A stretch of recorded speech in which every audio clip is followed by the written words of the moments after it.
Good morning. All are requested to occupy their seats inside the hall. Let's begin the program.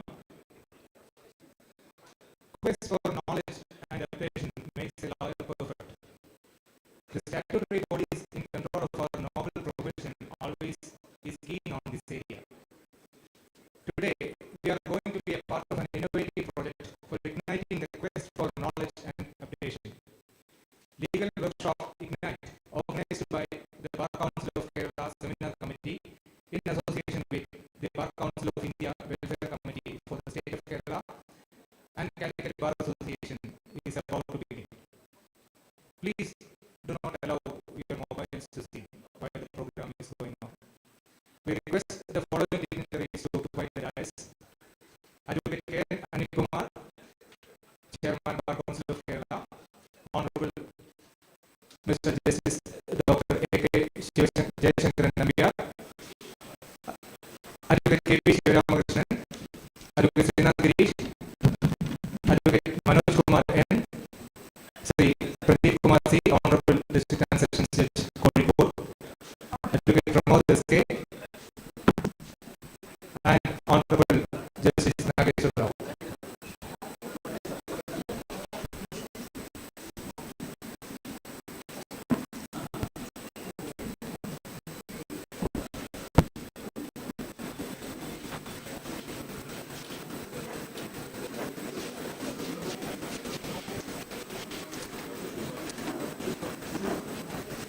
And Secretary of Bar Association, Advocate K. Pasil, also is requested to occupy the dais.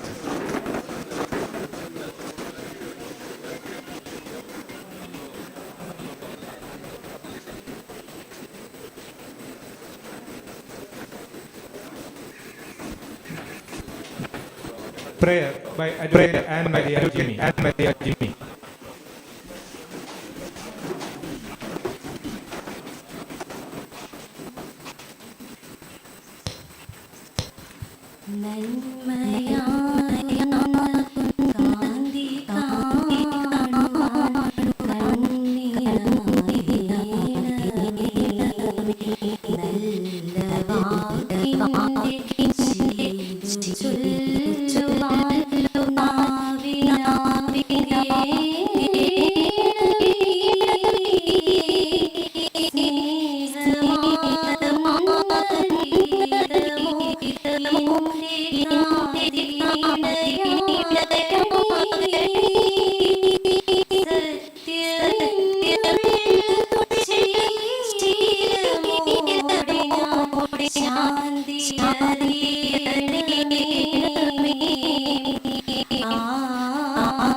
Welcome address by Advocate K.P. Shivaramakrishnan, Senior Lawyer and President of Calicut Bar Association.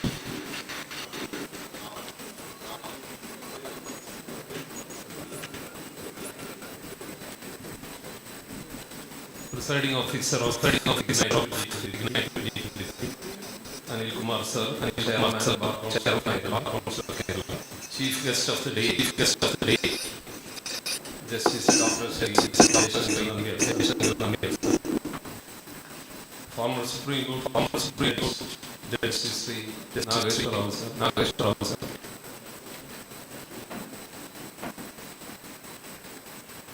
Advocate Manoj Kumar, State Attorney and Chairman, Member of Bar Council of India, State.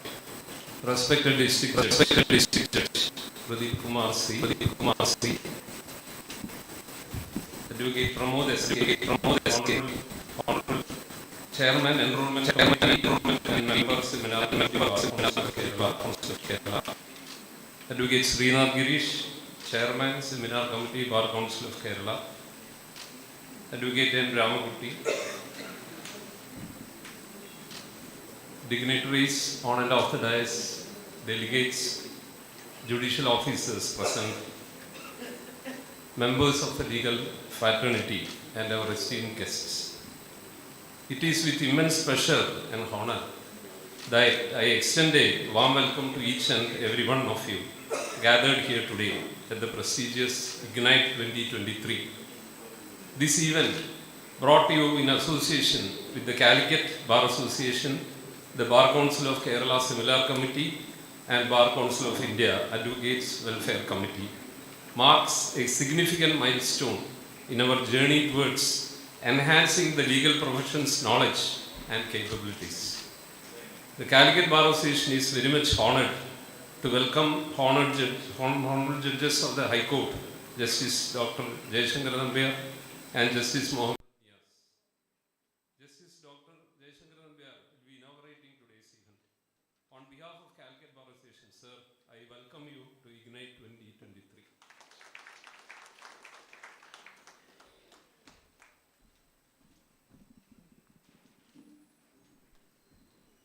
His guidance and wisdom continue to inspire the legal community, and his participation here today further strengthens our commitment to fostering professional growth and collaboration. We are truly blessed to have both distinguished judges among us for this occasion.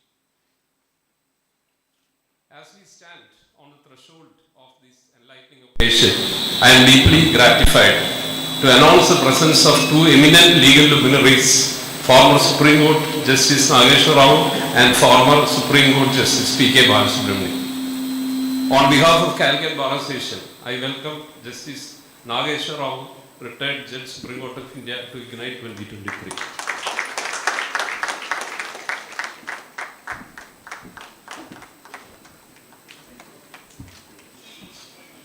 Their insights into the realm of artificial intelligence and commercial courts, concept and practice promise to ignite our minds and illuminate the path ahead.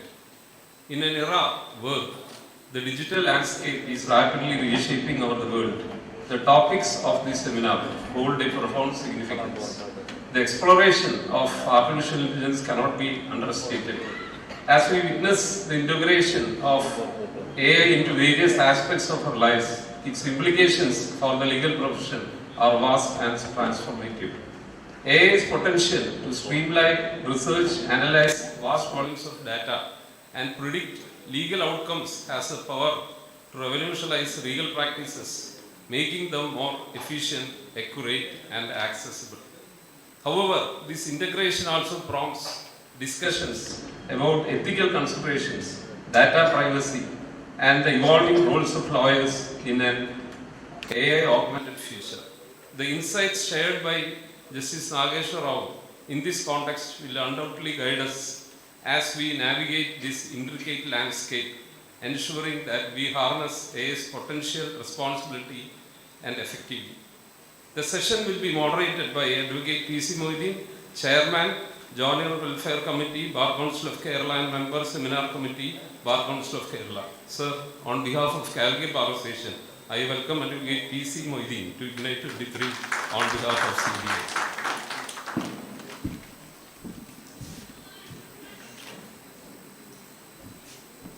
Similarly, the discourse on commercial courts, concept and practice resonates deeply in a globalized world driven by commerce and trade.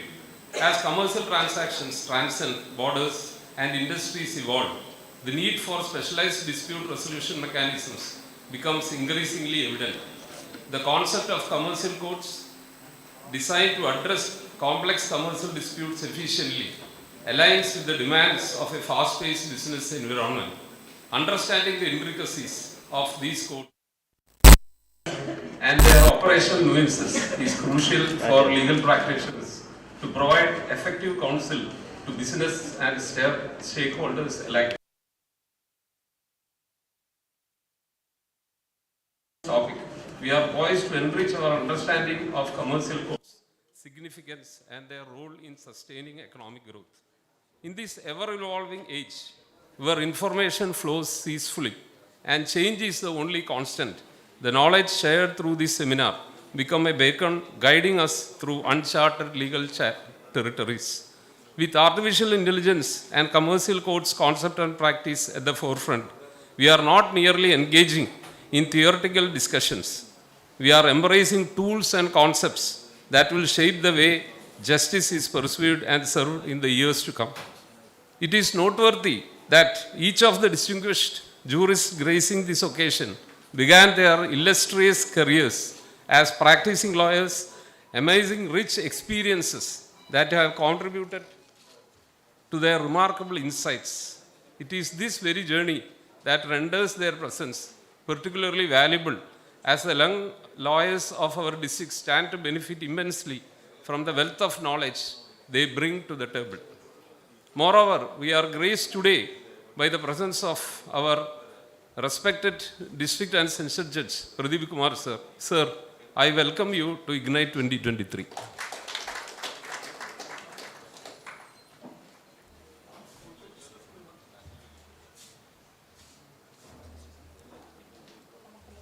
On behalf of Calicut Bar Association, I welcome Advocate Manoj Kumar N, State Attorney and Chairman. Also welcome my good friend, Advocate Srinath Girish, Chairman, Seminar Committee, Bar Council of Kerala.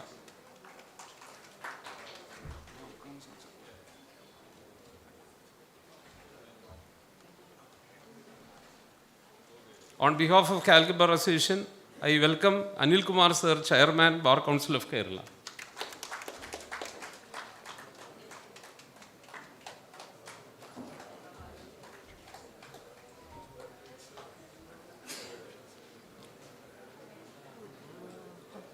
I also use this opportunity to welcome Advocate M. Ramankutty, Member Seminar Committee, Bar Council of Kerala, Advocate Rajesh Vijayan, Member Bar Council of Kerala, Advocate Sharafuddin, Member Bar Council of Kerala, Advocate Nasir C.K., Treasurer Bar Council of Kerala, Advocate Santosh Kumar P., Member Seminar Committee, Bar Council of Kerala, C.K. Ratnagaran, Member Bar Council of Kerala, Advocate Shamjit G.B., Secretary of the Organizing Committee. I welcome all the advocates to today's event. Ignite, beyond being a mere event, is a platform that symbolizes the spirit of collective learning, progression, and camaraderie. Through engaging seminars, insightful discussions, and the exchange of ideas, we hope to empower our legal community to navigate the dynamic landscape of law with confidence and competence. To our delegates, I express my heartfelt gratitude for your presence. Your participation underscores our commitment to professional growth. I also welcome the delegates to this gathering. To our esteemed lawyers, I commend your dedication to upholding justice, your tireless efforts in advocating for your clients' rights, and your continuous pursuit of excellence in your profession. To our honorable judges, your presence today is a testament to your unwavering support for the legal fraternity and your dedication to ensuring the highest standards of justice in our society. As we embark on this enlightening journey together, let us seize this opportunity to learn, to grow, and to foster meaningful connections. May Ignite 2023 be a catalyst for transformation, propelling us towards a future where the legal profession stands united, fortified by knowledge, and ready to face the challenges of tomorrow. I also use this opportunity to invite Advocate Pramod S.K., Chairman, Enrollment Committee, and Member, Seminar Committee, Bar Council of Kerala.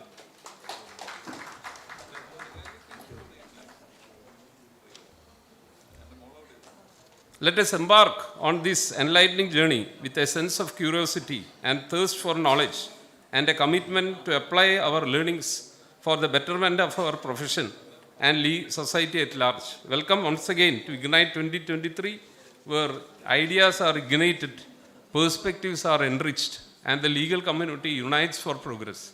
Once again, a hearty welcome to Ignite 2023. Thank you. Jai Hind. The function is presided over by the person who is the real thriving force behind Council of Kerala. It is none other than the Chairman, Bar Council of Kerala, Senior Lawyer, Advocate K.N. Anil Kumar. Good morning to all. Chief Guest of the day, Honorable Dr. A.K. Jayashankar Nabia, our beloved faculty, former Judge Supreme Court of India, Sri L. Nageshwar Rao, Sri N. Manoj Kumar, Member Bar Council of India, Sri Srinath Girish, Chairman, Seminar Committee, Bar Council of Kerala, Sri K.B. Shivaramakrishnan, President, Calicut Bar Association, Sri S.K. Pramod, Chairman, Enrollment Committee, Bar Council of Kerala, Honorable Principal District Judge, Sri Pradeep Kumar C, Sri T.K. Faisal, Secretary, Calicut Bar Association, Sri P.C. Moideen, Chairman, Junior Lawyers Committee, Bar Council of Kerala, respected presiding officers, my dear friends. We are running far behind our schedule. The important program is the classes. So I am not going for a speech now. Anyway, the nature and texture of the legal profession is changing. After the information technology implications, the profession is going to change in a larger way. In this context, a class on artificial intelligence is most timely.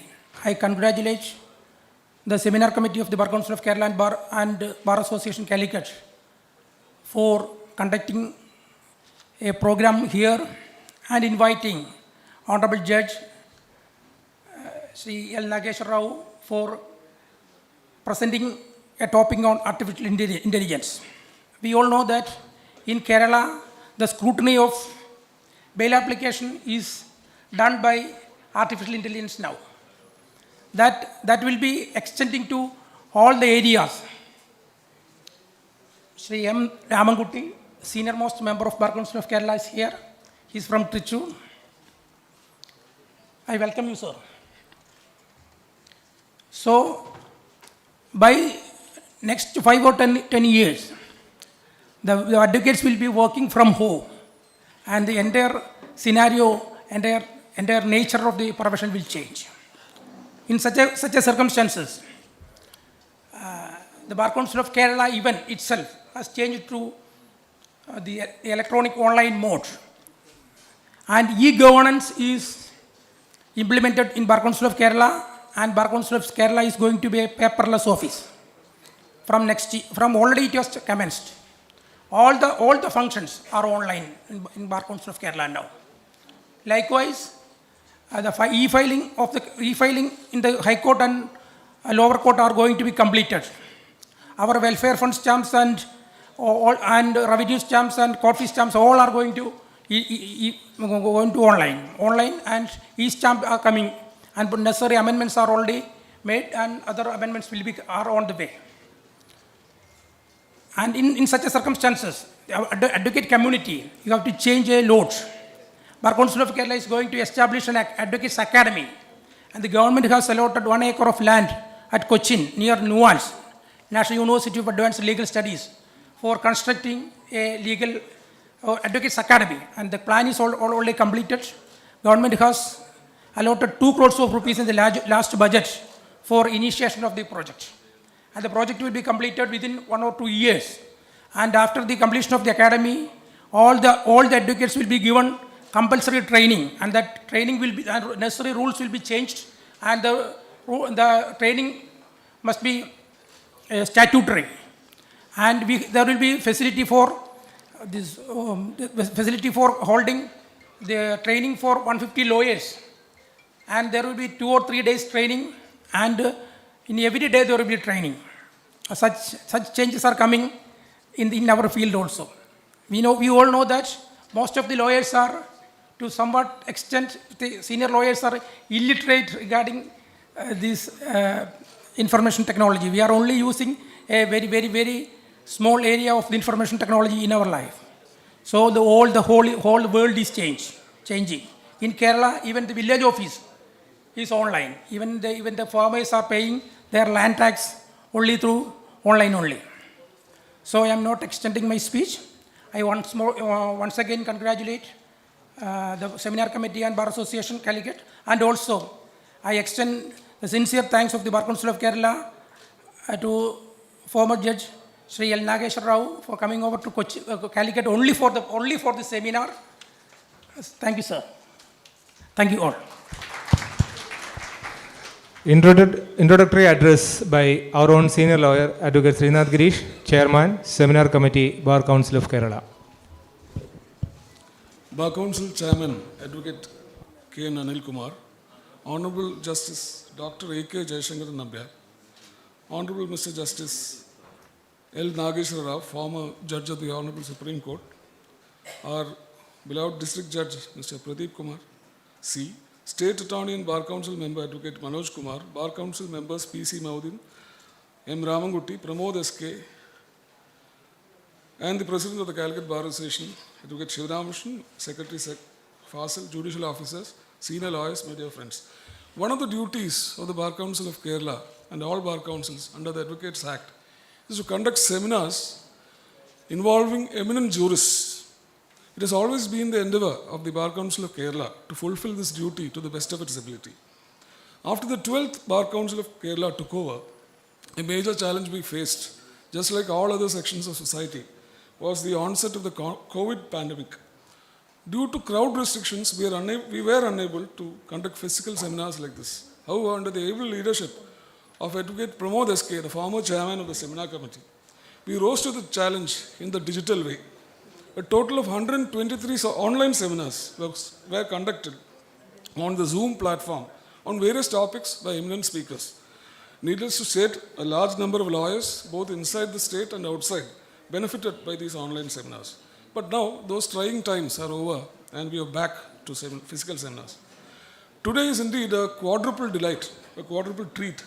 We have with us, in fact, today, 4 eminent lawyers who rose to the highest echelons of the judiciary by their quality.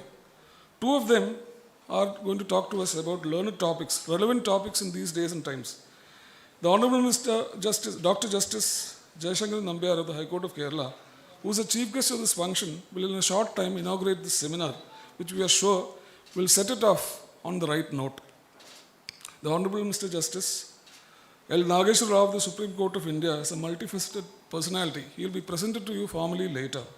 He will speak to us on the topic artificial intelligence. For most of us who are not blessed with natural intelligence in the first place, I am very sure this topic, which is a topic of the future and time and age, is going to be a very enlightening subject. The Honorable Mr. Justice, retired P.K. Balasubramaniam of the Apex Court, who will also be introduced later, will be addressing us on commercial courts, concept and practice. We understand that his focus will be on whether the introduction of the Commercial Courts Act has achieved what it is intended for.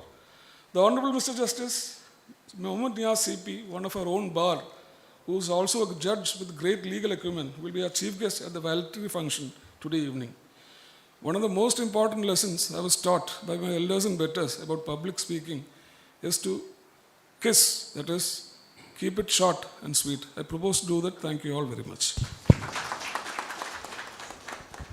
Justice A.K. Jayashankaran Nambiar, an alumnus of Government Law College, Ernakulam, enrolled as an advocate in the year 1990 and started his practice at Ernakulam with Messrs. Menon and Pai, a prominent law firm which produced eminent legal luminaries both in bar and bench. Justice Dr. Jayashankaran Nambiar was specialized in constitutional law and taxation. In the month of July 2011, he was designated as senior advocate in the Honorable Kerala High Court. He was elevated as an additional judge of High Court of Kerala on 23/1/2014 and became a permanent judge of High Court of Kerala on 10/3/2016. During COVID-19 lockdown period, Justice Nambiar had enrolled for a doctorate program, and on 7/8/2023, doctorate in law was awarded to him by the O.P. Jindal Global University. The doctorate was awarded to him for his thesis on the judicial role in constitutional protection, examining the legitimacy of basic structure review in India. This is the first public program of Justice Dr. Jayashankaran Nambiar. Now, after getting his doctorate, now Honorable Justice Dr. A.K. Jayashankaran Nambiar will deliver his inaugural address.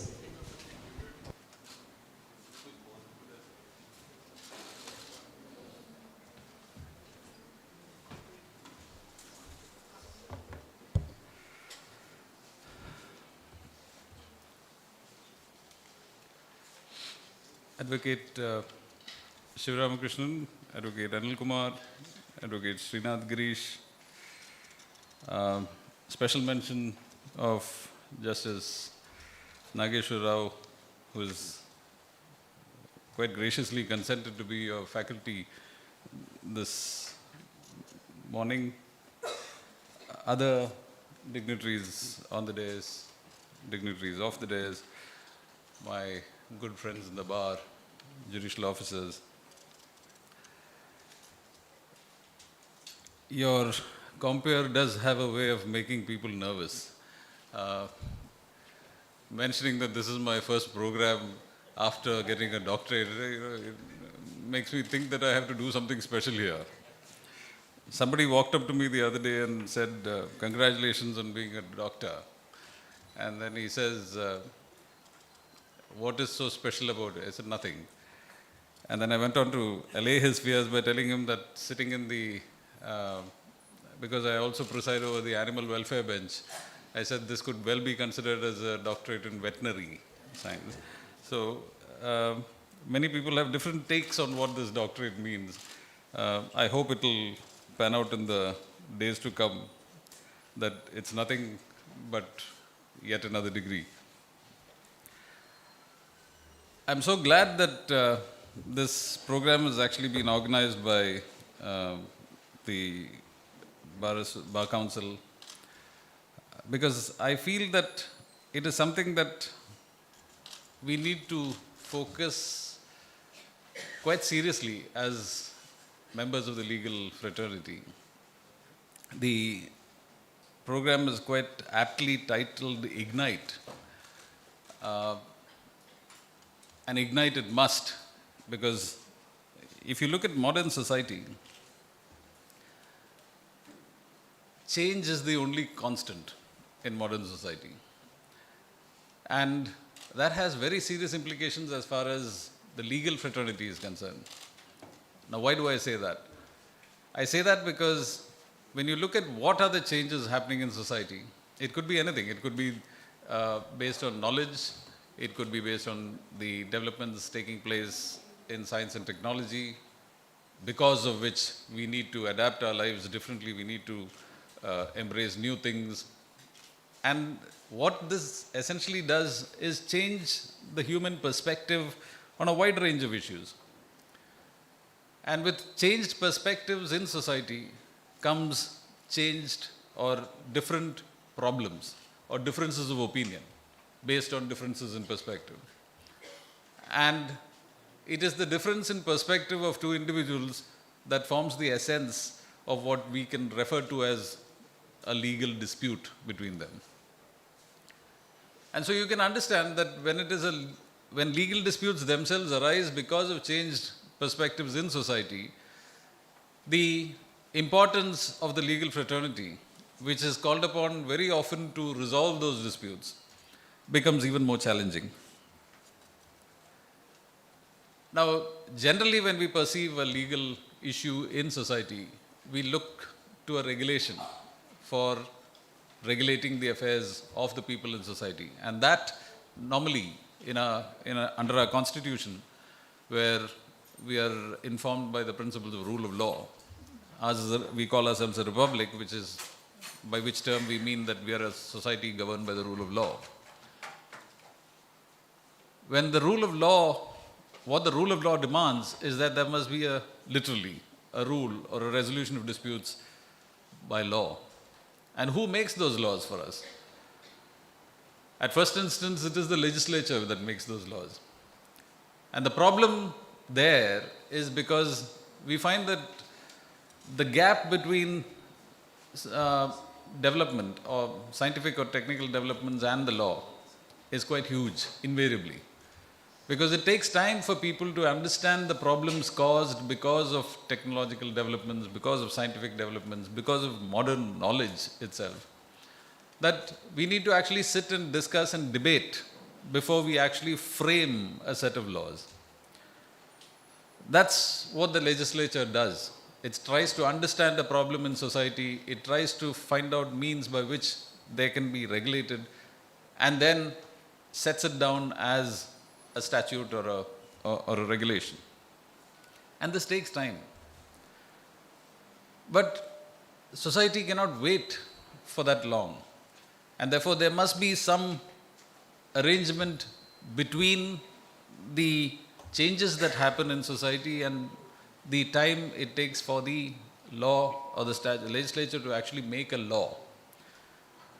And we all know that in our country, apart from the time that it normally takes for the legislature to understand a problem and come up with a solution, and then overcoming the will, overcoming the obstacle of having the political will to make such a law, takes time. The example that I always quote is the famous Vishaka case, where in society we perceived a problem of sexual harassment of a woman at the workplace. We tried to address the problem with a law. The law came about 17 years later. And therefore, something had to be done during the interregnum between noticing the problem in society and addressing it through a legislation. And that is when the Supreme Court stepped in through the famous Vishaka case sometime back in 1996 and laid down guidelines. The court was very clear when it said that the guidelines must actually endure only for such period till when the legislature stepped in and made the law. And that law came in 2013.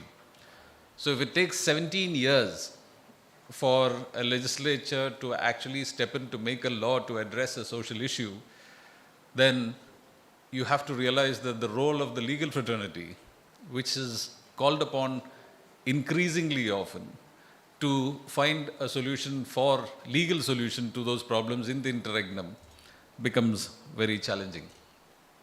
And that is why programs like this are important for us, because we need to actually do what we do best, which is interpret the existing laws to try and take care of a situation which is confronting society, till such time as the legislature steps in and makes a law which we then interpret. And this is an extremely difficult task, because it's like trying to drive an ambassador through through a modern road, where everything else is like moving at lightning pace. So when you try to adapt an existing law to cater to a new situation, we use what we do best, which is creative and purposive interpretation of the existing law to cater to the new situation. And that's where programs like this become significant and relevant, because you need to know how to do it. And you need to have fresh ideas. And before you do anything, you first need to understand the ramifications of the problem that you're facing. And the problems, as I mentioned earlier, could be myriad. It can be purely social. It could have ethical implications. It could have moral implications. And we need to understand every facet of the problem before we try to address it through a legal means. Now, when you talk about science and technology, I mean, a commonplace example which was mentioned even by the opening speaker here is technology and artificial intelligence, which we are more used to now. And I must say that you probably got the best speaker on artificial intelligence here in the form of Justice Rao here. because he was also heading the artificial intelligence committee in the Supreme Court just prior to his retirement from that institution. So he's the man who knows not only the legal side of it, but also the social and the ethical issues that confront people like us when it comes to dealing with those problems. But generally, when you're talking about technology, I mean, my own take on this is that do not embrace technology just because it is out there. We need to understand that there's a reason why there's a gap between law and technology. And that is because while technology only furthers the interest of the creator, of the technical person, he's achieved something new, something that is not there till then. And that's what brings him laurels.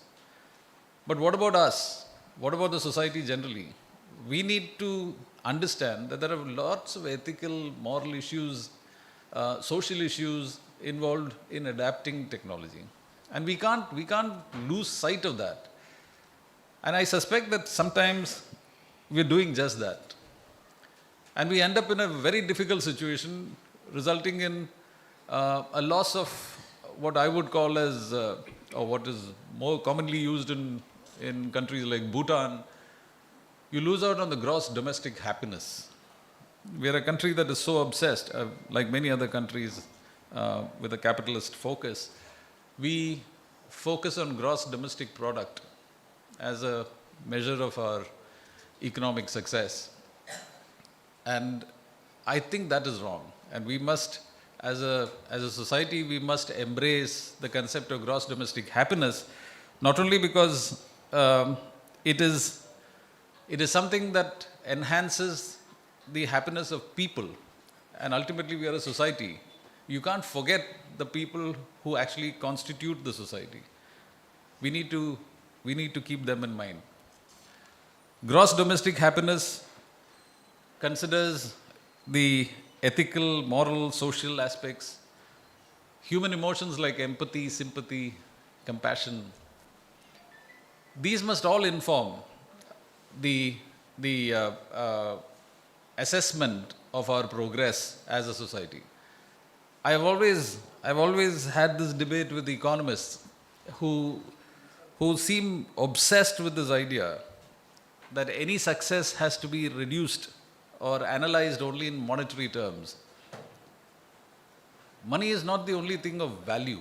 There's a reason why other things like sympathy, compassion, other emotions are referred to as values in society. Why would you denigrate that term by saying that only money has value? Why would you refer to the other things as values? You and I use this all the time in English language. We refer that, you've not taught values to your son or daughter. What do you mean by values? Are you teaching him how to use money? No. There are certain things apart from money that you rely on. And those are important. That's why they're called values. It has to have some value as far as you are concerned. So when you don't take those things into account, you end up in a situation of unhappiness. And that's what happens when you embrace technology all of a sudden without understanding the other implications of it. Take AI, for example. Even the founders of, AI, there's people like Sam Altman, OpenAI. He was referring to the new innovations like ChatGPT and Microsoft Bing and other things. And he said, look, there is this technology, fine, but you must understand that it has got potentially disastrous effects if it goes unchecked, unregulated. And here you have a man who's actually created this technology, alerting the entire world that this could turn out to be a Frankenstein. And therefore, all of you legal minds come together and try and bring about a regulation so that people use this sensibly so that it does not cause their own destruction. And look at, I'll give you a very clear example. Who do you think was most affected by by ChatGPT? Can anybody take a wild guess? ChatGPT, all of you know. I mean, the minute you're called upon to make a speech, the first thing is you enter. It's like a chat message. You just say, I need to speak at the Calicut Bar Association today on so-and-so, please draft me a speech. It's there in 2 minutes. I must confess, I did not do this today. But I would do it. I mean, why would you not? If you've got an option of doing this, why crack your head? And I can tell you, if I key in that today, you'll be surprised by the results. When I was in Delhi last week, I met Fali Nariman at his house, and he was surprised because he had not seen this thing. And I said, what do you want it to do? So he said, suppose I want to go to the Delhi Bar Association and give them a welcome address to the new thing. So I keyed in that. And I said, this is the Delhi, I want a welcome address to be delivered at the Delhi Bar Association. And I pressed enter and gave the phone to him. And he looked at it and he was amazed. And he said, this is what it does. So I said, yes. So I said, he just couldn't, because he was using this technology. I mean, he was attending courts through video conferences. He's quite frail that he doesn't go to court now, but he's using this technology because he attends courts through video conferencing. But even he was amazed by this. So that's the potential. But who do you think was actually affected by this? The very people who created it. You see, all algorithms work on a coding mechanism. The code for any algorithm is written by software professionals. Today, you can ask the created entity to develop a code for anything under the sun, and this will generate the code now through the machine learning technology. So you've actually, it is literally like giving the boon of, like the Basmasara situation here. You give a boon and the first thing he wants is to try and test it on you. So this is the danger. And we need to be very careful when we adapt technology or when we adopt technology. And that, I think, would be the strongest message that I can give to you today while you engage in these discussions regarding development, future development, professional development, etc. Because as professionals, we owe a duty, and we are legal professionals. We are not merely scientific or technological professionals. We are legal professionals. We need to keep in mind the fact that we try to regulate society, and you cannot ignore the basic human characteristics that inform the components of this society. Let me stop there by wishing this function all success. I'm sure you will have erudite discussions because you do have very, very competent resource persons to do that for you. On my part, I have great pleasure in formally inaugurating this function. Thank you. Keynote address by Advocate Manoj Kumar N, State Attorney, Member, Bar Council of India Welfare Committee for Kerala State. President of the meeting, Advocate K. N. Anil Kumar, Chairman, Bar Council of Kerala. Honorable Mr. Justice Dr. A.K. Jayashankaran Nambiar, Justice L. Nageshwar Rao, former Judge, Supreme Court of India, other dignitaries on and off the dais, and my dear friends. As rightly pointed out by Dr. Jayashankaran Nambiar, change is the only constant. And to adapt to new changes, we require knowledge. And as we all know, the strongest or the fiercest weapon in the armory of a lawyer is knowledge. It is realizing this importance, Bar Council of Kerala is organizing such programs throughout the state. And we are thankful to the Bar Association of Calicut for organizing this grand function in association with the Bar Council of Kerala. Now we have to adapt to new artificial intelligence also. I request my young friends, of course, you have to adopt it, but never lose your original thinking and the human touch. With these short words, I conclude. Thank you very much. Next, We are moving on to an inaugural session, specially done by Bar Council of Kerala. The Certificate of Practice, commonly known as COP, is a written permission or license given to advocates, empowering them to practice the legal profession in India. The distribution of COPs and identity cards issued by Bar Council of Kerala for the lawyers of Calicut district is going to be inaugurated now. I request the Chairman, Bar Council of Kerala, Advocate K.N. Anil Kumar, to hand over the COP and identity card to the Senior Lawyer of Calicut Bar Association, Advocate Sajid P.A.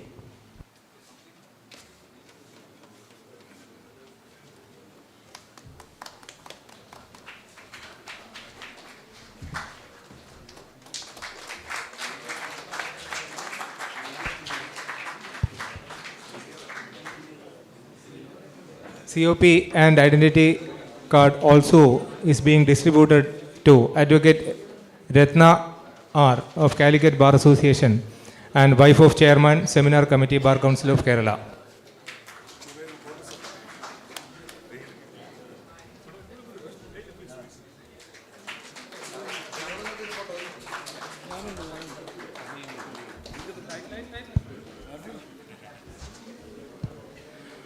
It's time for felicitations. We request our own Honorable Principal District and Sessions Judge, Sri Pradeep Kumar C, to address the gathering.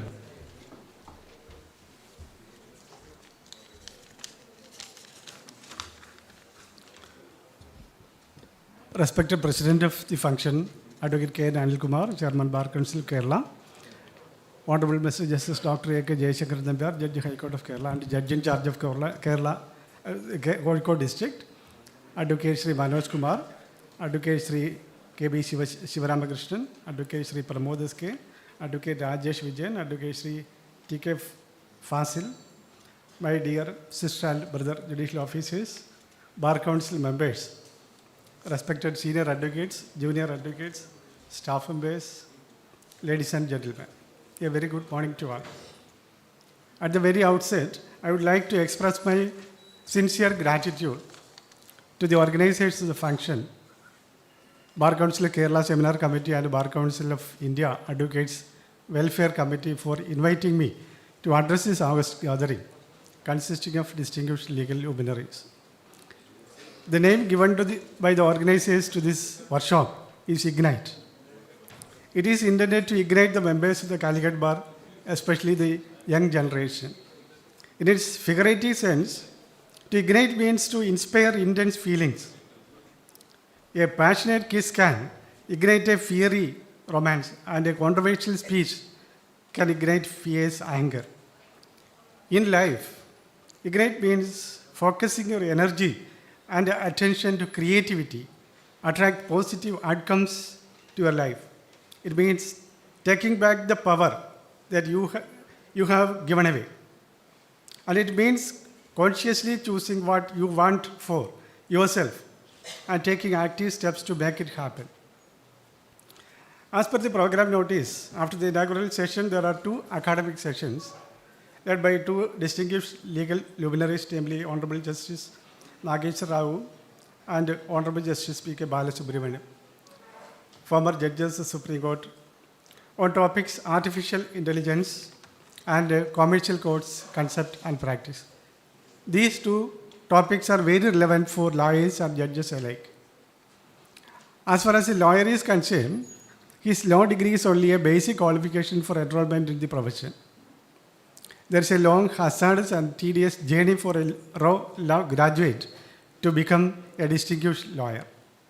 The speed at which he becomes a successful lawyer depends on the time he spends for further continuous and in-depth study on different legal topics. Usually, actual legal education starts only when he starts practicing as a lawyer, and it comes to an end only when he ceases practice. Before arguing a case, it is a duty of the lawyer to study the facts of the case, the law and the point, including binding precedents, like a hard-working student. For that purpose, in every case, he has to conduct a research. Thereafter, he must present his case and convince the judge like a good teacher.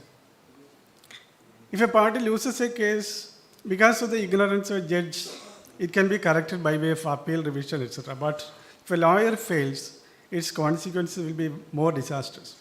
Therefore, the lawyer's burden in that respect is more than that of a judge. I hope that the attempt at this workshop is to equip the members of the Calicut bar, especially the junior members, to evolve as distinguished lawyers in the coming years. Imparting legal education and equipping the junior members of the bar to become better advocates is a laudable objective of the Bar Council. The seminar committee of the Bar Council of Kerala has been conducting such programs in various districts, bearing in mind the above noble object.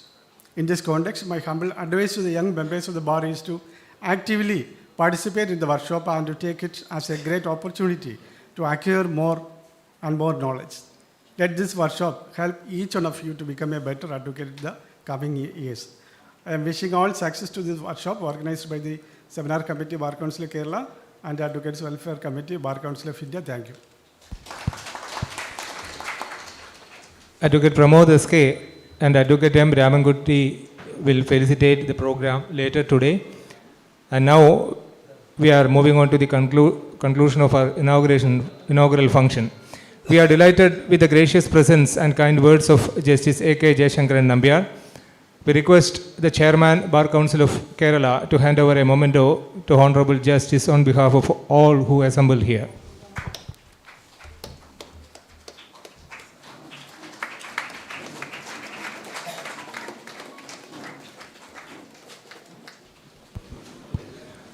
Vote of thanks by Advocate T.K. Fasil, Secretary, Calicut Bar Association.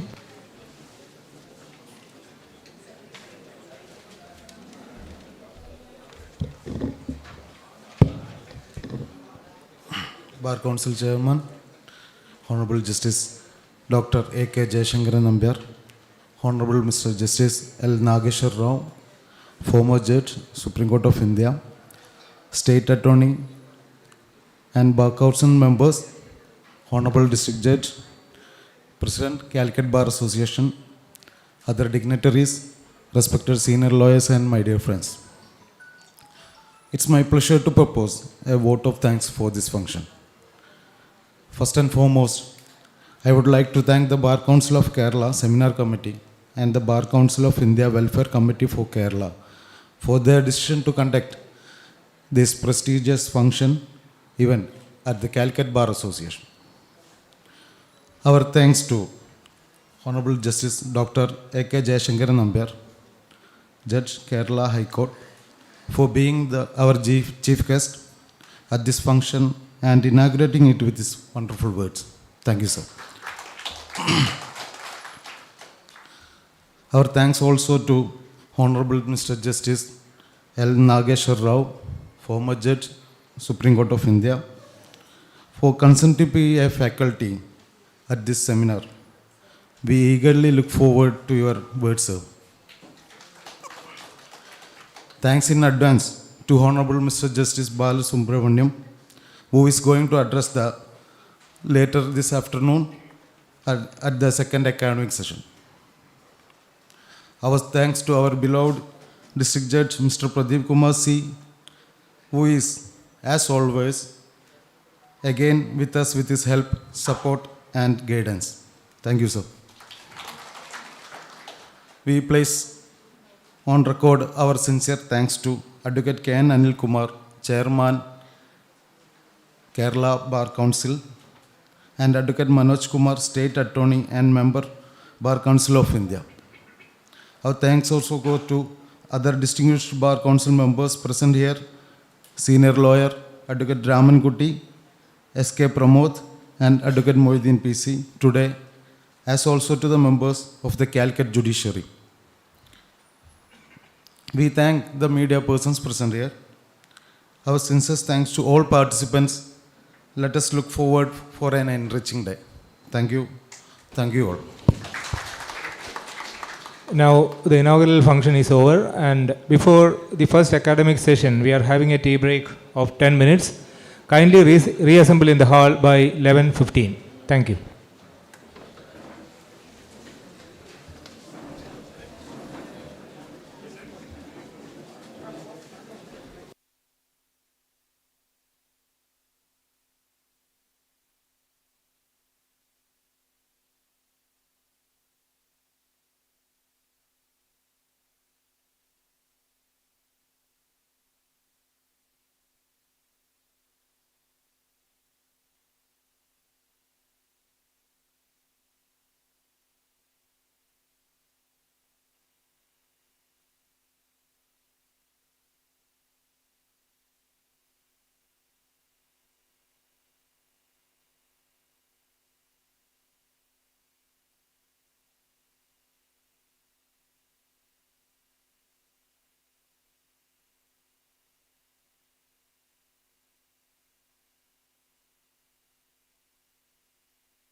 All are requested to occupy their seats in the hall.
We request the following dignitaries to occupy the dais.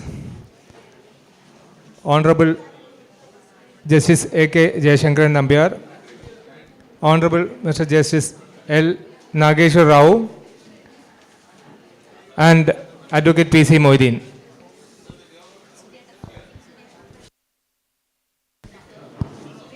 The first academic session of the day is about to begin. I request Advocate P.C. Moideen he will be the moderator of the session, and I request Advocate P.C. Moideen for moderator's remarks.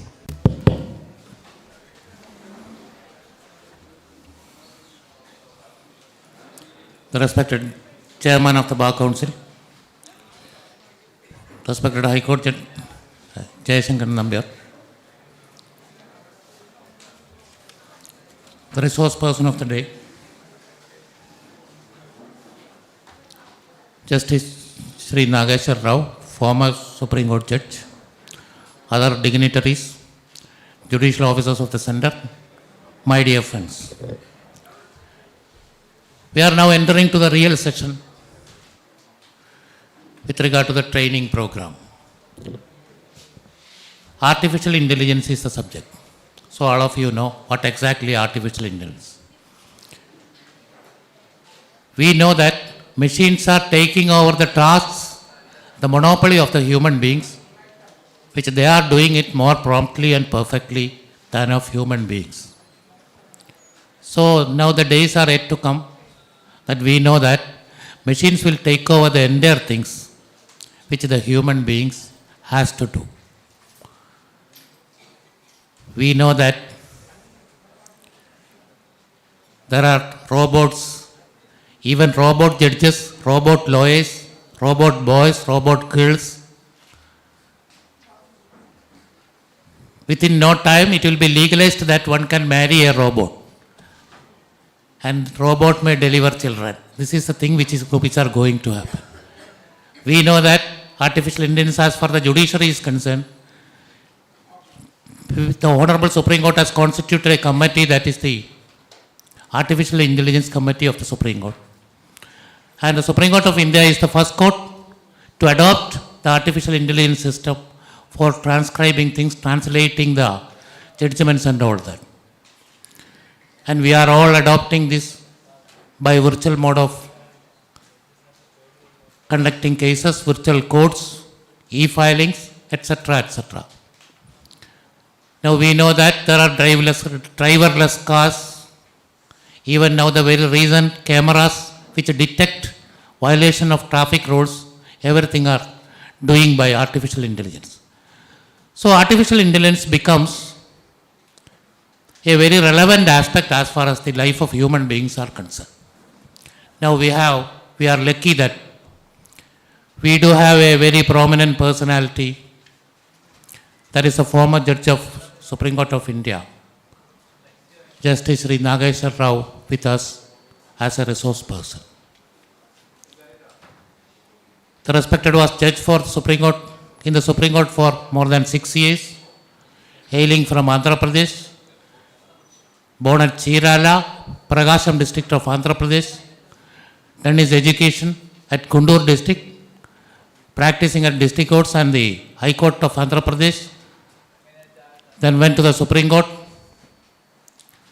The respected was the additional Solicitor General of the country for 2 occasions, then elevated as the 7th member from the bar as a Supreme Court judge. And the respected had delivered much prominent judgments with regard to the, voting system of the elections, refusal of caste, creed, community, etc. And the respected was the sponsor for bringing women to the equal of men in the Indian Olympics Association. That was also accepted. The constitution was amended according to that. Then there were much other cases which we know that the respected had delivered by being the judge of the Supreme Court. In addition to this, the respected judge, our resource person here, is a non-cricketer. In addition to this, a cine actor, Kanun Apna Apna, that was one of the Bollywood film where our resource person acted along with Sanjay Dutt as a police officer. So we had secured a personality, a resource person with all effective efficiencies. Of course, I am not wasting your honest time. I cordially invite the respected former judge of Supreme Court to take the class, to talk you, to deliver a speech about artificial intelligence. Please, sir.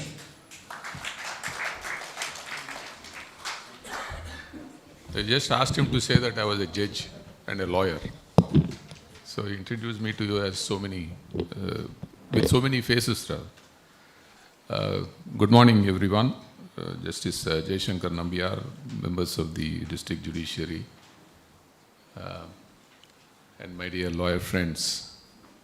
At the outset, I should congratulate the Bar Council of India for having these interactions by persons who have some knowledge, at least they think they have knowledge, so that you can also learn from them. And I'm told that this Ignite is a regular activity of the Bar Council of India, and then every month they have this program. I hope the Bar Councils of the other states also follow queue and then do something like this. In my long career as a lawyer, and being fortunate of arguing almost in all high courts in this country, I found Kerala bar to be one of the best bars in the country. I've been saying this not because I'm here, but I've been saying this in Delhi also. I found the Gujarat bar and the Kerala bar to be the best in the country. All that is because of the quest of the members of the bar to learn. And learning is something which nobody should stop. Even after retirement, I learn every day. And that's how a human being should be, because there's only a little that you know, and then there's so much to learn. He was saying that the machines are going to take over everything. So there will be nothing left for the human beings to do. So you'll have to suffer me for the next 1 hour or more than an hour. I would not be speaking much, but as I told you that I'm fascinated by the bar, I would like you to speak. I'm going to put forward some propositions, and I want reactions from you, because what I'm going to ask you doesn't need intelligence.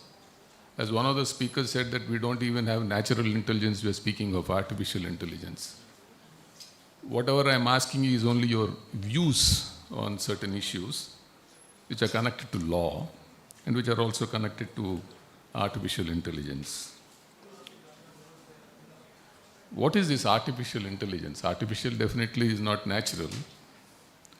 Intelligence is something most of us don't have, including me.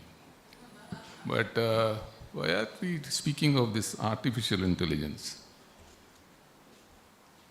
Something which a machine does, which an intelligent human being can do, is artificial intelligence. So that's as simple as that. So we need not unnecessarily break our brains to find out what is this artificial intelligence about.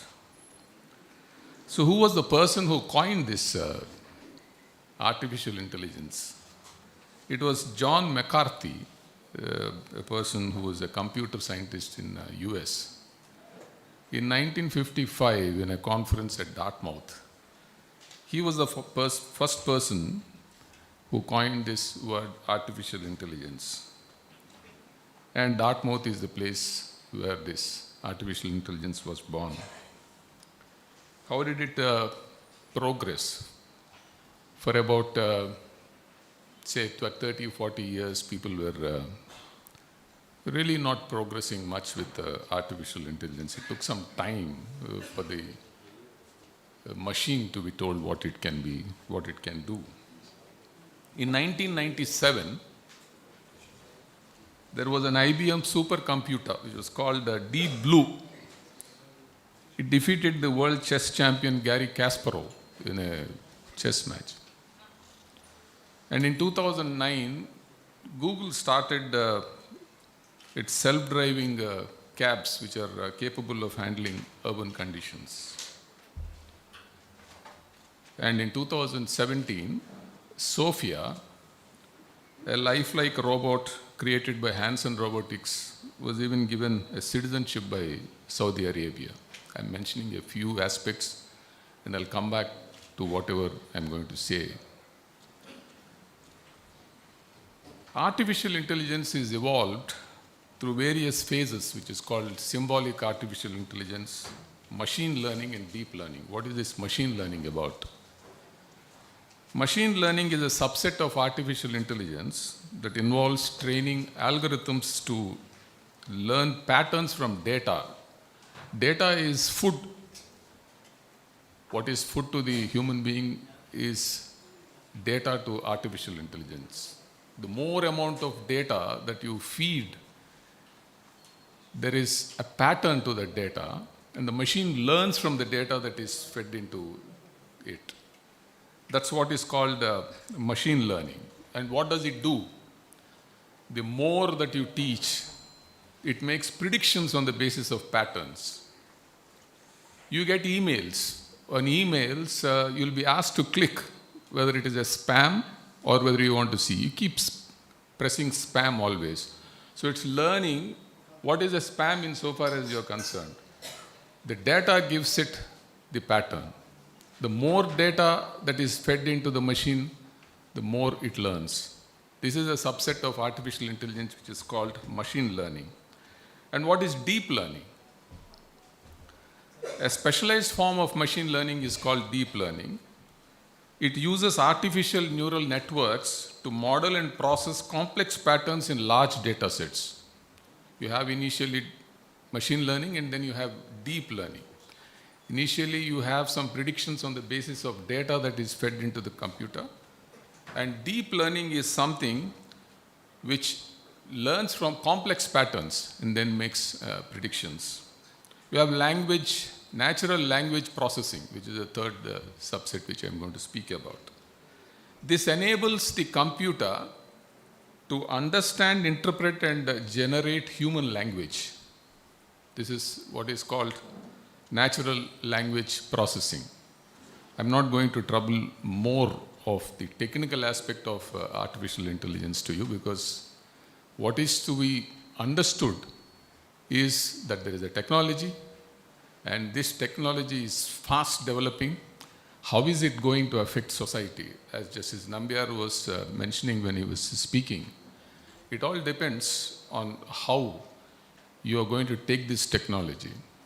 how we are going to use this technology, and how is the society going to be benefited by this technology, and not forgetting the ethical considerations and the moral considerations.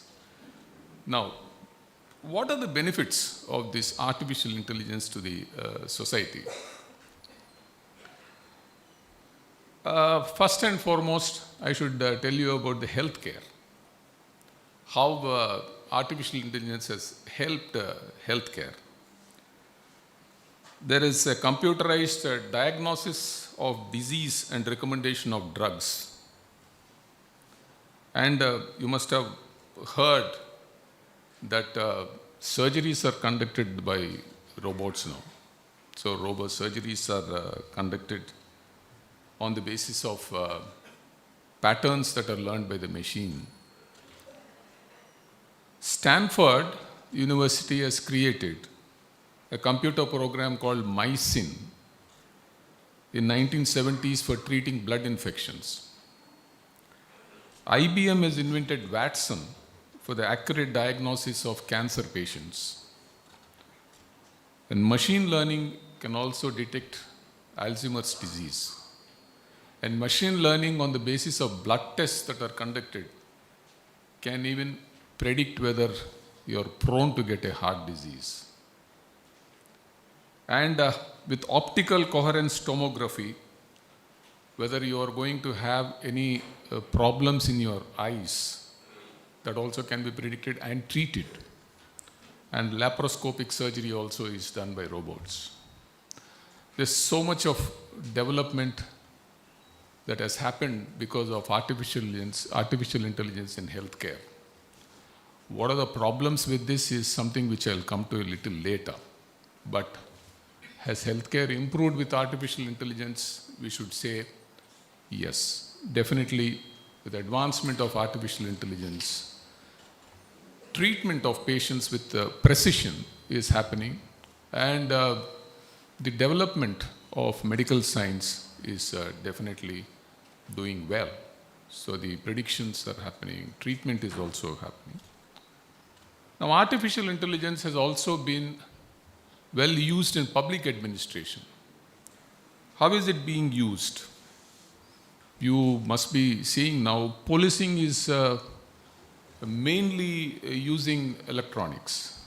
So whenever a crime happens, you would see a policeman initially going and seizing the mobile phone, and thereafter trying to find out his location.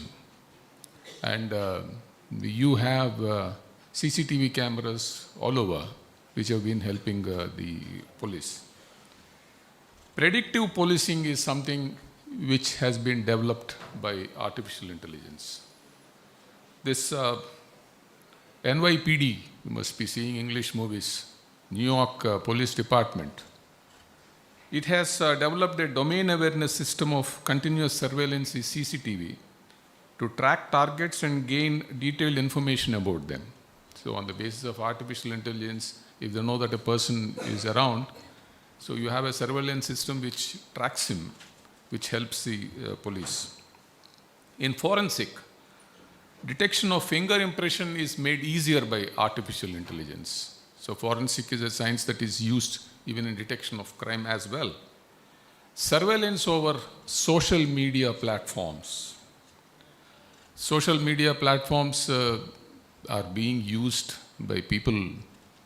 They enjoy using social media. They want to express this way of freedom of speech, but sometimes this social media also is harmful. Surveillance is being done, which definitely there is another side where people say that how can you keep doing surveillance, right to privacy. I'll come to it a little later. Israel used artificial intelligence to foil about 200 Palestinian terrorist attacks by conducting this surveillance over social media and sifting through vast data quickly. So through social media, if there is a connect between people who want to do something illegal. So with a surveillance about what is happening, government predicts that there's going to be a danger, and then they have foiled attacks in Israel. You have seen that there was Pegasus. And you must have heard about a year or two back, there was a big scam on Pegasus, and then Supreme Court appointed a committee by retired Supreme Court Judge Justice Ravindran. He submitted a report, and this Pegasus software was used by somebody to track the mobile phones of some politicians and some other big persons in India. We need not go to Pegasus right now. Smart traffic management by AI, by giving road and weather conditions. Now you have Google. Mobile phone has become a necessary adjunct to a human being. We can't live without a mobile phone. I've seen at least 4 people having the mobile phone and then speaking on the basis of what they saw from the mobile phone here. Everything is on mobile phone. Not that all the time it's doing, it's perfect or it's giving you the correct information, but more often than not, correct information is given. Why I said it doesn't give correct information. Yesterday when I started to come to the airport, my secretary said, sir, it will take an hour to go to the airport. It took me 1 hour 45 minutes to reach the airport. I would have missed the flight, but for some help from protocol, last minute I came. So sometimes it goes wrong, but there is a prediction that can definitely be made about the condition of roads and about the time that you reach and then the way that you go. Now anybody and everybody drives anywhere in the world by the help of Google Maps. So that's how helpful it is. Even persons, if there's a person living in Delhi, he knows the roads, but he got used to AI so much that he puts on a Google Map and then goes by the Google Map. In places where you're a stranger, definitely all this helps. Google Maps also gives you, through AI, a prediction on thunderstorms, floods, roadblocks, etc. So all these can be predicted. Now, how is AI helping the coastal areas of this country? You have almost perfect prediction of when a cyclone is going to be there so that arrangements can be made. You remember the tsunami that hit us, though we were talking of tsunami, but we were not prepared. If something of that sort happens now, you have a prediction very well in advance so that people can be prepared. There will be less loss of lives and property. People pertaining to government acting in respect of social security benefits. You have information through data by use of AI, the number of persons who have to be given these benefits, social security measures, that you give them food, you give them the other help, and even misuse of government funds also can be checked by artificial intelligence. This is something which, a few things where public administration has benefited by AI. Let us now speak of education. So you have smart classrooms, you have digital libraries, and you have computer-assisted learning systems. So students are being benefited. So people who watch TV, you see Byju's, Learning, Unlearn Academy, etc. So most of the parents might be making their children sit at homes and then learn from the smart classes where people teach from somewhere else. All this has definitely helped students apart from what they learn in school. AI, importantly, for a country like India, can predict dropouts from schools. So we are looking at the facilities that are available to the persons who are privileged to have all these facilities. But in this country, there is a big rate of people dropping out from schools because they cannot afford schools, though education has been picking up and your state appears is the best insofar as literacy is concerned. There are other parts in this country where you still have child labor, children dropping out of school. All these can be predicted so that action can be taken by the government. Environmental protection. How is AI useful in protecting environment? Environmental degradation can be predicted by AI. warning about air and water pollution can be predicted. So machine can do all these things on the basis of what it learns from data that is fed to it. And as I just said, prediction of natural hazards can be done by AI. What are the other benefits of AI? I've just mentioned a few. I can go on mentioning about the development that can happen in matter of industry, in so many other fields of activity where AI can definitely help. Something more that can be done, which can be done by an intelligent person. I can say, I'm saying it consciously, something more that can be done. AI can achieve sustainable development goals by helping eradication of poverty and hunger. You have so much data that is fed into it so that the government can target actually the persons who are starving and get to them and then give benefits to them. AI is being used by insurance companies and financial institutions for insurance price taking. So they have data and they look at the persons of a particular age, persons who have particular diseases, and then they fix the premiums. Like some insurance companies, they give insurance even to people who have diabetes, but they say, okay, you want to pay a little more premium. So it helps even the insurance sector in covering persons on the basis of whatever information they get, and they cover more people, even persons above a particular age with a higher premium, etc. And you have financial companies using AI for the purpose of predicting problems of financial loans becoming NPAs. So all this information is being used not only by the consumers, but so many other persons who are giving service. Usage by digital media platforms. All of you must be watching Netflix, Amazon. You have digital astrology not usually shown in the other TVs, etc.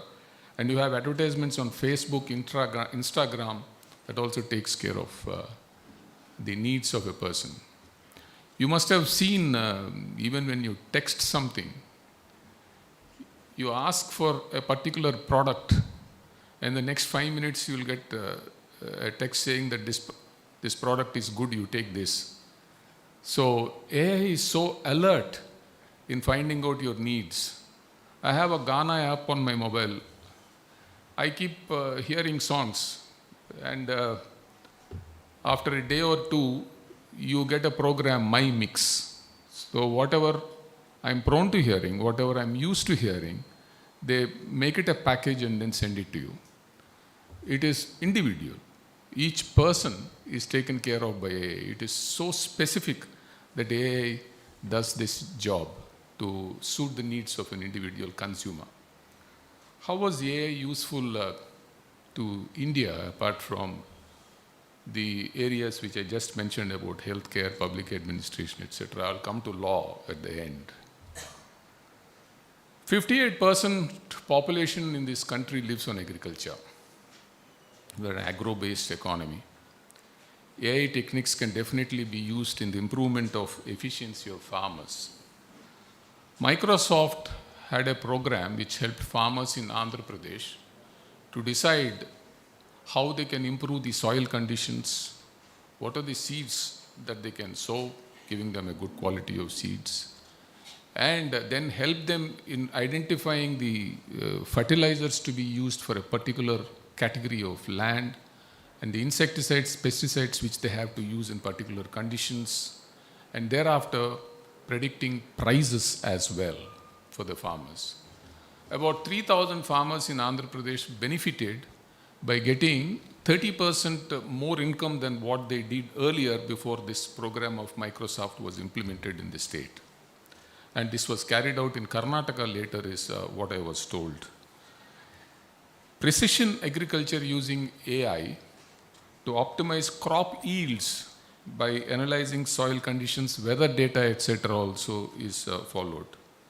Monitoring livestock health can also be done by AI, which has been done in this country, which benefits the largest section of the society, which is into agriculture. I am not going to go into the other advantages, as I said, as to how development has taken place in science as how development is taking place in industry, which is actually unimaginable. Now I want to speak about disadvantages of the AI. We have spoken about, okay, we are going to have a machine, and the machine is going to do whatever an intelligent person is going to would have done, but the machine has grown more than what the intelligent person thought that it would be. We thought that the machine would supplement the needs of a human being, but it is almost at a stage where it is going to actually go beyond what we thought it would. There's one Mr. Geoffrey Hinton, who was the one who created the neural network for ChatGPT-4. He quit Google recently. And when he quit Google, he mentioned that unregulated AI is going to manipulate people and elections. He said, even I do not know what is going to happen, because unregulated AI can be a danger to humanity. Once machine starts overthinking whatever the human being wanted, then the machine might take over. So regulation is something which is very necessary according to Hinton. There is this Elon Musk, who is a Tesla car manufacturer and then founder. He said that AI is a double-edged sword. So he said we have to be very careful. Everybody in the technology who are responsible for creating AI have been very clear that AI should be responsible. AI should be ethical. If you have been following the news, there has been a regulation which has been framed in the United States of America. Even President Biden has, after meeting the industry leaders of artificial intelligence, who have all said that they would subject themselves to regulation, is bringing out regulation. And even the Prime Minister of UK, who went to US recently, was talking about ethical artificial intelligence. Not only responsible artificial intelligence, but it is ethical artificial intelligence which has to be developed. Why are we speaking of ethical artificial intelligence? Ethical artificial intelligence is important because there should be accountability on the part of persons who are making these machines or computers, which means that they should be aware of the fact that there should be limitations in the machines that they are creating. There should be inclusivity. There should be reliability and safety insofar as these machines are concerned. There should be fairness. There should be transparency. And it should ensure that it is bound by regulations, and it would be within the control of the human being and not beyond his control. So these are certain things which AI should be capable of. And what are the disadvantages which I was speaking about? There is an immediate loss of human jobs. Even in the US, only last month, about 3,000 people lost their jobs. And during the past 6 months, about 270,000 people lost their jobs in US. There's a prediction that by about 2040, there will be millions of people in India who will lose their jobs. And what is it that the government is trying to do? They're trying to find various other avenues where people can be employed. In a country like India, where people live on employment, machine replacing a person is going to be a serious danger unless the government finds out other avenues of employment for people. Automation in the service industry, as I just mentioned, and employment opportunities is going to be a concern insofar as AI is looked at. potential socio-economic disparities and unemployment due to AI, because loss of jobs, this would affect livelihoods and would also widen income inequalities. This might be a concern which has to be taken care of. People have been welcoming AI because of the ease at which things can be done. So like, I'm going to touch this topic later. If a lawyer has to weave through thousands and thousands of pages, and if you have artificial intelligence which it can do in a few minutes, so you're giving up some job which can be done efficiently and at a faster pace, that would definitely be helpful to you. There is this Gottfried Leibniz, who was the creator of calculus, who said this. I quote, "For it is unworthy of excellent men to lose hours like slaves in the labor of calculation, which would safely be relegated to anyone else if machines were used." So waste of time. Machine definitely helps you to do it more efficiently within a short period of time, which would definitely give you scope for utilizing this time for something better. There is a serious problem of human rights being affected by the machines, artificial intelligence. What are these human rights we're speaking of? You have a right of freedom of speech. You have a right of privacy, which has been read into Article 21 of the Constitution of India. And you find that there's absolutely no privacy insofar as an individual is concerned when you take the pervasive nature of artificial intelligence. Data collection and surveillance implications, all of you must be knowing, everybody is tech savvy now. You have Siri on your phone, and you have Alexa if you're having one at home. Whatever you speak is recorded, whether you use Siri, whether you don't use Siri, because of the smartphones. Even if you have a smart TV, whatever you're speaking is recorded. Don't be under a misnomer that there are some secrets. There's absolutely no secret now in anybody's life. So people saying you don't want others to hear you, please speak in a hush-hush manner, that doesn't help.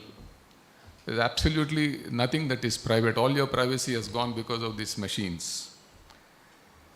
You have AI-driven surveillance systems. As I just said, that there's no personal freedom for you, and your right to privacy is directly bartered away the moment that you start using a mobile phone or a smart TV. You have social media platforms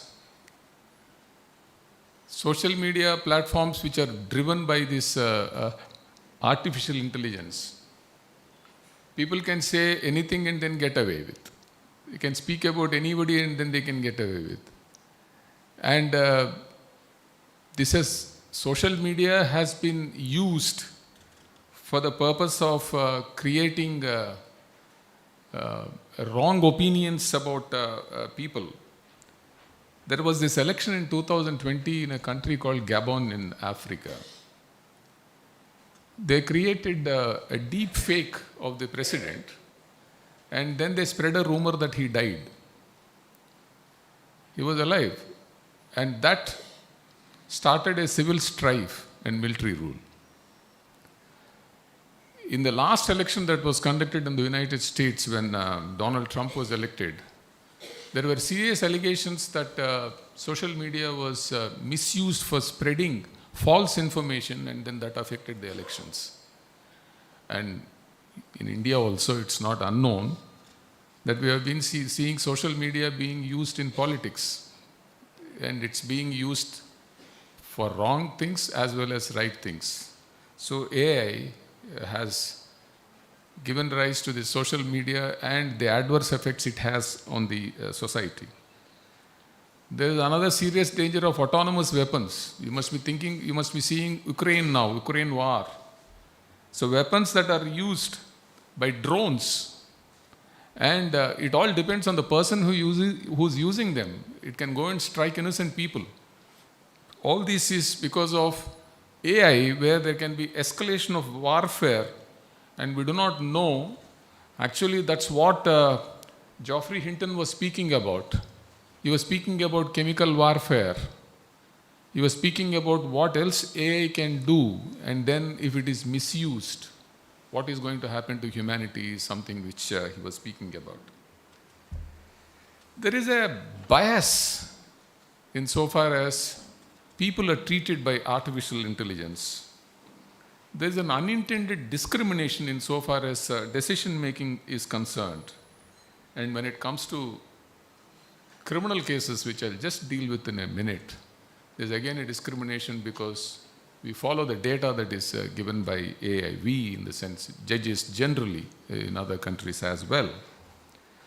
AI also reinforces societal prejudices by perpetuating biased decisions and exasperating existing inequalities in the criminal justice system. Deep fakes, they fail to recognize people with a darker complexion. Google Photos recognized a dark male person as a gorilla. So there are certain problems that arise because of AI not being perfect. And there's a lack of diversity in data. Lack of diversity is because of underrepresentation leading to biased models. Facial recognition and racial bias. Last week I was reading Times of India. There's one lady by name Portia Woodruff. She's about 32 years old. She was a pregnant black woman. She was in her home with 2 children, young children. Police barge in Detroit and they arrest her. They say that you're accused of committing a burglary. She was a nurse working in a hospital. She pleaded ignorance. She said, I don't know anything. And she was carrying a baby. She was 8-month-old pregnant.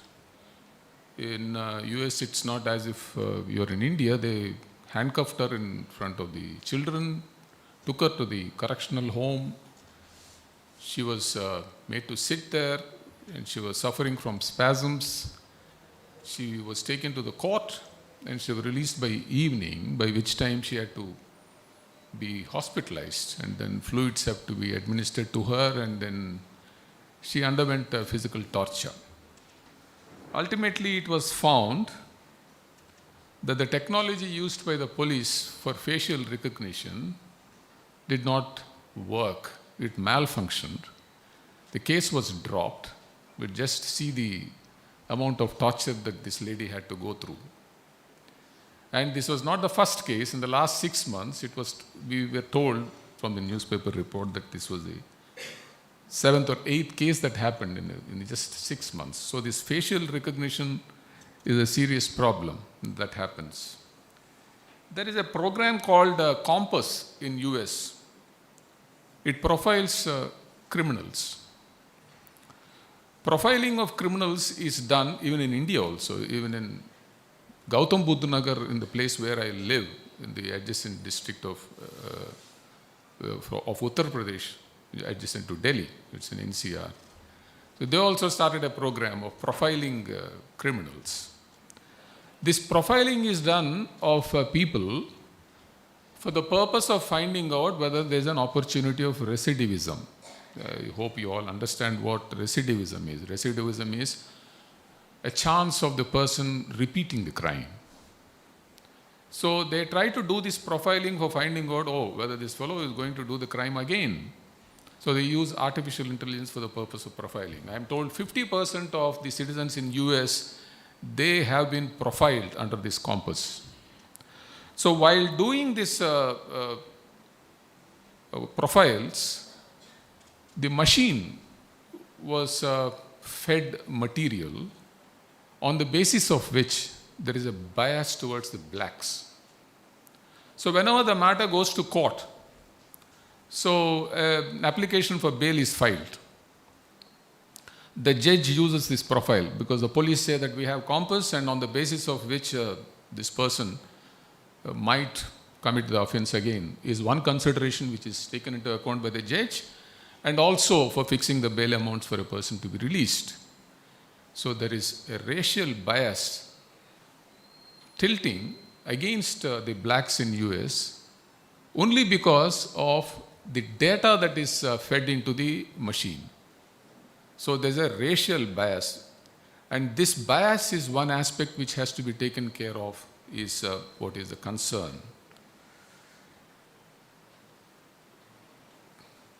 There is this due process problem. What is this due process problem of AI technology? Crucial decisions are taken affecting human beings in educational institutions, workplaces, insurance and banking institutions, which means an employer gets data on the basis of which he decides, okay, in the next 1 month I'm going to lay off people. They're not even given an opportunity to come and explain why are they being sent out. They are not government employees. In Washington, D.C., there was an evaluation of school teachers on the basis of their evaluation. Low scores of persons was taken as a criteria, and a large number of teachers were asked to go home. No due process. Nobody is even informed because nobody knows why they are sent home. So technology being utilized for the purpose of speedy decisions has problems, as I mentioned, about this ethics, privacy, as well as due process not being maintained. A person doesn't get an opportunity. An artificial intelligence committee, because we cannot be left behind insofar as ICT is concerned. It's not as if technology was not started in courts. More than 40 years back, we realized the importance of technology and utilizing the benefits of technology for administration of justice. Digitization was initiated long time back, but it was moving at a snail's pace. It was really, I think it is happening that all the courts are being digitized. Justice Nambiar was just telling me in Kerala you have your own method of digitizing the courts. The benefits of is it that we resolve even finding out what is it to be decided. So digitization would definitely help in earmarking which are the cases which are pending for 20 years, 30 years, 10 years, which are the criminal cases. Even in criminal cases, there are people who are under trial prisoners who have been in jail for the past 3 years, 4 years, 5 years, 6 years, God knows when are they going to come out. So, and ultimately the stick is taken by the judiciary by saying that a person is in jail for 20 years, nobody took care of him. That's because we didn't have that information, and physically it was not possible to get that information. Digitization is compulsory, and the benefit that we have of artificial intelligence and digitization would go a long way, at least to reduce the pendency of cases which have been pending for a long period of time. We are all very lucky in the southern part of the country. If you go to the northern part of the country, there are criminal cases where an offense of 302 is committed in 1970, matters are still pending. Just take 30 plus 20, 50 years, a person who commits a crime at 20, when the matter comes to the Supreme Court, we find that this fellow has to go to jail. What do? The fellow is 70 years old. So we don't know what to do. So that's how administration of justice becomes very difficult. With this digitization, I think definitely things would improve. That's one of the advantages. E-committees are doing a very good job now in all parts of the country. And ultimately, the idea of the Chief Justice of India is that all courts would turn paperless. If all filing can be done electronically, like in Supreme Court and the High Courts, electronic filing is permitted, even in tribunals, electronic filing is permitted. So once we start utilizing technology, our efficiency will definitely improve. People should be ready to change. Justice Nambiar was saying that change is the only constant. So our mindset should be to change ourselves, to embrace technology. In 2017, when Justice Kehar was the Chief Justice of India, he introduced monitors in courts. We were, as judges, we were also given monitors at homes. So he said that all of you should follow the electronic filing and conduct courts on the basis of the monitors that are given to you. After about 3 months, except me and the present Chief Justice of India, nobody started using. All those were thrown out.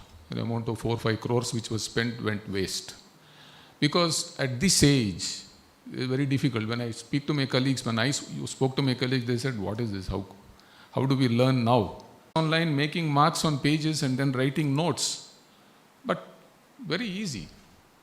So I had a friend, Justice Ravindra Bhatt, who's still there. He was the one who told me that it's very easy. Just start doing it, and then you'll understand the benefit. Justice Muralidhar and Justice Ravindra Bhatt of the Delhi High Court, they started having a paperless court about 15 years back. I remember arguing before them, where I was carrying a number of papers, and they were just asking me, Mr. Rao, where is the page number? And they were opening their computers much faster than I was doing. Going through these pages. It becomes very, very easy. I think all of you are used to iPads or computers. Much of time is saved, efficiency is there, and you can utilize time for something better. So the time that is available to you for learning something more important is available if you use this technology insofar as lawyers are concerned. So what we thought of was that, okay, artificial intelligence is developing, why don't we adopt it insofar as judiciary is concerned? So the Artificial Intelligence Committee was formed, and fortunately I was made the chairman of the Artificial Intelligence Committee. I didn't know anything about artificial intelligence. Even now also I don't know anything.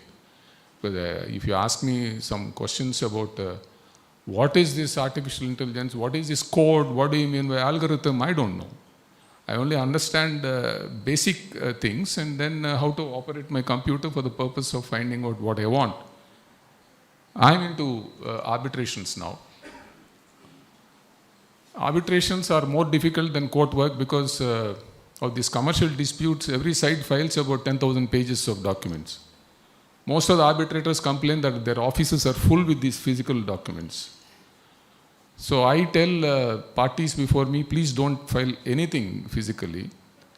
All my arbitrations are on my iPad. I use liquid text. It's so very easy for me to go to any page in those even 50,000 pages.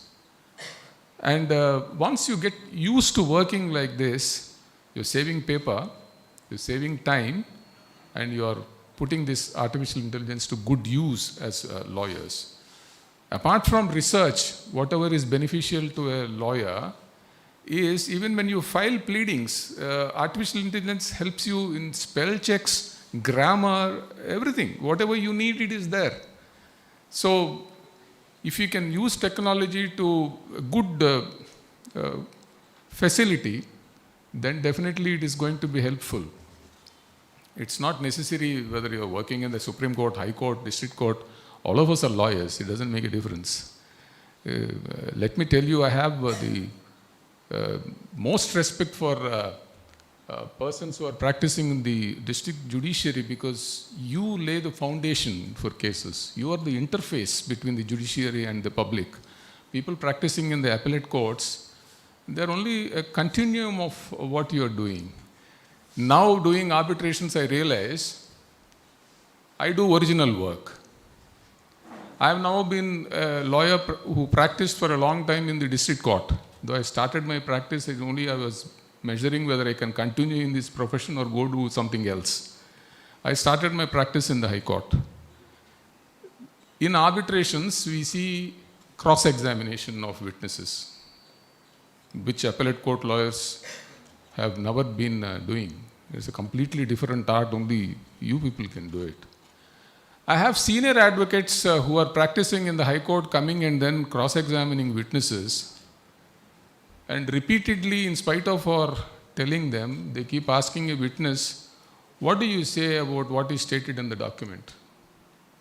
So I keep telling them, it is for me to decide what the content is, why are you asking this question? But repeatedly, senior advocate after senior advocate who are charging 50 lakhs every day to come and cross-examine, not knowing the basics of cross-examination.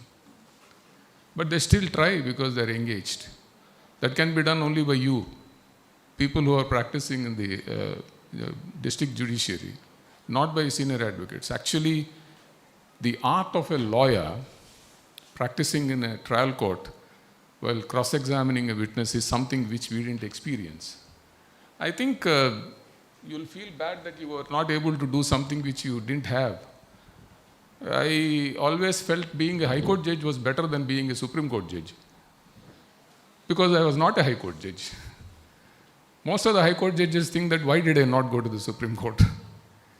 Because the beauty of the activity of advocacy and administration of justice is this. All of you should take pride in what you are doing.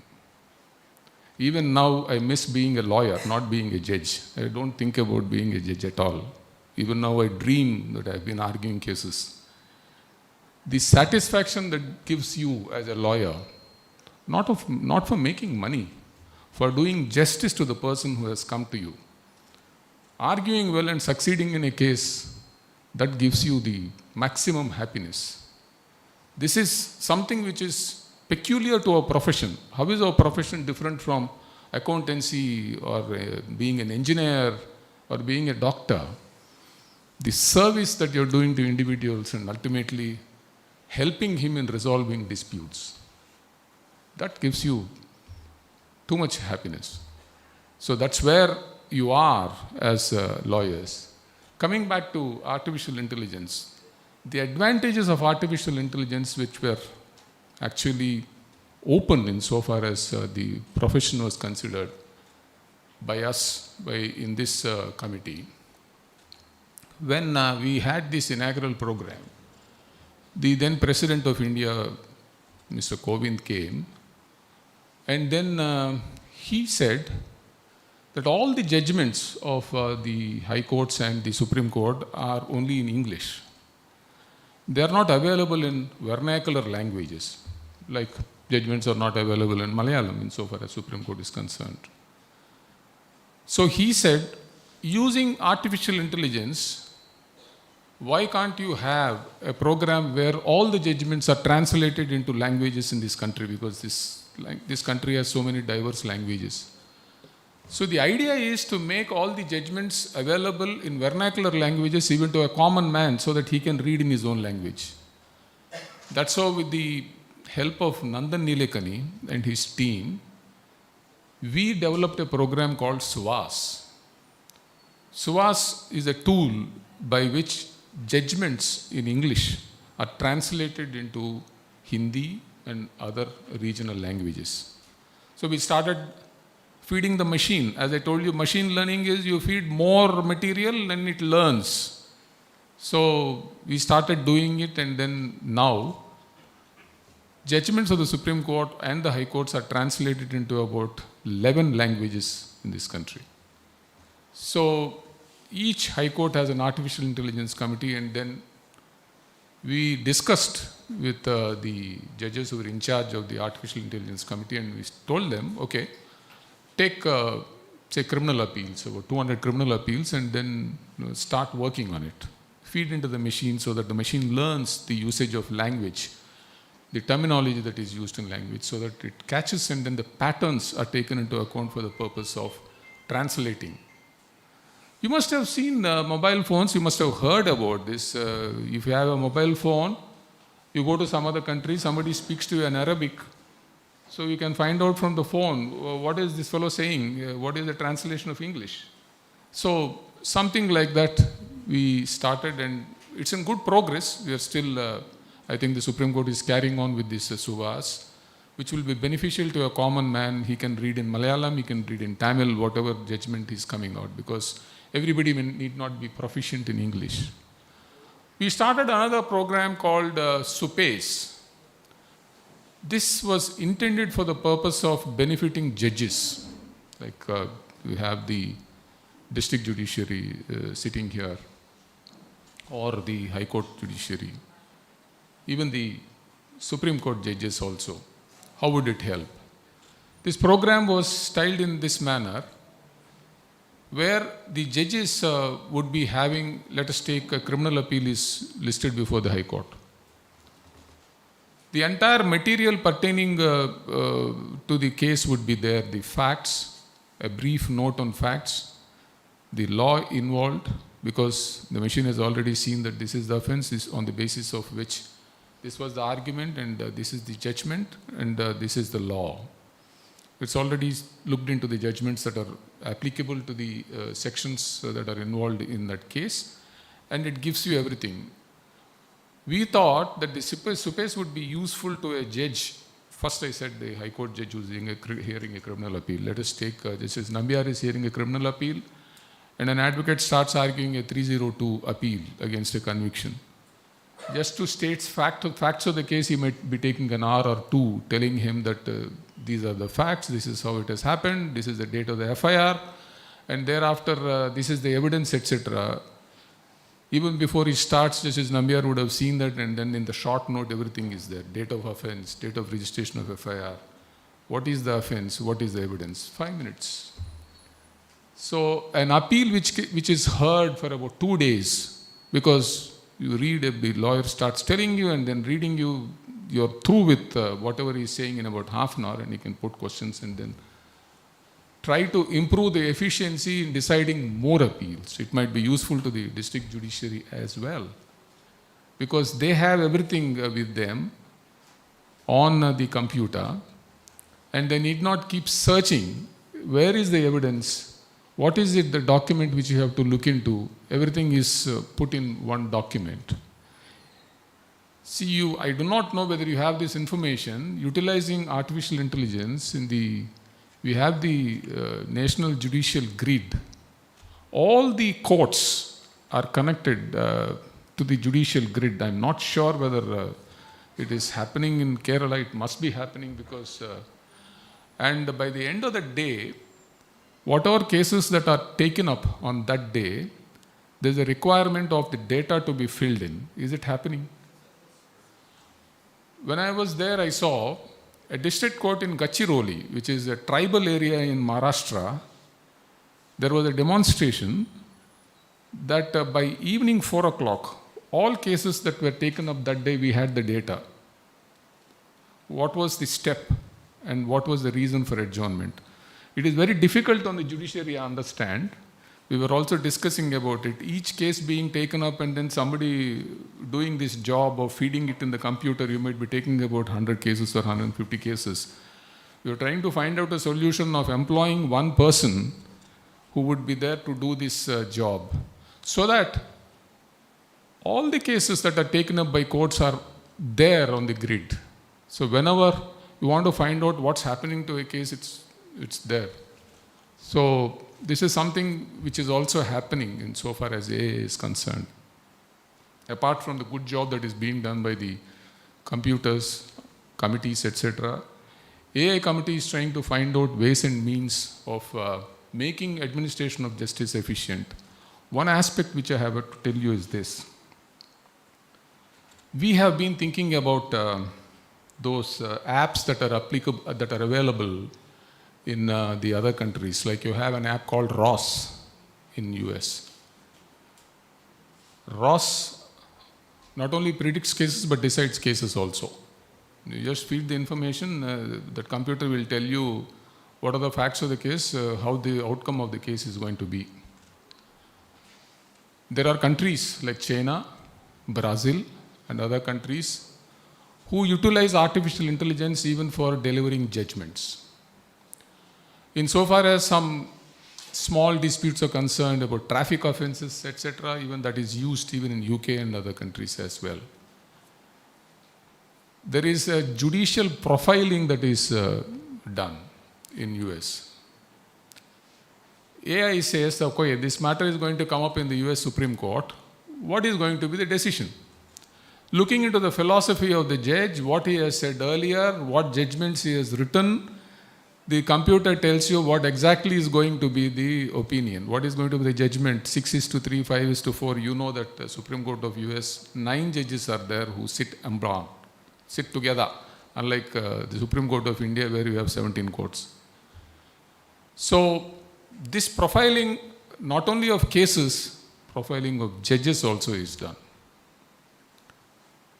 I might not accept with profiling of judges. In France, there is a legislation saying you cannot profile judges.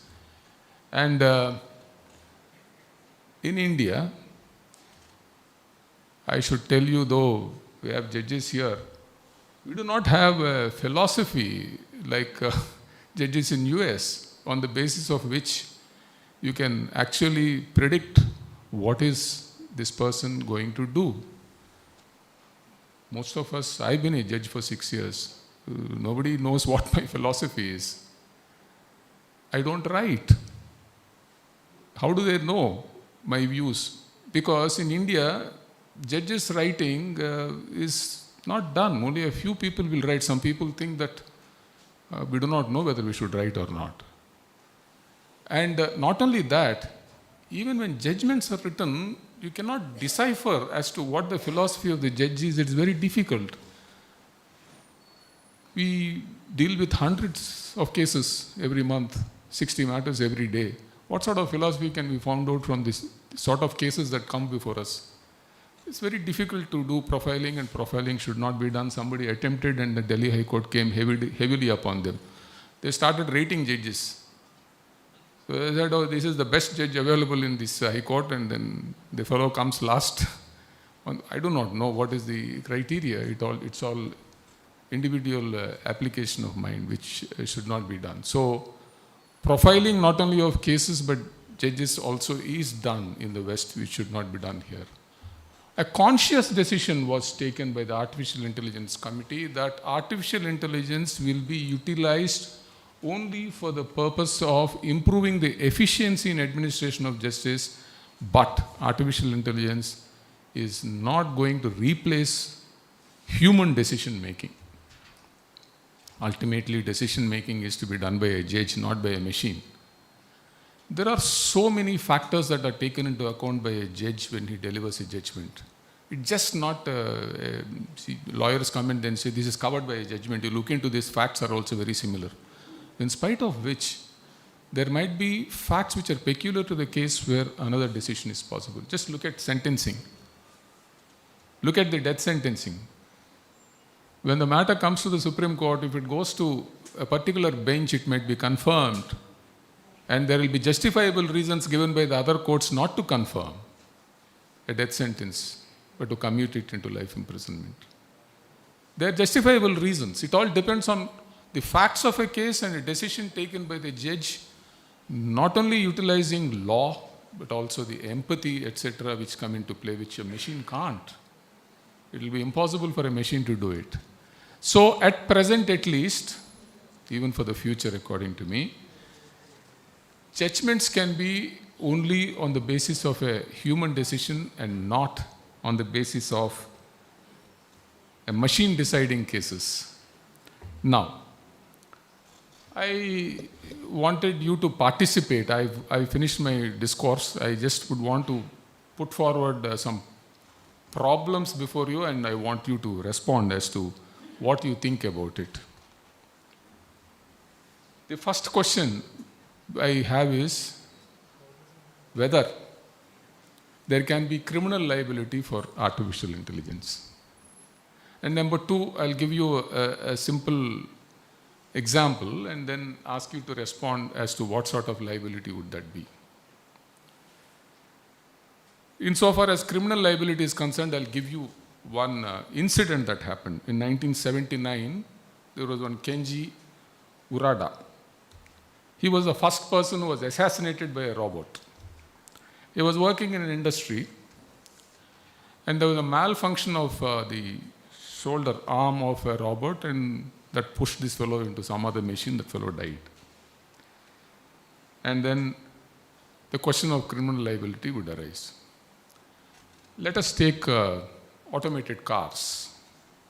This is an example which everybody would be knowing. If there is an accident caused by an automated vehicle, who would be liable? The accident might be hitting a pedestrian who dies. The accident might be the car, which is an auto vehicle, going and hitting another car. Accident might be the reason of some other car driven by a human being coming and hitting this car. There can be myriad accidents. Accident cannot be described.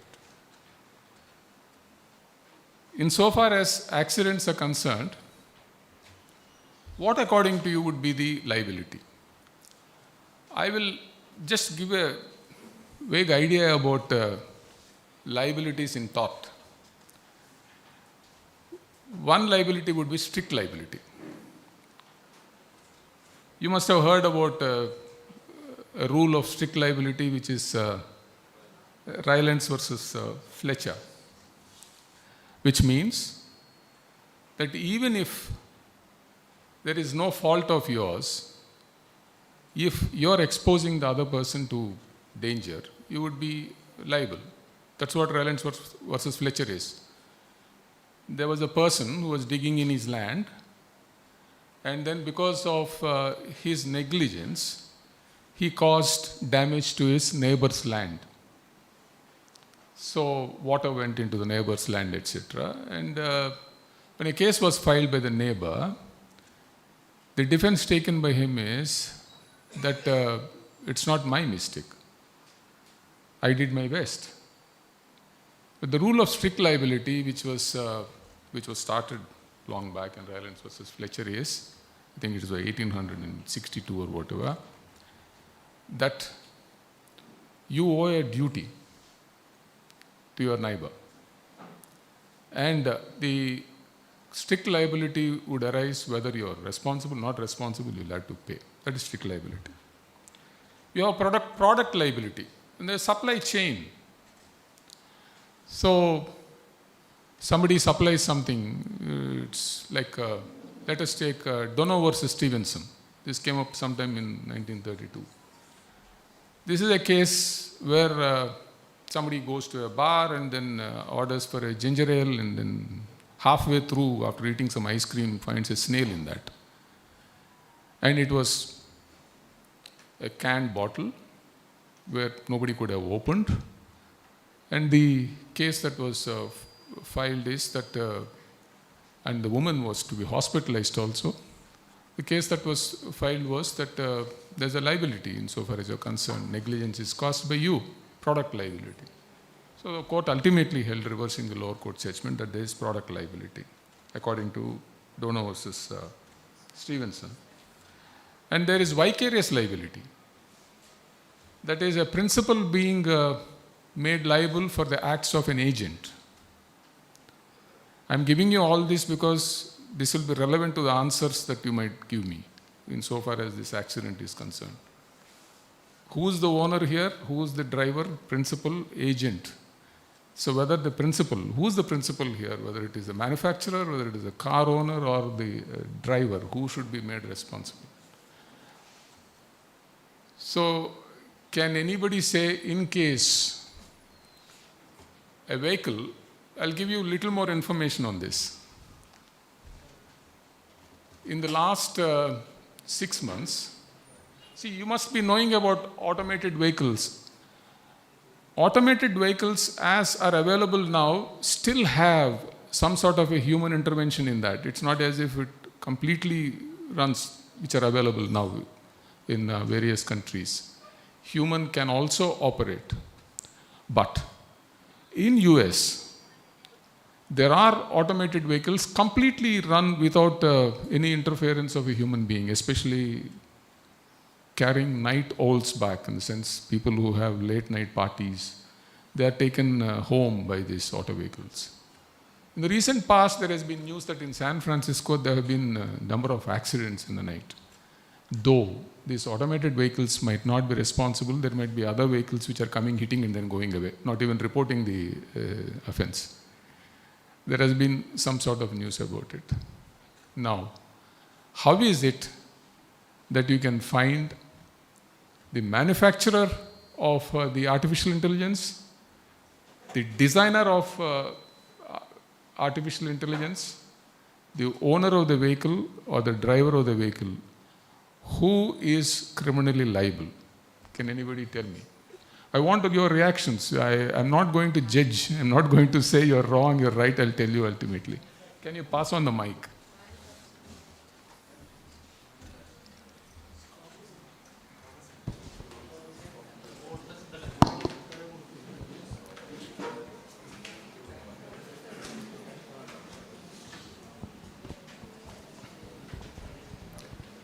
Madam, please say whatever you want to. I want everybody to It's manufacturer's liability. manufacture. In all situations, Depends upon. which are those situations when the manufacturer is liable? Suppose a driverless car or fully automatic car runs in proper way and another vehicle is hit on. A car driven by a driver hit on this car. In such situations, absolute liability or manufacturer cannot be liable. Yes. I want some lawyers. Yes. The mic will not go there if you can come ahead. Please don't feel shy. You are all lawyers.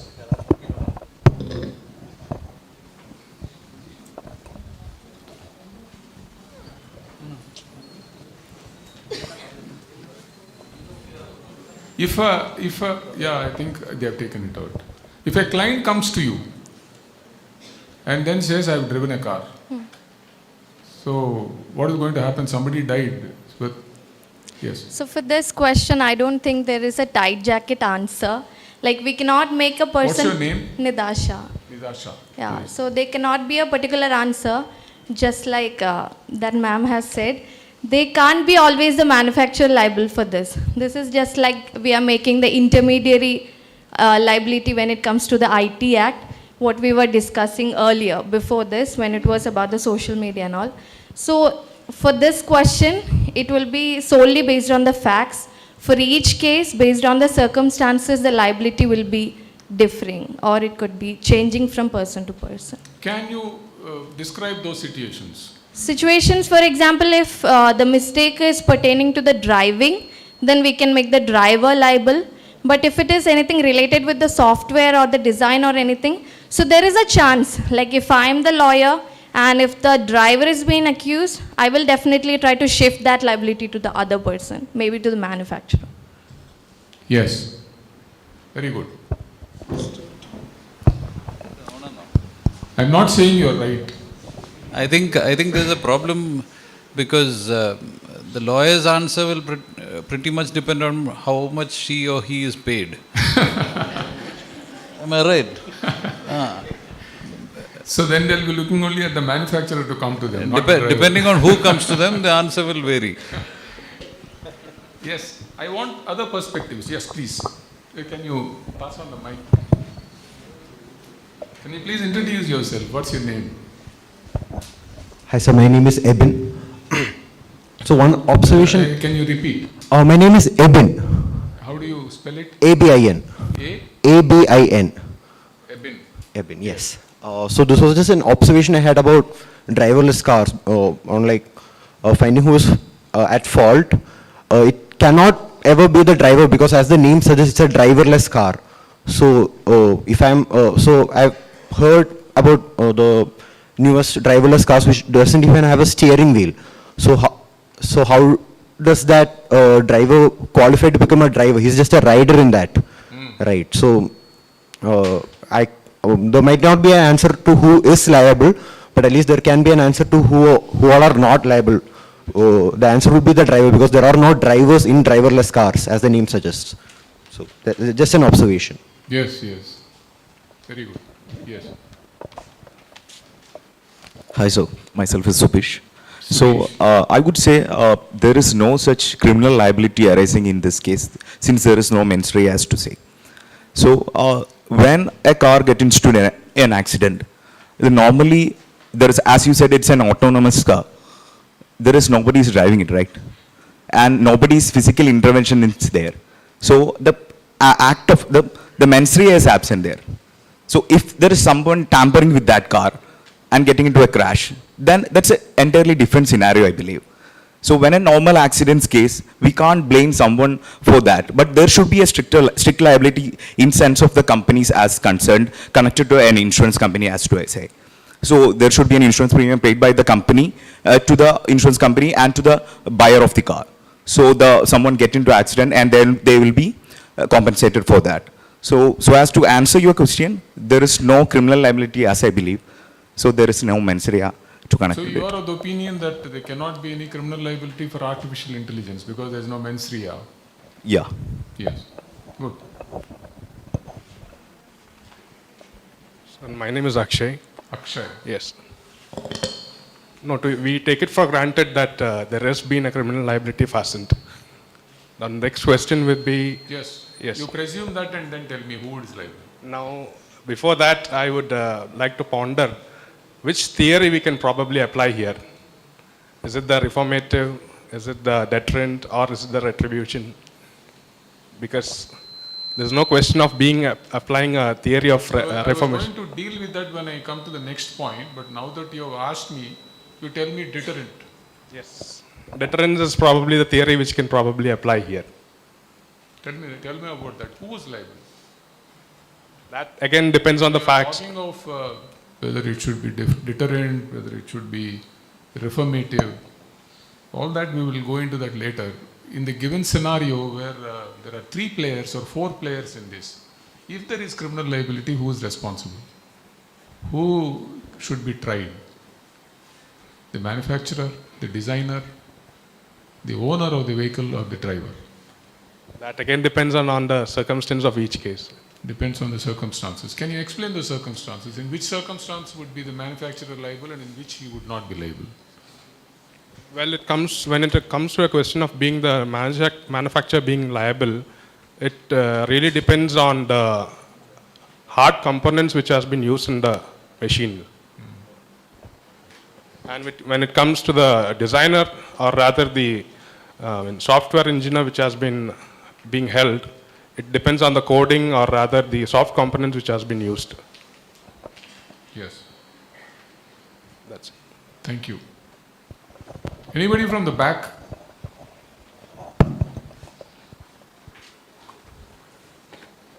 Please volunteer. It is a simple problem.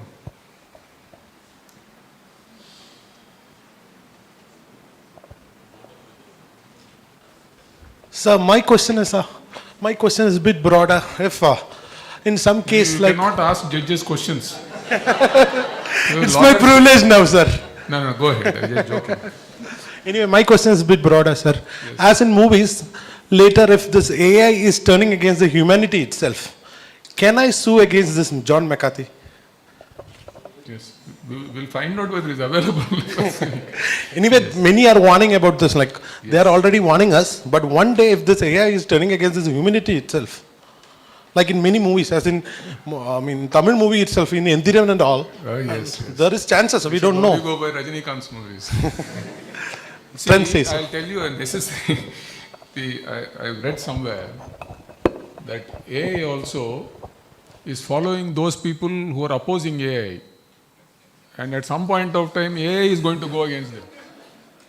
Really, I read this. So they're making a note of those guys who are against AI.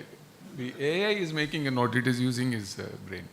Yes, on this problem which I have just asked you, I want more responses before I tell you my idea. Can I just add some new dimensions to the problem actually? One would obviously be that in response to the gentleman's observation that there is no driver. See, what exactly is the definition of a driver? A driver is one who drives, right? Or who has control over the particular vehicle.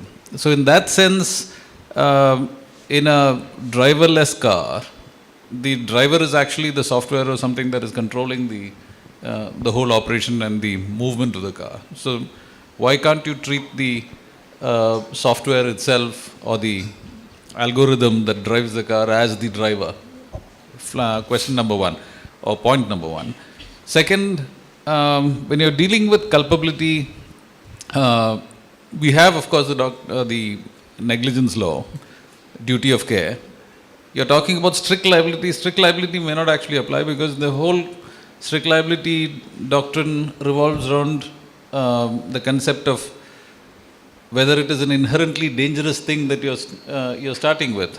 Now, if the technology is actually used for innocent purposes, or legitimate purposes, then and it's not inherently dangerous, then maybe strict liability is ruled out. But we still have to factor in negligence, because even something that is done with the bona fide purposes, if it goes out of hand, then it should be something that comes within the realm of foreseeable injury For example, like the auditors giving opinion. Fortunately, we don't have that kind of negligence yet on auditors or lawyers in our country.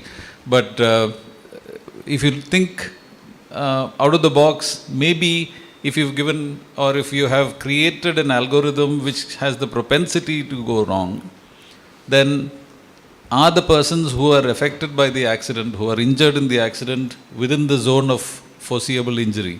This could be another aspect that comes in. So let me just add that to the complication and then leave it to the young ones to, or the brighter minds to answer the question. Yes? Is somebody there? Can you give a mic to him, please? I am Harinarayanan. First of all, accidents are accidents. So, when the driver has observed or taken care of all due diligence, he should be absolved of, provided he has observed all the relevant rules for driving. Secondly, who has vicarious liability? Certainly the manufacturer, who should have taken all precautions like a prudent man would have taken. In that case, I feel that manufacturer should be made liable for the accident. Yes, please.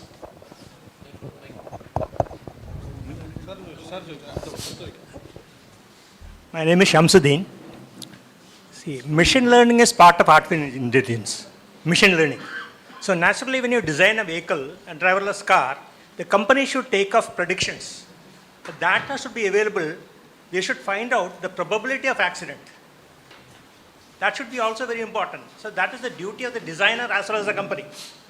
So ultimately, company should be held liable, and the designer's default will also boomerang to vicarious liability on the manufacturer. Yes.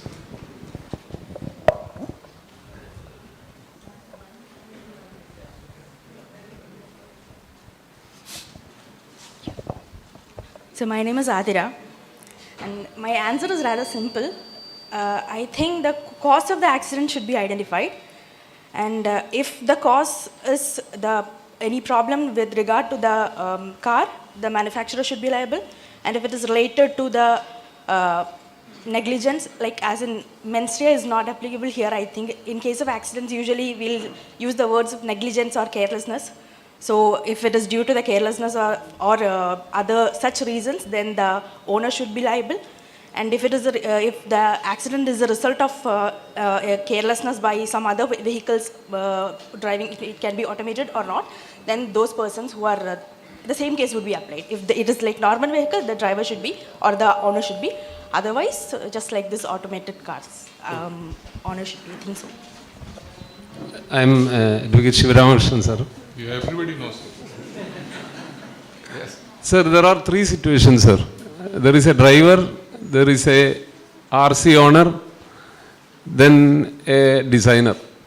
I think contributory negligence will act because three of them are made contributions to this accident. So vicarious liability and also the issue regarding contributory negligence will come. Thank you, sir.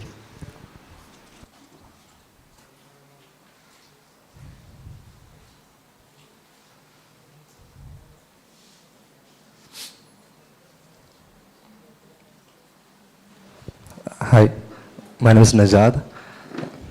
It's really hard to express my views after all these in-depth views, but I would start with a suggestion that you were making that there is there is an argument coming up that the creation should be, the ethical AI concerns and the RAI. So I was participating in a conference, the creators are now looking into RAI when they are creating the creations of technology. Now, coming to the law, how law interferes with the criminal liability of the AI or the automated vehicles, ethical AI principles. So, if we go into into the philosophy or theoretical base of the creation of a law, I think like what we or the people legislate as or decide as the deviant kind of creation. So there should be a kind of theoretical base or ethical base. These are the deviant kind of, or these are the deviant kinds of creations that we legislate as offenses or deviant actions in society, so that we can hang the liability towards those kind of deviant activities, so that the criminal liability can be given to the creators of the designers of the product, by taking the suggestions that the lawyer was saying, that the probability of the accidents that were taken into when they are creating the models. But the punishment kind, I would take suggestions from that lawyer, that he was saying that the basic understandings of contractual natures, that we have been assured that this will not happen. This will not happen into an accident. But that is a contract being made with the manufacturer and the consumer, so that the liability should go to the manufacturer or the insurer, whoever that we are contracting with. So, right, good. Now I'll ask you a connected question. Can artificial intelligence be tried criminal? Can there be criminal liability for artificial intelligence? Yes. He said no because of mens rea. Anybody else? No, artificial intelligence is an inanimate body. It's not a human being.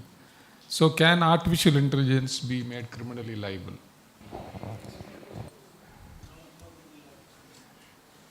No criminal liability. How many people think that artificial intelligence cannot be criminally liable? Can you raise your hands? So most of you think that artificial intelligence can be criminally liable. Can I take it that way?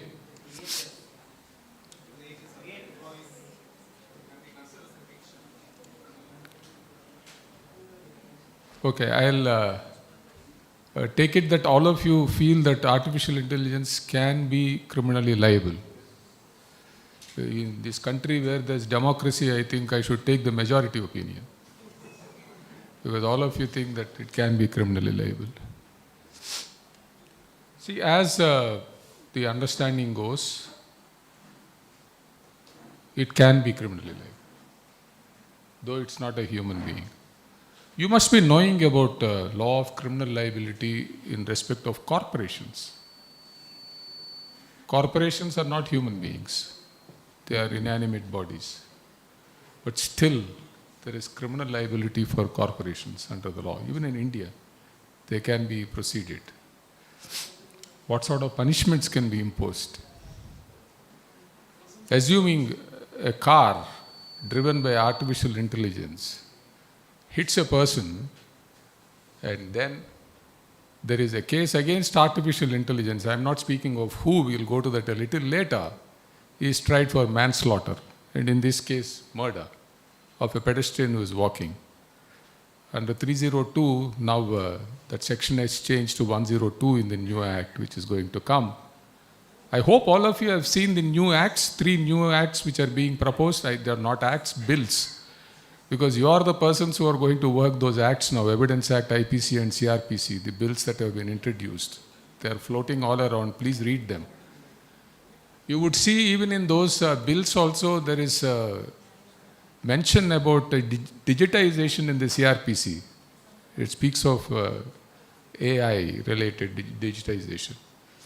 Now, coming to murder, you can impose a death sentence on a human being. How do you impose a death sentence on a machine? The theory is remove the parts of the machine. Death sentence. Assuming imprisonment is to be ordered. There is some understanding saying that you remove the design for a period of time, 7 years or whatever. So that's how you're imprisoning. You're not going to keep the AI behind bars. That's not going to help. But it is said this can be done only in extraordinary circumstances. But still, AI can be criminally liable. Is there any law? Nowhere in the world. I think, to my knowledge, they haven't made any law, no regulations. But there is a lot of material on the internet. Now, all of you are connected to the internet. This is an interesting question. If you go to the internet and then see on criminal liability of AI, you will get plethora of material, very interesting material to read as to whether it can be done. If it can be done, how it should be done is what the material speaks of. So, I suggest that you read all this. Now, coming to the question that I put to you, there has been a difference of opinion amongst all of you insofar as who should be punished. First, I'll deal with his answer that can't be punished because there's no mens rea. All of you know that an offense needs mens rea as well as actus reus. Actus reus is the act itself, which is the evidence. But there's no mens rea. Mens rea is not there for AI, but mens rea is there for somebody. Can that be said to be correct? That can be tested only on this factual issue that the cars that are driven are not entirely automated. You have a driver there. It's not as if a driverless car doesn't have a steering. That happens only in US right now being tested. But otherwise, auto cars have a driver there because as and when the command that is coming to the computer says, I can't go beyond, I don't see, I cannot drive here. Then the driver steps in. The driver is also there. It's not as if driver doesn't have control. Driver has control over the car. Now, coming to what Justice Nambiar was saying about strict liability and negligence first. Volvo, which is a Swedish manufacturer of cars, in 2014, it gave an indemnity. It said, any accident that is done by my auto cars, automated cars, we take the responsibility. That's what the car said. Insofar as indemnity is concerned, you must have seen that there are agreements of indemnity. When you purchase cars, when you purchase some goods, if there's an agreement, the agreement would say, I indemnify you for the loss that is caused because of the product that I'm selling to you. Because if there's any danger that is concerned with that. But here, as I see, the general answer has been that it depends on circumstances. That's the correct answer. Because there cannot be a particular instance where you just hold one person liable here. The manufacturer can be liable for a defect in the manufacture if it is found. The designer can be found liable for defect. And the owner can be liable for vicarious liability if at all his driver was in charge of the driving and then he caused the accident. And the driver, if at all he caused the accident, nothing to do with the machine giving him some commands. So it all depends on situations. Most of the accidents which I told you which are happening in San Francisco as of now is where these auto cars are hit by others who are drunk and then they don't stop and go. So accidents can be accidents. See, generally as we understand, artificially intelligent driven cars which have commands, etc., can avoid accidents to start with. Because the statistics is 80% of the accidents are because of human error. Yesterday when I was coming from the airport, your president was telling me that just a day before, 2 youngsters who were going on a motorbike were killed in an accident here. It must have been because of some human error. Somebody driving in a rash manner, or even the youngsters driving in a rash manner. We do not know anything. But artificial intelligent cars, they have auto brakes. The new cars which you are buying now, whenever you are going anywhere near the vehicle, even without your braking, it auto brakes. So there are facilities which are definitely useful to the consumer. We are only talking of malfunction of designs And in a case where there is a malfunction, who should be liable? It all depends on the facts of the case. Mens rea, the point that he mentioned is very important. Who has mens rea here? Nobody has. Even the manufacturer, when he is making, it's only a question of negligence. He did not manufacture it for the purpose of killing A or killing the humanity, whoever is walking on the road. Even the design which has been made, it's only a malfunction of the design. When they made the design, they made it well. So as Jay was saying, negligence still comes into play.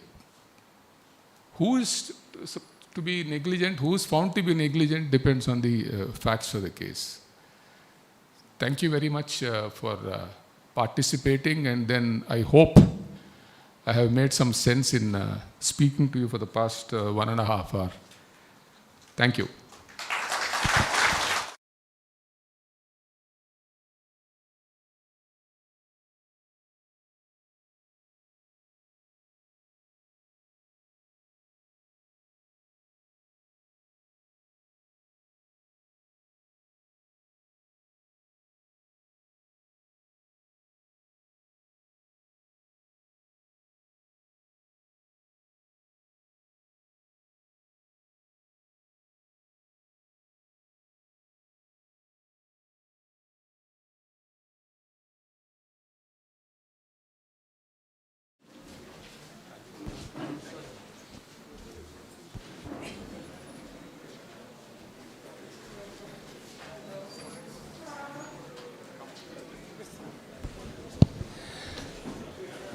Thank you. Now we are breaking for lunch. All are requested to give preference to our guests and honorable judges for having lunch. And I request the participants kindly do register before we are going to take the lunch.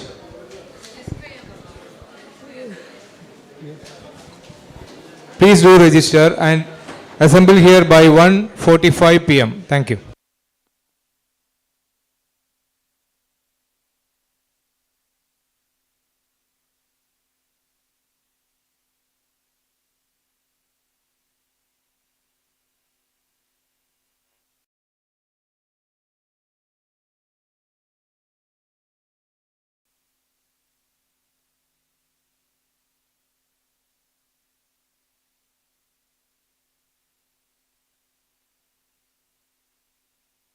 By Padmanabhan B. Menon, Advocate and Vice President of Calicut Bar Association.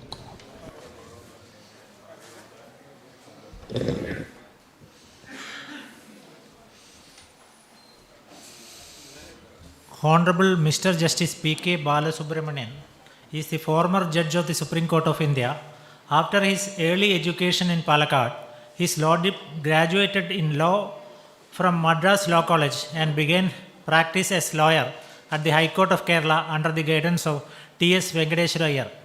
After a very successful practice, he was elevated to the bench of the Kerala High Court in 1992. He served as Chief Justice of Orissa High Court and Jharkhand High Court before being elevated to the Supreme Court in 2004. He retired in 2007. During his tenure, Mr. Justice Balasubramanian has delivered many notable judgments. His lordship writes regularly on Outlook magazine. Advocate P.B. Krishnan, one of the best lawyers of Kerala High Court, he is his son. We look forward to hearing him on commercial courts, concept and practice.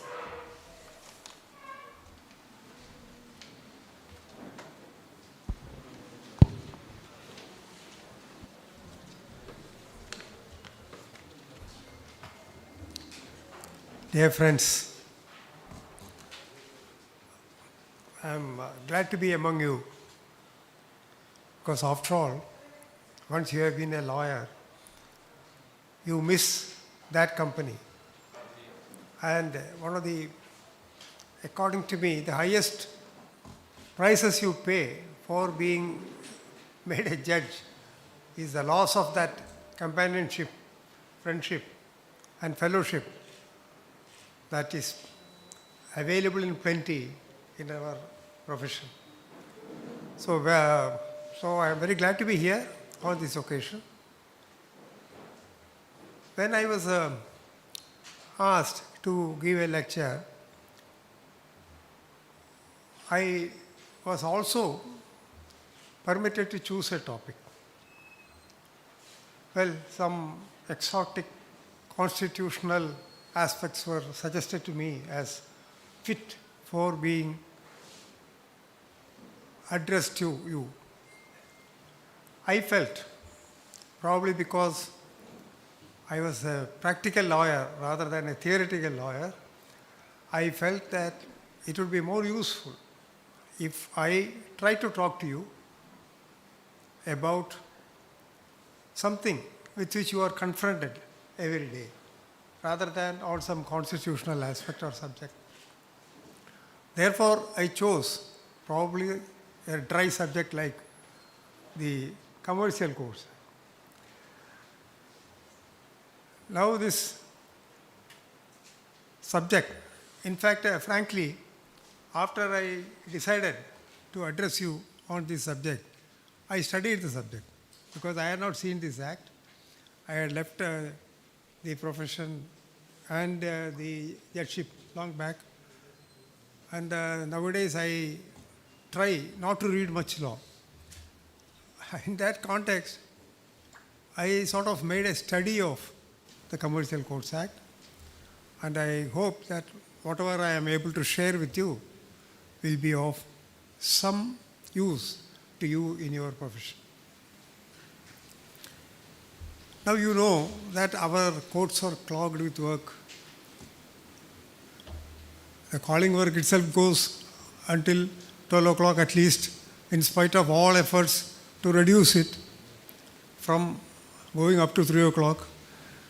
And then there are so many branches of litigation before the court that the court hardly gets time to address anything more than 1 or 2 matters a day. That's a reality. Now, in this context, the merchant community, so-called, or the commercial world, wanted some setup for resolution of their disputes satisfactorily and quickly, rather than after 15 years of institution. So this resulted in a lot of discussion, and ultimately England, just like in other aspects of our law, hit upon the concept of establishment of commercial courts. In fact, those who are interested in that, if you look at the history of the establishment of commercial courts in England, you will get the background in which the whole idea germinated and on the basis of which this institution came into. Now this concept became important or significant for our country too when our economy opened up. Our economy opened up and the foreign players entered the field. The result was that there were more commercial litigations and they had to be addressed. And in that context, various suggestions were made.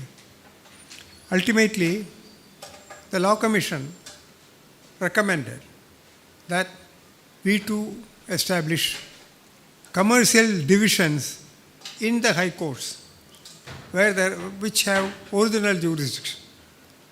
Now, fortunately or unfortunately, our high court does not have original civil jurisdiction. The original jurisdiction is vested with those courts, the chartered high courts like Madras, Bombay, Calcutta, and then Delhi, because that came in separately. But otherwise, by and large, the courts do not have, high courts do not have a commercial. So the concept of having commercial divisions in the high court did not benefit the majority of the states. In that context, the Law Commission recommended that we should establish commercial courts at the district court level. Then only the problem that is sought to be addressed will be properly addressed. That is how the Commercial Courts Act 2015, preceded by an ordinance in that behalf, came into existence. But our commercial courts in the districts as at present available, they became available only after an amendment to the Commercial Courts Act in the year 2018. Now the avowed object was the demands of a speedy and quality resolution of commercial disputes. Now all very high sounding, highly hopeful. How far we will be able to achieve depends on you. I find that in the context of this act, the achievement of the objects of the act depends on the lawyer, not necessarily on the presiding officer. Therefore, your involvement with the litigation has to be more intense when you practice on this branch of the law.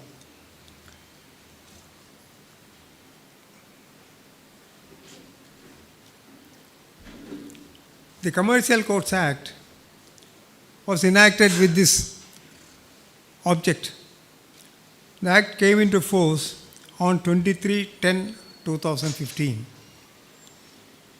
The preamble says that it is for the constitution of commercial courts for adjudicating commercial disputes of specified value and matters connected therewith. Then I already referred to the amendment which came into effect on 3/5/2018. So it was under that amendment that the commercial courts in our state came to be established. It also reduced. Now, originally the idea was that commercial disputes of higher value should be expeditiously disposed of. But when the bill went to the Parliament, the Select Committee felt that that approach was rather elitist in the context of Indian situation, and therefore the amount must be reduced to rupees 3 lakhs. In a sense, that became counterproductive because when you reduce the value of the dispute to 3 lakhs to attract the jurisdiction of the commercial court, it meant that almost all suits for money nowadays in connection with any commercial activity had to go to the commercial court. Anyway, that came in, and the courts were established with the value of 3 lakhs as the jurisdictional value.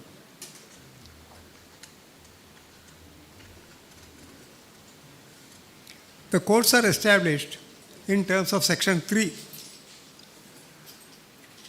That section enables the state government, after consultation with the High Court, to constitute commercial courts at district level for the purpose of exercising the jurisdiction and powers conferred on those courts under the Act.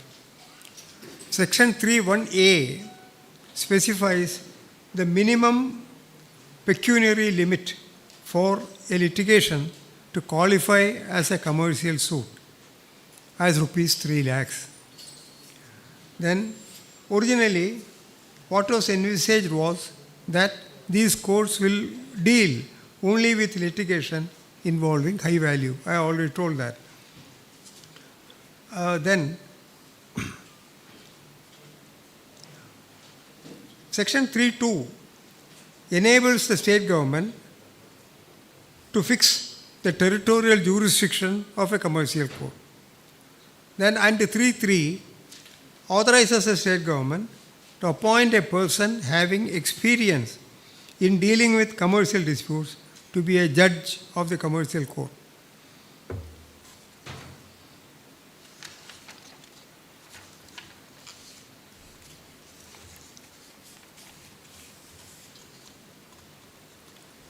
Actually, the Act contemplated even the appointment of a person outside our judicial hierarchy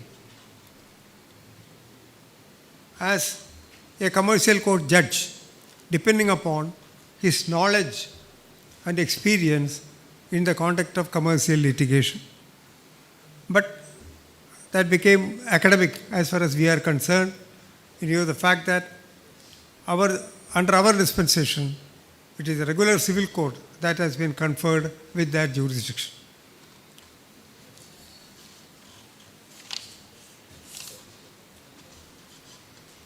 Section 3A enables the designation of commercial appellate courts at district judge level for the purpose of exercising jurisdiction and powers conferred on those courts by the Act. Of course, sections 4 and 5 are not relevant for us because they deal with the jurisdiction of the original side of the High Court.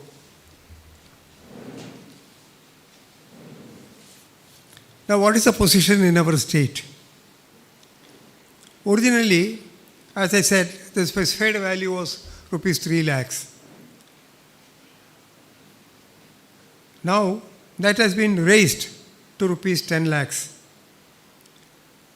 Originally, only the principal subordinate judges were, or principal subordinate judges court was designated as the commercial court, and the district judge as the commercial appellate court. Now we are all aware that a principal subordinate judges court in a district is one of the busiest courts, dealing with all sorts of disputes from the entire territory within the jurisdiction of that court. Therefore, to confer this jurisdiction, which was intended to be a quick disposal one on the principal subordinate judge, became counterproductive. Therefore, better, I don't say senses prevailed, better thought prevailed, and subsequent notification raised the value to 10 lakhs and also conferred the jurisdiction of a commercial court on all the subordinate courts in the district. Now this, to some extent, ensured that there will be some attempt to dispose of these commercial litigation. But the problem here, as I understand it, is that no subordinate judges court permanently sits as a commercial court. It calls these cases along with the other cases, with the result that ultimately the distinction between a commercial suit and an ordinary suit vanishes and things go on as they were. So, or just chalo becomes the usual thing. Therefore, I think it may be necessary to consider whether some courts or one or two of the subordinate courts are designated as commercial courts and no other case listed before them. That will ensure that the object of the Act is at least to some extent achieved. Now there is, the judicial officer may say, sir, I will get bored if I hear the same thing every day, day in and day out for, say, a period of 1 year, 2 years. Yes, that can be avoided by changing the assignment from, or changing the personnel. After all, say a district like Calicut must have, or center must have around 6 or 7 subordinate judges, minimum. So they can be alternated. Say somebody can look after it for 6 months, or the next 6 months somebody else can look after, so that they will also have some variety in the manner of work. And at the same time, at least partly, the object of the Act of a quick and satisfactory disposal will be met. Then the notification also made the district judges the appellate court commercial judges. Now this according to me, places a great responsibility on the district court bar, because everything, however high the value may be, however complicated the dispute may be, stops at the district court level. Because the Act is very clear that there will be no further appeal. So even if the subject matter of the suit is, say, 100 crores, the subordinate judge will try and decide it, and an appeal will lie to the district court, and no further.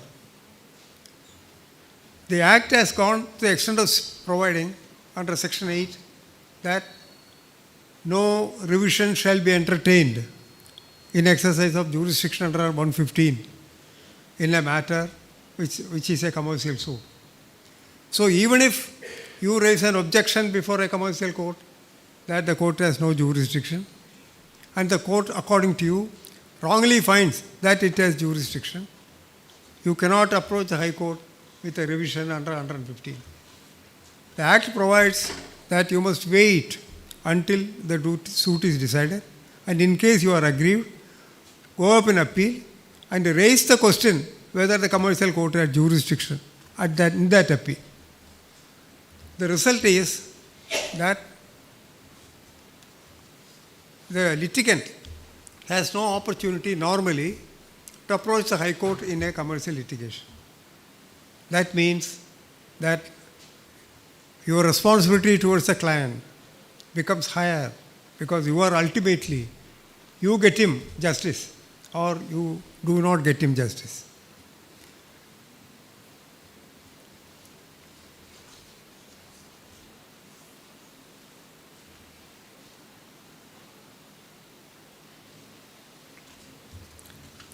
Section 6 of the Act defines the jurisdiction of the commercial court. It has jurisdiction to try all suits and applications relating to commercial disputes of specified value arising out of the entire territory of the state over which it has been vested with territorial jurisdiction. It is explained that the determination of jurisdiction is as per sections 16 to 20 of the CPC. Since the jurisdiction is vested with our regular subordinate courts, there is no special problem here. Now, though commercial courts were contemplated as even outside the general hierarchy of courts when being established, ultimately it has turned out that they are all very much part of our regular system. And therefore, the Act has made it clear that the Code of Civil Procedure and the Evidence Act, unless it is modified by the Commercial Courts Act, shall apply. That means the determination of jurisdiction, again we go back to 16 and 20, 16 to 20 of the CPC.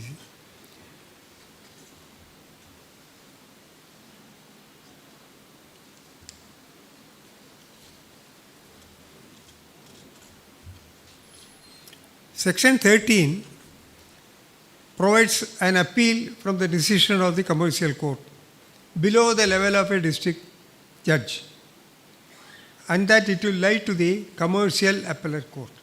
That's what I said, that the appeal also lies only to the district court and not to the High Court. The time for filing the appeal is fixed by the Act as 60 days.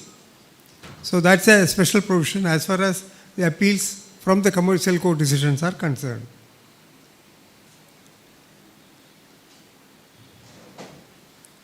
I have already addressed you on other aspect of the litigant being prevented from approaching the High Court with his grievance. Section 13(2) in that context emphasizes that no appeal shall lie against the decision of a commercial court except as provided in the Act, notwithstanding anything contained in any other law, including letters patent. In our case, the Kerala High Court Act.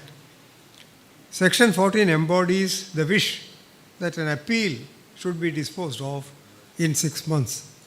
We all know the experience of the Rent Control Act fixing 6 months as the time for disposal of an application for eviction. And we are generally happy if we get a final decision within 6 years.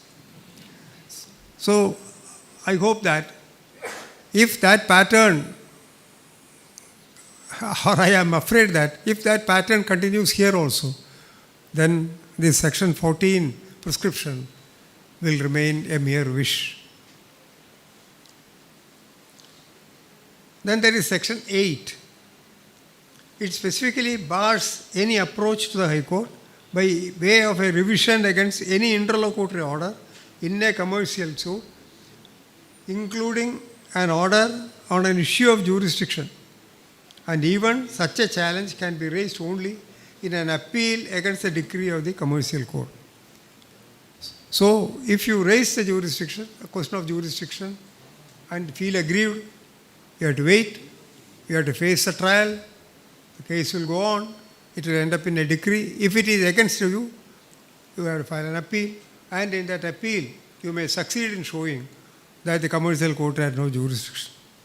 So, I don't know whether, as a matter of fact, any practical useful purpose is served by saying that the question of jurisdiction also should be tried only when there is an appeal against the decree. You may straight away ask me, all right, revision is barred, no appeal lies. Why not I approach the High Court under Article 227 of the Constitution? Well, Article 227 of the Constitution confers on the High Court a power of superintendence. But basically, it relates to the question of jurisdiction. The question generally in a 227 proceeding is whether the court has acted within jurisdiction or within the bounds of its jurisdiction in deciding the case.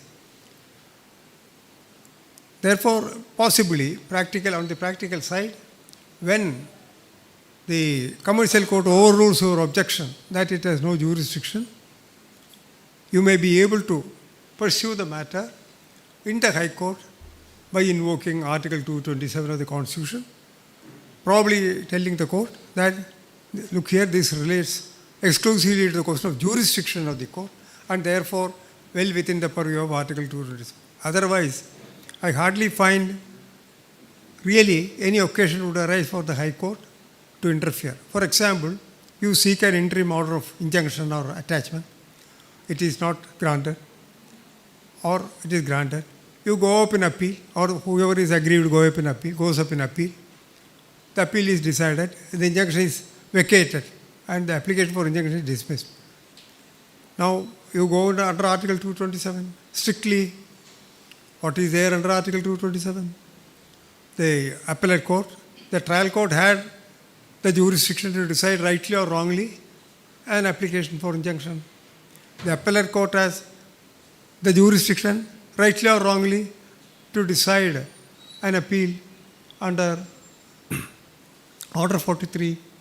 So, where is the error in jurisdiction? So, the High Court, in such circumstances, how far it can stretch its jurisdiction under Article 227 to interfere in an appropriate case is, highly debatable.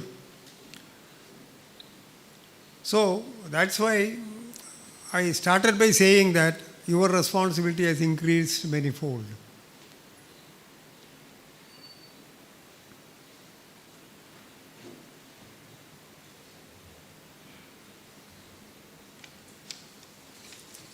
Before we look at some of the specific aspects,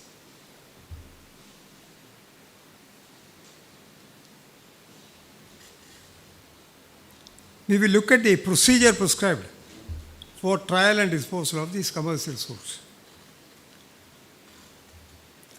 We are generally immersed in our regular procedural quagmire and try to use as many gaps that are available for either prolonging the litigation or for shortening the litigation, depending upon whether you are appearing for the plaintiff or the defendant.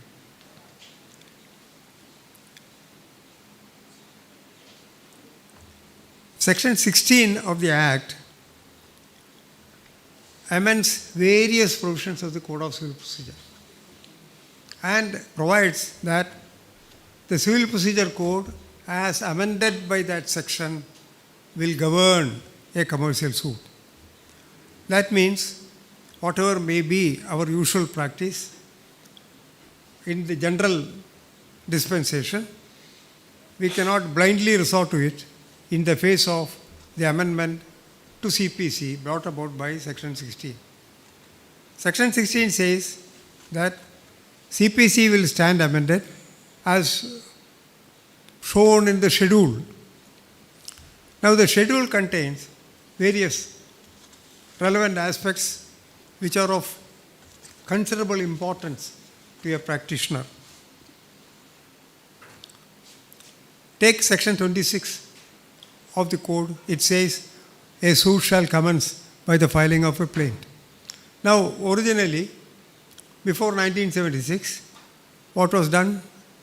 That the plaint was verified by the plaintiff or all the plaintiffs and then filed. Then in 1976, there was an amendment. A subsection came saying that the averments in the plaint shall be affirmed by an affidavit rather than our original form of verification. Now, the Commercial Courts Act makes a further provision.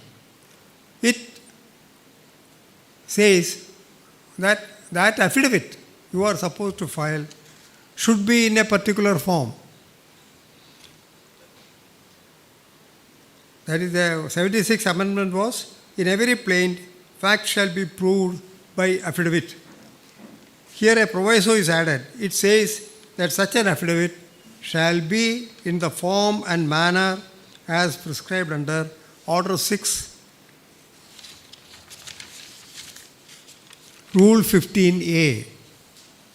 Now, Rule 15A has been inserted and the requirements of that affidavit are set out. The form of the affidavit is also provided in appendix. So you have to ensure that you conform to that form when you institute the suit, and cannot simply follow our old established procedure.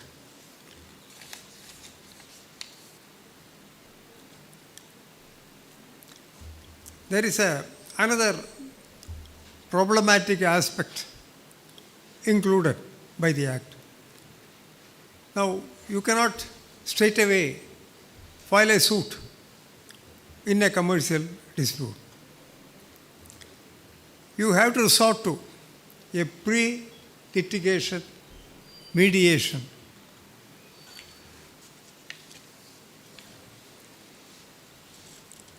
You should have invoked the pre-institution mandated machinery to get your dispute resolved. Now, there is some controversy as to whether Section 12 that embodies it is mandatory or merely directory. Suppose you straight away approach the commercial court without resorting to pre-litigation mediation. Is it that the suit is not maintainable? Some courts are inclined to take the view that the suit will be bad.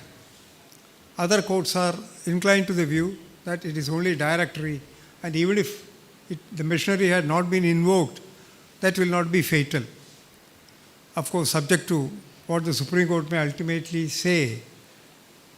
It appears to me, in the context of the Act and the purpose sought to be achieved, that the pre-litigation mediation is mandatory. The idea is that commercial disputes, as far as possible, should be settled rather than fought out. And in most of the cases, the dispute arises between parties who are in a commercial relationship. For example, a principal and agent for sale of goods things like that. So there's a continuing activity. And a stop to that activity because of the disputes between the parties would necessarily result in considerable economic loss to one or the other. So if those parties are able to sit down and get their dispute settled, obviously the relationship will continue, the prosperity will continue. So it is in that background that the legislature has thought it fit to say that you must have a pre-litigation mediation. And from that angle, it appears to me that ultimately it may be held that it is a mandatory requirement. Now there is one escape route, which as lawyers we will always resort to, and that is saying that urgent interim orders are necessary. So if urgent interim orders are, mind you, it must be urgent interim orders, not mere interim orders. So if urgent interim orders are required, you are free to approach the commercial court straight away. But then we can find an urgency in almost every case, either by seeking an injunction, saying that he is trying to do this, do that, or trying to say that he is disposing of his property to defeat my claim. He is about to sell it, therefore. So this aspect is neither here nor there, and it all depends on your ingenuity in finding out whether you can seek an urgent interim order. But unfortunately, all suits may not be of that nature. And anyway, that is one avenue available where you can get over this pre-litigation mediation.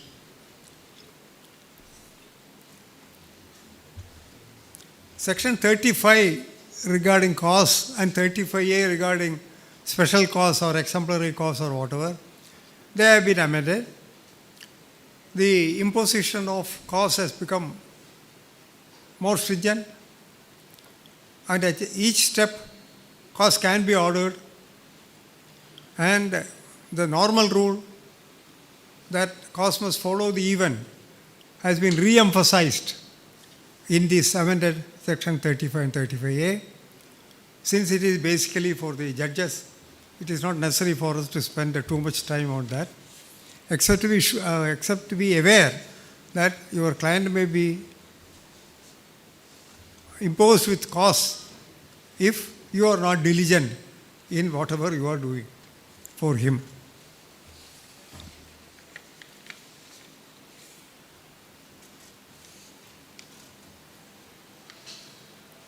Now, Order 6, Rule 3 in the code provides that the forms given in Appendix A should guide the pleading in the Act.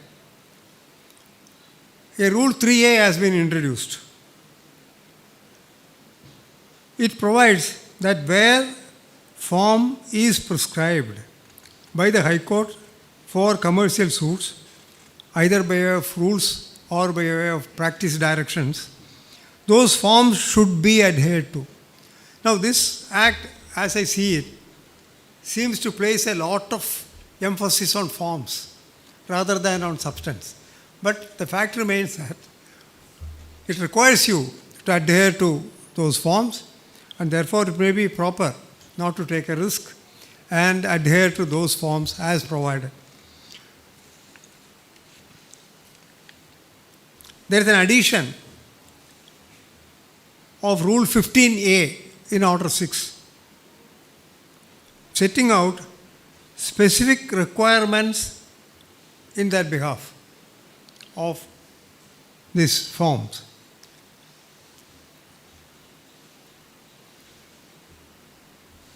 The form of affidavit so verifying has also been provided. It also provides for a case where an amendment of the pleading is allowed. One has to comply with these requirements. So, by way of caution, it may be appropriate to ensure that the forms provided are adhered to, rather than thinking that this is sufficient. There is a very serious aspect involved now. When you file the suit, you have to file a list of the documents. Now, normally what we do as lawyers is file a list showing the documents which we propose to rely on or which we consider may ultimately support our case. Now, that attitude has to change in a commercial suit. In a commercial suit, you have to disclose in the list all documents, photocopies, copies, whatever you have, emails relating to the transaction on the basis of which you are suing, whether it is in favor of your case or against your case. Now, this requirement places a lawyer in a somewhat embarrassing situation, but the fact remains that he has to disclose in the list and produce all the documents relating to the transaction, whether it is in favor, whether it is against, or whether it is neutral, or whether he considers that it may not be relevant. All those are irrelevant considerations. He has to file all of them. And this corresponding obligation is also on the defendant. It's not as if it is a one-way street. Both sides have to disclose all the documents they have, all the documents in their possession, and then produce them. Then the plaintiff has also to set out what are the documents the defendant may have, which the plaintiff seeks to rely on, and seek a direction for production of those documents also if he does not produce it.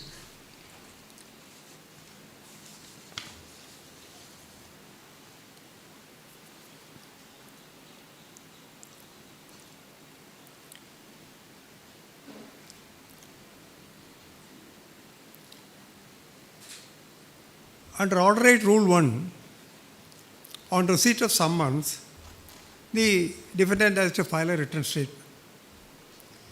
Now, the 1976 amendment fixed a time within which the written statement had to be filed, and if the written statement was not filed within that time, it will be taken that there is no written statement.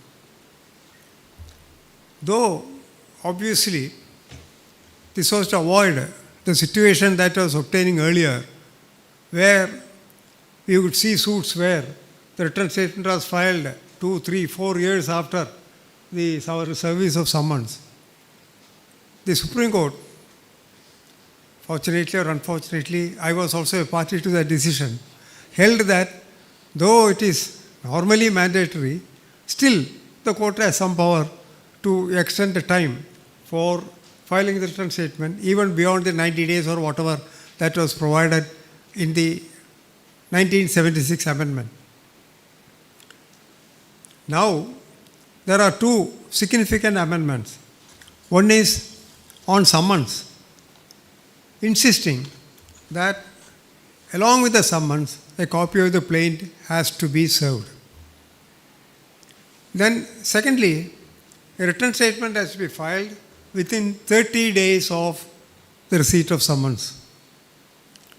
The time can be extended on terms if sufficient cause is shown up to a period of 120 days from the date of issue of summons or receipt of summons. And it goes further and says that no time shall be granted beyond 120 days. And if no written statement is filed within 120 days, the court will proceed without a written statement. Unfortunately, what has happened is we have become less proficient in the procedural aspects of litigation. The youngsters are not very keen on learning them. And unlike my time, when the senior used to ensure that the first thing I did was to learn the procedure rather than the substantive law. I don't think such an atmosphere prevails now, with the result that there is also always a lot of deficiency in our knowledge and practice of the procedural aspects of law, whether criminal, whether civil.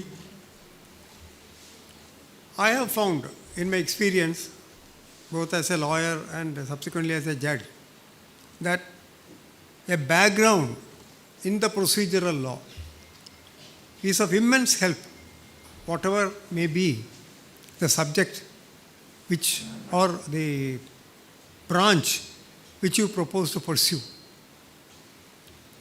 Now, I mean, my own experience I find, I have hardly conducted as a lawyer any criminal case, whether at the lower sessions level or at the high court level, except possibly 145 or maintenance. In those days, 362 or something like that, I don't remember now. So, but as I said, my senior had drilled into me the need for learning the procedural law. So, with the result that I was somewhat, familiar with the procedural law in some detail. And I had my senior and an immediate senior, both of them were masters of not only the substantive law but also of procedural law. So I had the advantage of that. With the result that when I became a judge or when I went to the Supreme Court, I found no difficulty in dealing with any aspects of law, including aspects of criminal law, which I had hardly touched as a lawyer, except studying the basic things and understanding the procedural aspects of some of it. That too, while I was associated with the Judicial Academy, because I found that during the training, at least half of the questions related to criminal procedure and practice. So, sitting there and listening as a judge, I was able to gather a lot of practical information about criminal law. So, therefore, this background in civil procedure and criminal procedure enables you, I think, to master whatever aspects that you are interested in, whether you pursue criminal law, whether you pursue civil law, whether you pursue other debt relief and other matters. Now, so many of them come, so many tribunals have come. This grounding in civil law, procedural law, which is now lacking, has put us at a slight disadvantage, put the bar at a disadvantage, is what I feel from my experience. Then after this return statement is filed within the mandatory time, the rules now as amended also require, they have strengthened, or rather I would say that the Act has strengthened the procedure for interrogatories. You are now expected to serve interrogatories and answer them satisfactorily. Elaborate provisions have been made.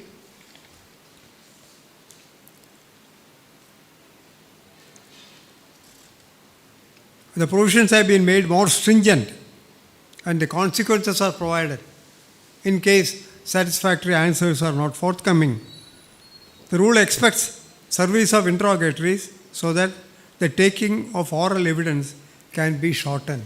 The very idea is to ensure that we don't go on and on and on with our oral evidence and we confine it to whatever is needed and not covered by the interrogatories and their answers.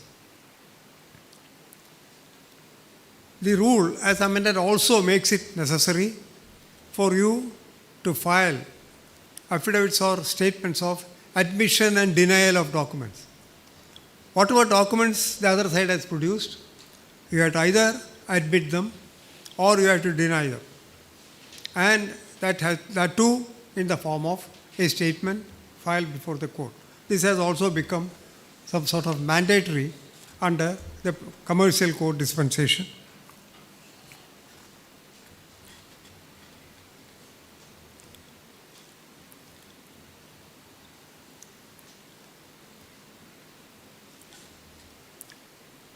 Rule 6 of order has been introduced in the CPC to enable production of printouts of electronic records while considering whether the requirement of discovery has been complied with. So that it is not as if you cannot file a copy. You can file a copy provided it is an electronic record, and that would be sufficient compliance with the requirement. This is a departure from our usual old procedure. Order 13A has been introduced, giving power, rather added power, to proceed to a summary judgment in appropriate cases. Grounds for summary judgment are also set out in Rule 3. Now, even the code otherwise had a provision for summary judgment, but I don't think that we resort to it. It is seldom resorted to, as far as my experience goes. Now, here also, a provision is there for a summary judgment. It can be partly summary and partly the court can try it. It all depends on the circumstances. The details are set out in the provision itself. And therefore, this summary judgment procedure has been somewhat strengthened by the present amendment, Order 8A. Then Order 15, which is dealing with the disposal of suits as first hearing, is made inapplicable because of the introduction of Order 13A, the summary judgment procedure. Therefore, decreeing the suit at the first hearing has been dispensed with.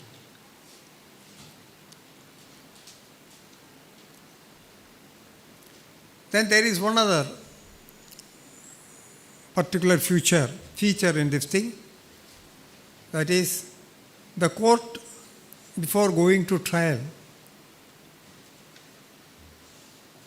set a hearing for what is called case management, a case management hearing. It is mandatory on the facts, in the face of Order 15A has been brought in.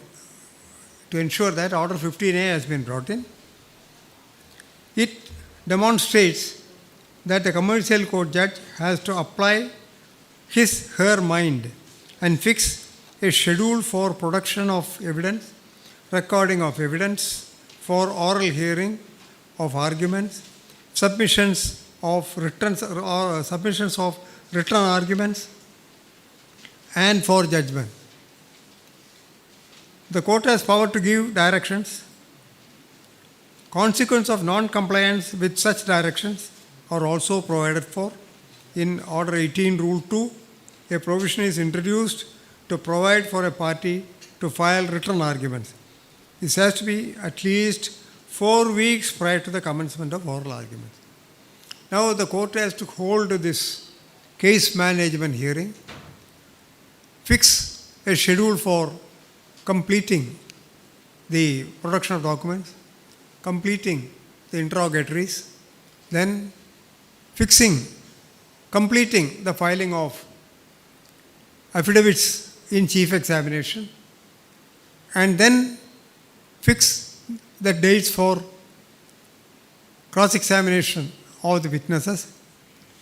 Then the parties have to submit written arguments of their own, and then the court will proceed to fix the date for hearing of the main arguments, and the court is expected to come out with a judgment within 90 days of the final arguments.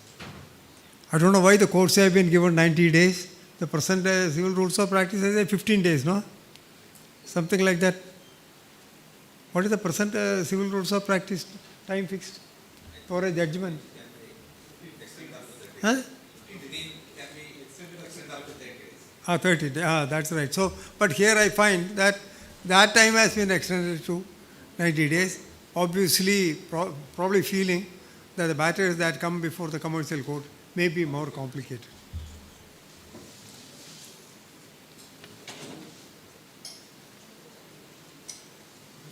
Then you will find that Order 8, Rule 4, in that order, it is added that affidavits by way of chief examination of all witnesses proposed to be examined has to be filed simultaneously as per the schedule fixed at the case management hearing.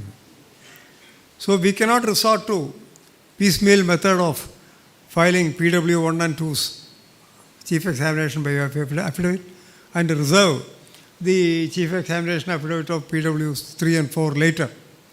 You have to file them simultaneously so that the other side will also have complete notice of what your witness proposes to say.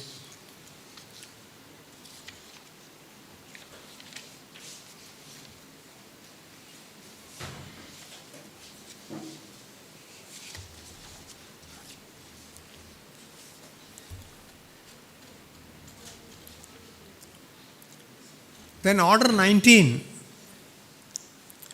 is amended.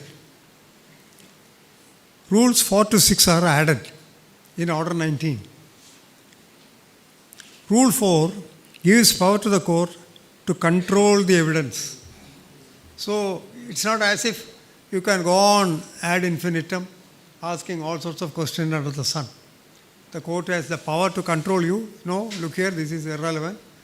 I won't allow that or permit that line of examination. Then Rule 5, court is given the power to exclude.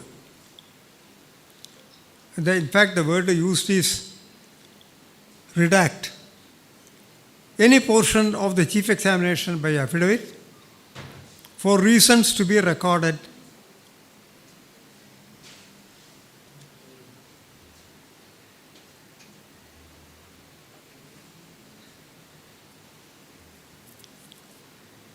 It can even reject it in its entirety. That means it can say that your attempt to examine the particular witness is irrelevant. Therefore, these paragraphs are now taken out, saying that they are nothing to do with this dispute.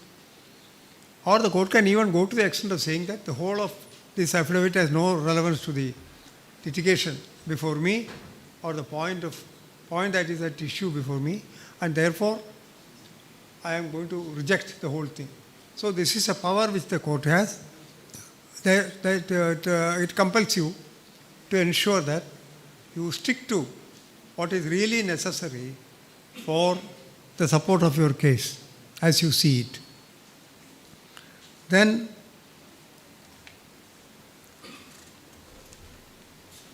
Order 20, Rule 1 is replaced. Judgment is to be provided within 90 days, I told you. Why it has been enhanced to 90 days, it is not very difficult, it's somewhat difficult to understand, especially when the Act seeks to achieve the object of a quick disposal.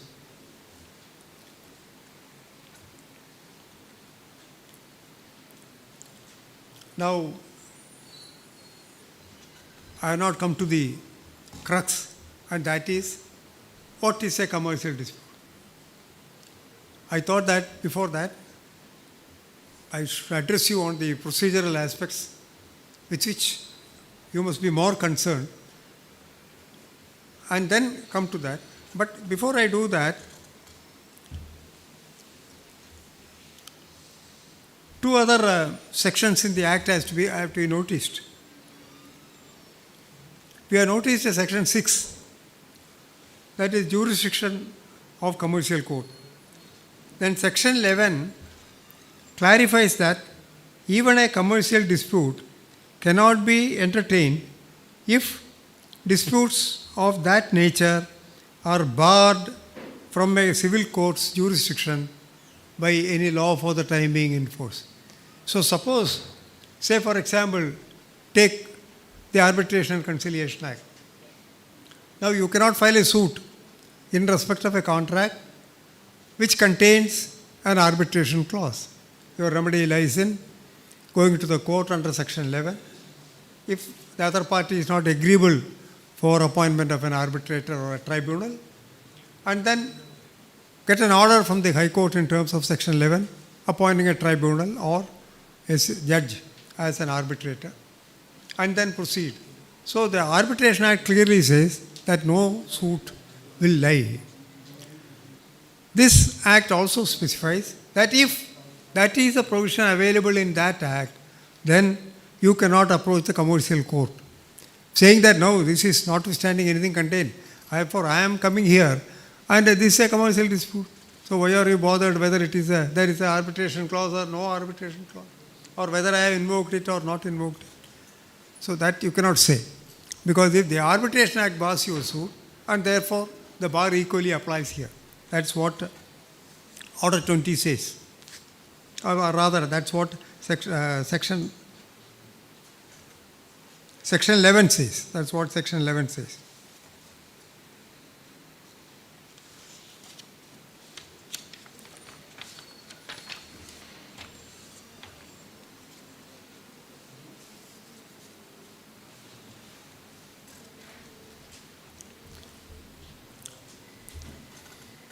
Section 12 deals with what is called a specified value, or the purpose of determining the jurisdiction, how to value.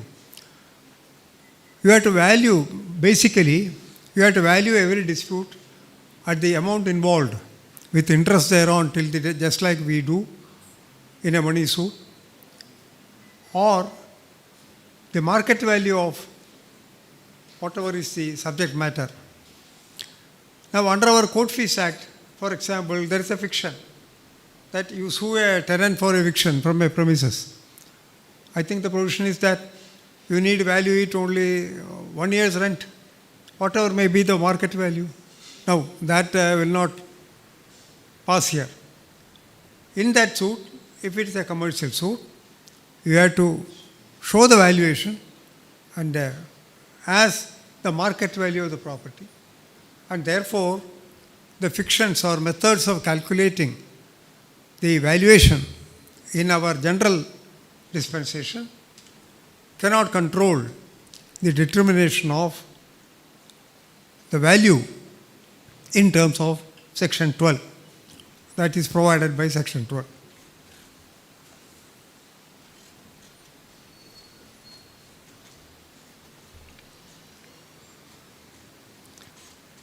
I told you already that even if a jurisdictional fact is found against you, you have to wait. And that is made explicit by Section 12(3), specifying that no appeal or revision will lie from a finding of the court that it has jurisdiction to try a suit. You have to wait until a decree is passed. That is re-emphasized in Section 12(3) of the Act. Section 10 deals with the jurisdiction in arbitration matters.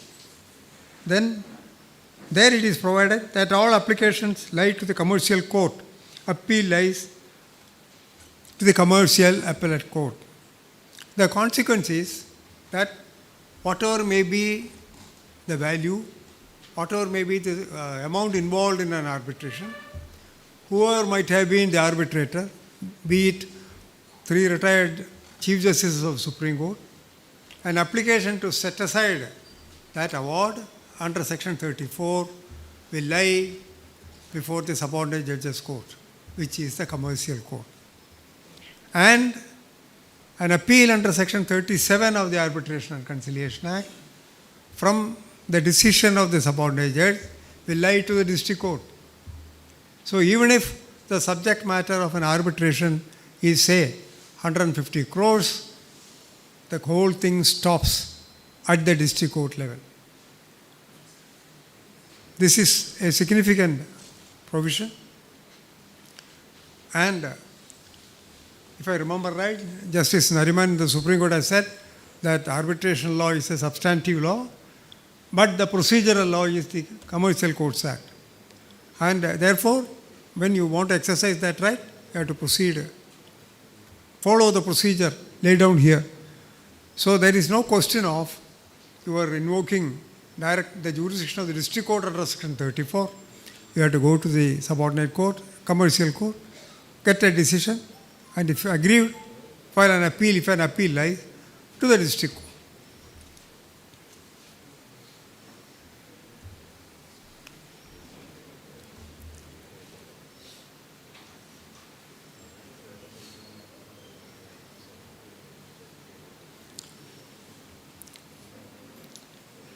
Section 15 deals with the transfer of commercial disputes.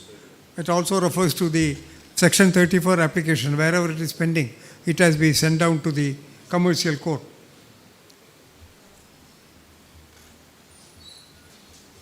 Then there is an overriding provision in the Act, that is Section 21. It says that the provisions of the Act shall prevail over any other law for the time being in force.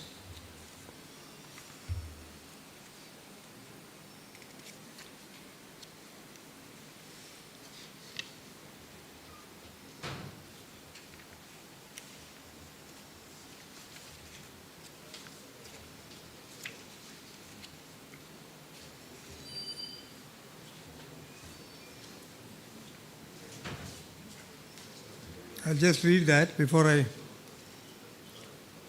conclude on this aspect. Save as otherwise provided, the provisions of this Act shall have effect, notwithstanding anything inconsistent therewith, contained in any other law for the time being in force, or in any instrument having effect by virtue of law for the time being in force other than this Act. So ultimately, the substantive provision in the Act, followed by the procedural requirements set out by the Act, may prevail over whatever general law that may be normally applied in a suit.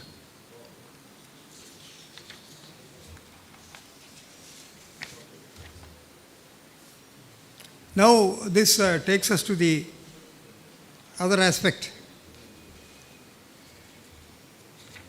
namely, what is a commercial dispute?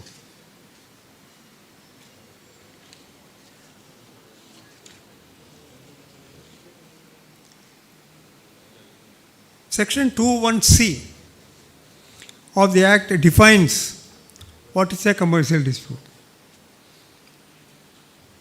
Now the definition starts by saying, commercial dispute means a dispute arising out of ordinary transactions of merchants, bankers, financiers and traders, such as those relating to mercantile documents, including enforcement and interpretation of such documents. Now when the section starts by saying, definition starts by saying, commercial code means, normally the rule of interpretation of statutes is that it is confined to those matters enumerated thereafter. It is not an expansive definition, it is a rather restrictive definition. And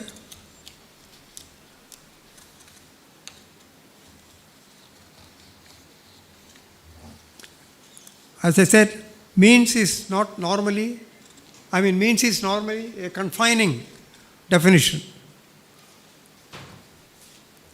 There are 22 clauses coming under this definition of commercial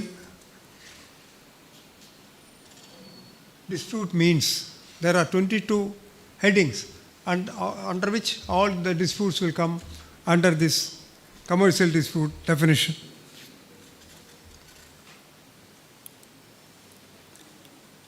There is an explanation at the end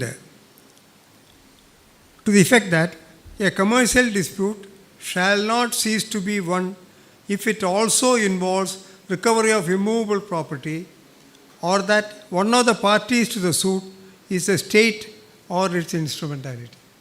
So even if a commercial dispute also involves a prayer for recovery of immovable property, the suit does not go out of the jurisdiction of the commercial court. Similarly, even if one of the parties to the suit is a state government, the dispute does not go out of the jurisdiction of the commercial court. It still remains with the commercial court.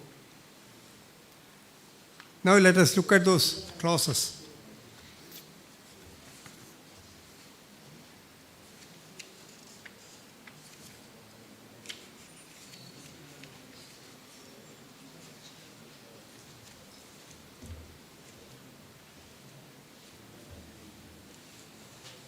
The first clause is 1.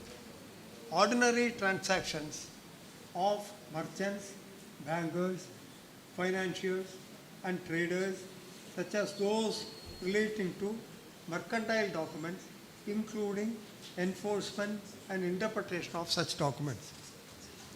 In other words, all commercial activities carried on by any of the community, business community, merchants, brokers, financiers, traders will come under a commercial dispute. So their ordinary transactions will be subject matter of a commercial dispute.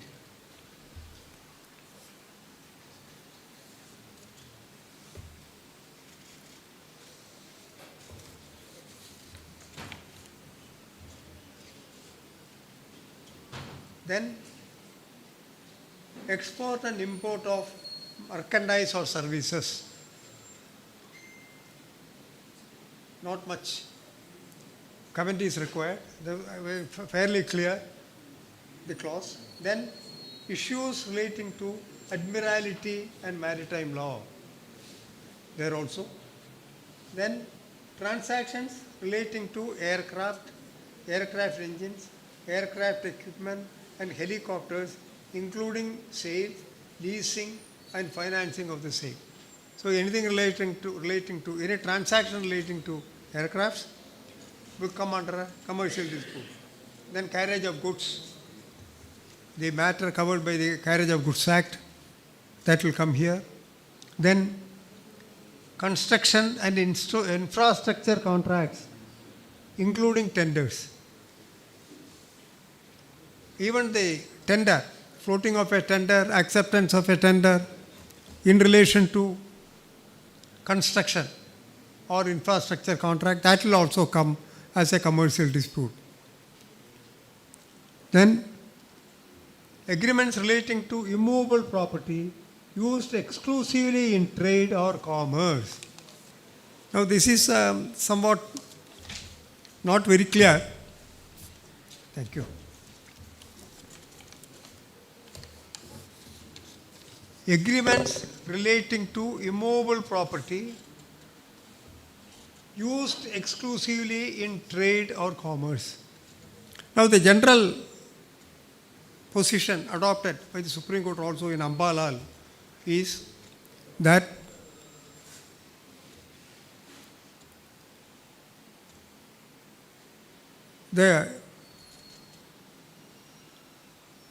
for example, a suit for recovery of a building, if it must come here, it must actually be used for commercial purpose, not intended to be used.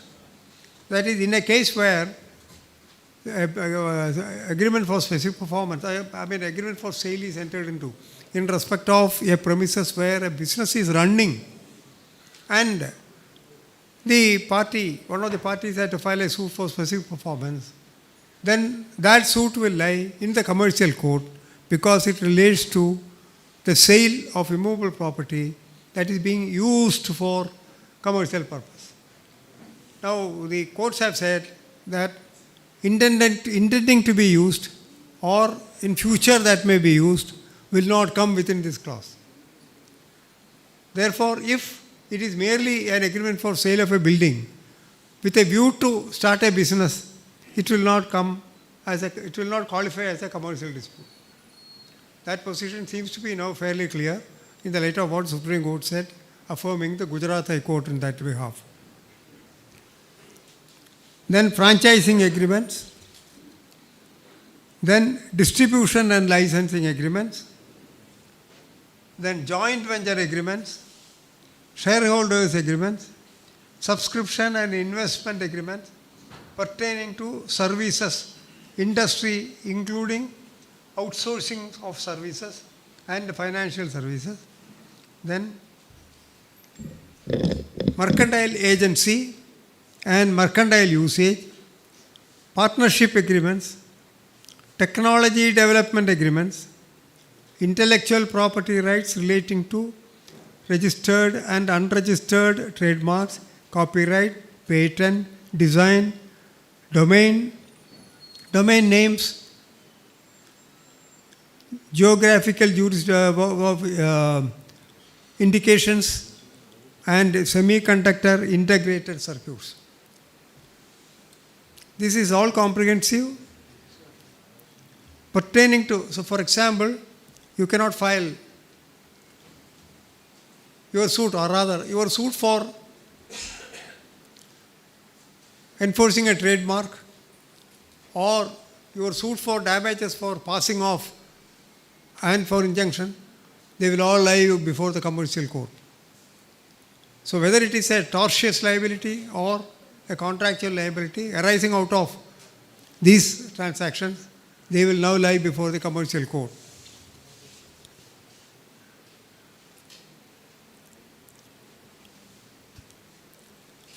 Then agreements for sale of goods or provision of services. Now there, the agreements for sale of goods or provision for services must be related to trade or commerce, and they can be filed only, or they will come within the purview of commercial dispute. Then exploitation of oil, gas reserves or other natural resources, including electromagnetic spectrum, that will also come under here. This, then insurance and reinsurance, contracts of agency relating to any of the above. Any of the above, if the contract or agency relating to any of these above clauses, they will all come there. Such other commercial disputes as may be notified by the central government. So there is a residuary power given to the central government to add to the heads. So when keeping in mind that the definition started by saying commercial dispute means this escape clause was necessary, so that in case it became necessary to add some further head, the power is given to the central government. Not that the court can read into it. The power is given to the central government, and the central government can do it. And I already referred to the explanation which says that it does not cease to be a commercial dispute merely because it also involves recovery of money. Now the aspect as I find is, suppose you are filing a suit for recovery of mortgage money. If the mortgage relates to a building, but not used for a commercial purpose, then your suit for mortgage money will lie in the civil court.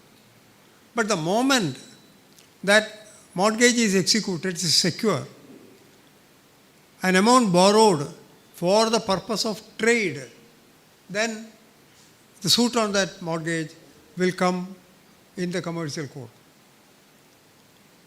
So the distinction there appears to be that what is the purpose of the borrowing?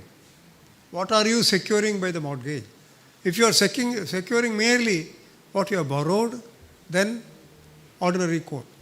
But if you are securing a money borrowed for purpose of your trade which you are already having, then the enforcement of that mortgage is before the commercial court.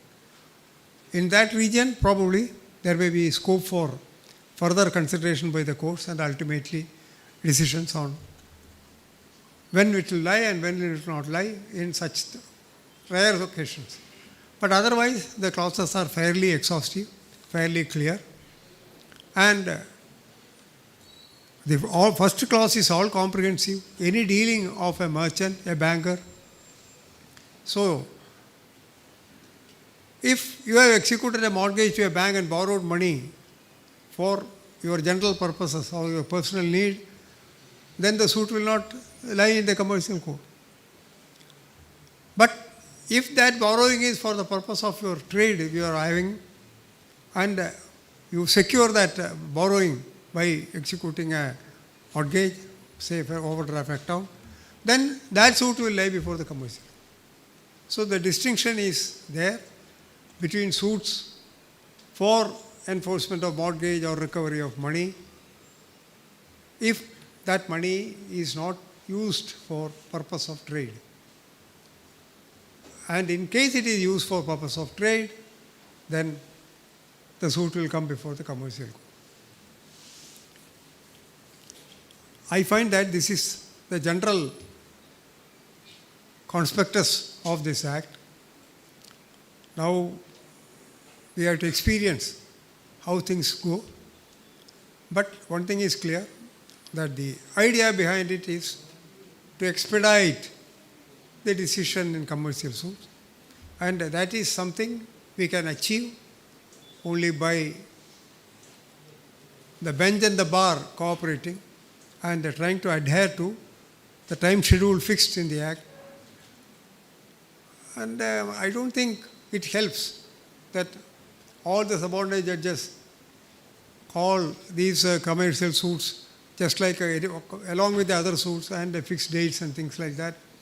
I think it may be necessary to achieve the object of the Act to designate at least or specify at least two of the courts to deal with it, though all of them may have jurisdiction. At least two of the subordinate judges entrust them with solely with this matter, hold a regular schedule, section 12 compliance, and then proceed in terms of the time limit fixed by the Act. That alone will achieve the object, and there, as lawyers, you play a great role. So, I wish all of you have a lot of success in commercial disputes. Thank you very much.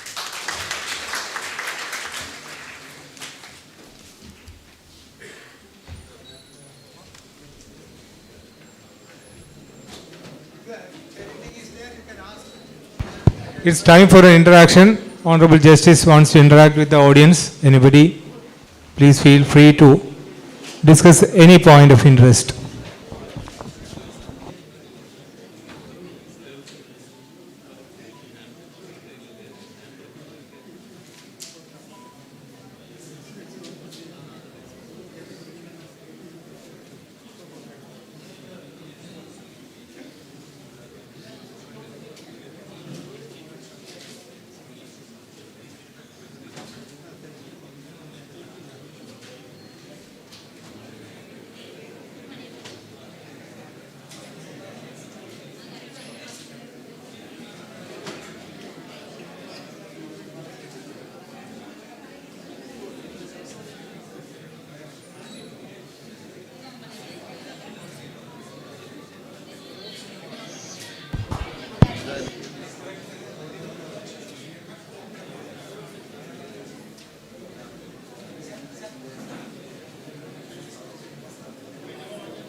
Since there is no questions for interaction, we are just closing down the second academic session.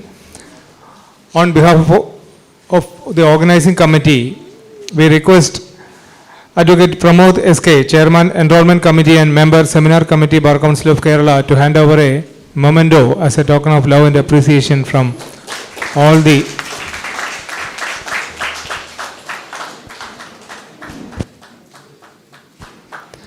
Thank you, sir. Thank you very much.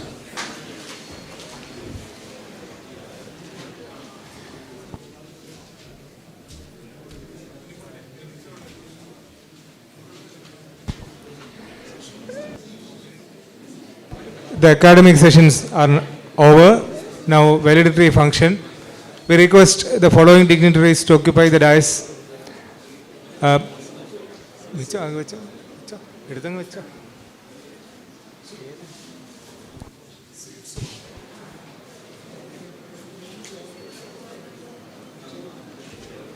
Advocate K.B. Shivaramakrishnan.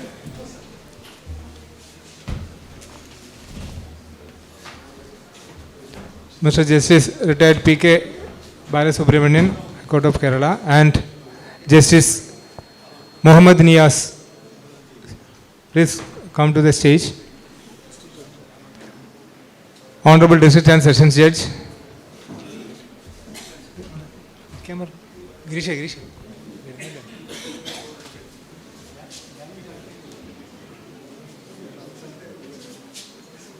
Advocate M. Ramangutti, Advocate Srinath Girish, and Advocate Shamjit GB.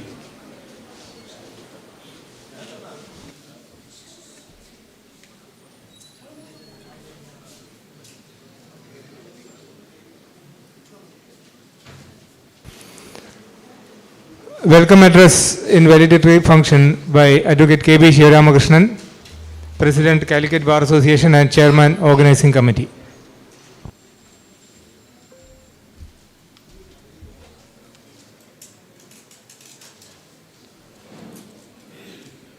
Chief guest of this valedictory function,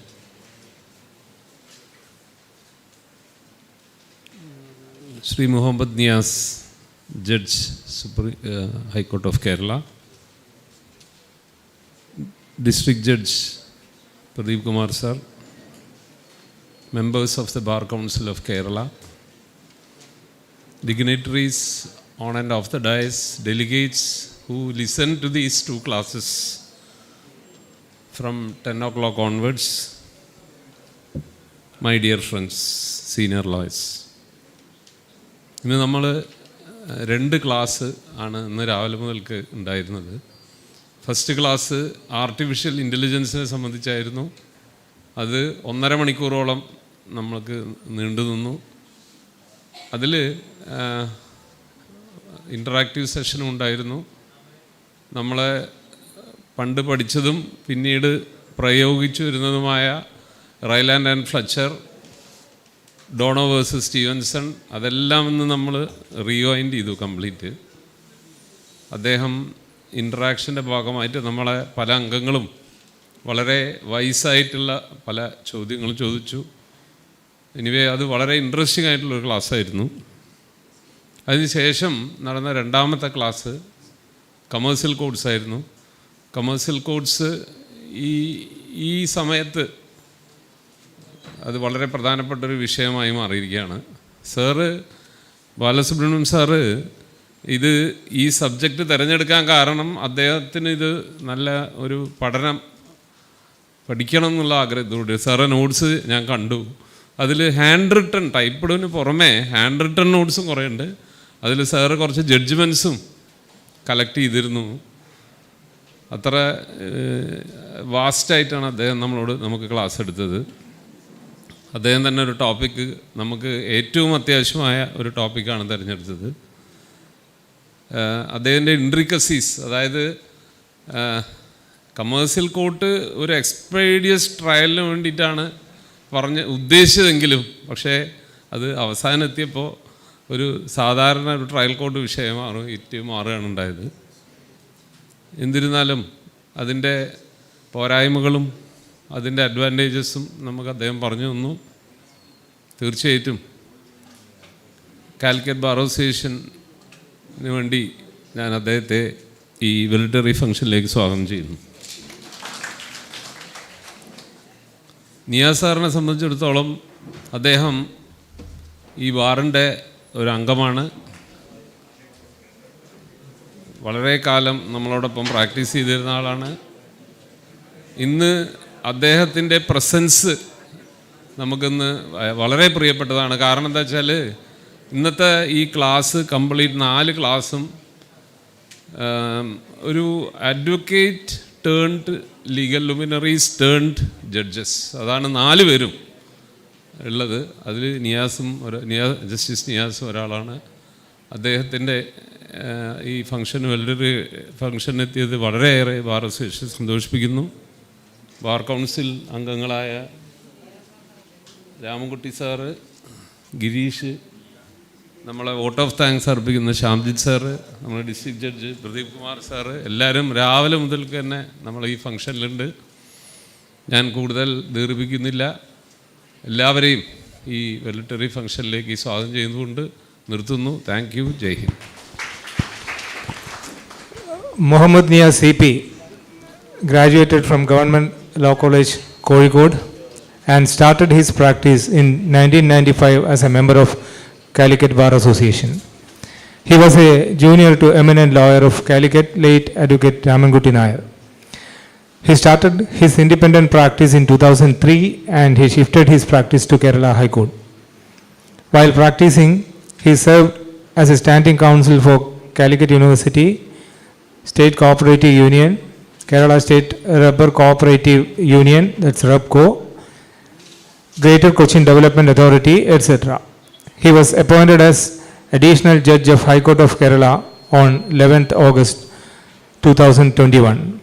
Today, the valedictory address is being done by Mohammad Nia CP, Justice High Court of Kerala, Justice Mohammad Nia CP, Judge High Court of Kerala, our own member.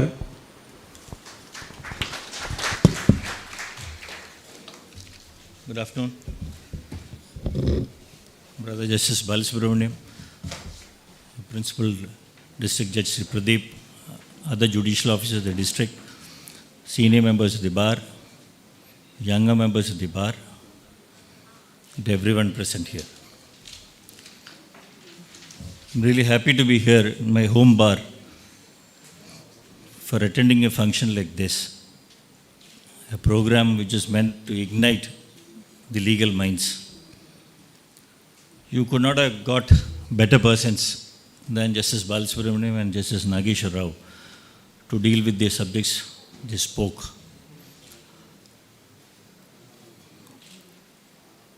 I shifted from Calicut to High Court in the year 97. I was fortunate to have appeared before Justice Balasubramaniam in several cases. Though I did not succeed in most of them, it's a learning experience. Our profession has got a unique feature which is not there in any other profession. It's the same papers which the plaintiff's lawyer has, the same set of papers with the defendant, and same set of papers with the judge. And among the three, one who has got a better mastery over facts and law, he is the one who calls the shots, in this sense, except in those cases where only one conclusion is possible. In all other cases, it is the one who is more prepared than his opponent who succeeds. Now, if you're dealing with the same papers, how is one man getting an edge over the other? It is only because his tool, his equipment is better than the other. Now, today, the functions of the lawyers, advocates, it is not just dispute resolution, it has turned to dispute avoidance, dispute containment, legal health promotion. That's the latest term I found from one of the journals. So your arena, the activities, they all changed from the conventional dispute resolution. Today, the number of laws and its application, it starts from your birth, from the cradle to your death, to the grave. And therefore, the function of the lawyer today cannot be understated. Now, the only way in which a lawyer as a professional is to improve on a day-to-day basis is only by honing his skills, by harnessing the innovations in the technology. You must have heard Mr. Nageshwar Rao speaking on artificial intelligence and its application on law. He was incidentally the chairman of the committee at the Supreme Court on Artificial Intelligence. There also lawyers should feel lucky because it's a field where, in spite of all the advances made, even for a magistrate to decide a bail application or for a munsif to decide an injunction application, there is an element, there's a human discretion involved, there's a human element, which can't be taken over by even the most advanced of AI machines. And that way you can consider yourself lucky, because when it comes to the health sector, you know, today the surgeries are performed by the robotic arm. The chance of error of a robotic arm is much less when a human does it. The surgeon's tremor is completely absent in the robotic arm. There again, I would think that the patient would really want a doctor to ask him if he are okay and not the machine. That's also a field where there is a patient-doctor, there is a relationship of trust. If it's the machine which is doing the surgery, whom am I going to trust? Is it the machine or the manufacturer? If the doctor does not have much role in the surgery. These are all questions coming up from the moment John McCarthy came up with the term artificial intelligence. The pros and the cons are being discussed. But one thing has to be admitted. It saves a lot of time. It makes lives easier. We have, in the High Court, we have started, you must have known by now, we've started the scrutiny of bail applications through AI, machine learning. We found initially there were hiccups, but now I think it's the first in the country, if not in the whole world, where the case is numbered and listed without a human intervention. We're trying to take it to the other branches as well. Now, all of us heard about the figures cited in Parliament last week. We have 5 crores cases pending all over the country. And the number of judges, population-wise, is very less. But then you don't have anything to double it. We don't have that much resources to double the number. So that with the available resources, we have to work out ways to increase the productivity. There's a survey conducted in 7 courts, 7 criminal courts and 7 civil courts in Karnataka. And it was found that nearly 50% of the time is taken by these courts for just calling work. And it's only the 50% which is actually taken for judicial determination. Now, if we can do something by which some alternate methods, like say we have the registrar's court in the Supreme Court, where the applications on judicial applications for impleadment, matters which are specified are being taken with the power to dismiss. We were suggesting amendments to the Act where a registrar, of course he is a judicial officer, all things that he can do till the matter is ripe for hearing, so that the quality judicial time is saved. These are all these things we can think of now only because of the innovation, the advancement in the technology. Now, a time a lawyer takes now for filing a case in the High Court, he can file it from anywhere in the globe. Bail application somebody had posted the other day. He took 20 minutes to prepare the bail application. It was filed and numbered in 3 minutes. That's the success part of it. There are considerations like ethical considerations, contextual considerations, moral considerations, which are debatable. AI can't be used everywhere. But today you can't go back to the bullock cart era. Now you have to put up with this. You have to use it. You have to use it as a tool. It can't be allowed to be the master, but it is a tool anyways. We are at a time and age where Sundar Pichai claims that with your retina scan, adverse cardiac risk possibilities can be forecast. Somebody who is constantly being monitored, he can be told that in another 72 hours, he will be hospitalized so that he can take preventive measures. It has reached such a stage where you go to a supermarket and if you have glued onto a product and then they know that these are the products which made you view that for more than such time that there is a chance of you preferring that product. Accordingly, advertisements of that nature are coming to you. That's the pace with which the world is moving. Even though there are difficulties faced by lawyers after the advent of the online filing systems, then we have to put up with it. There was a case where a lawyer, he was the first one to use computer printout in the High Court of Kerala. He filed a case, it was not typewritten, and it seems the section noted defect because it was not typewritten. It is from that stage that we have reached today, where we cannot see a typewriter in any office now. Not that it has become useless, but it has become irrelevant. We have to adapt to the technology. We have to take maximum use of it.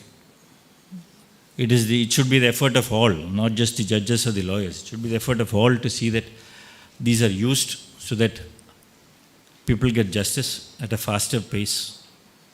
The lives of citizenry is improved.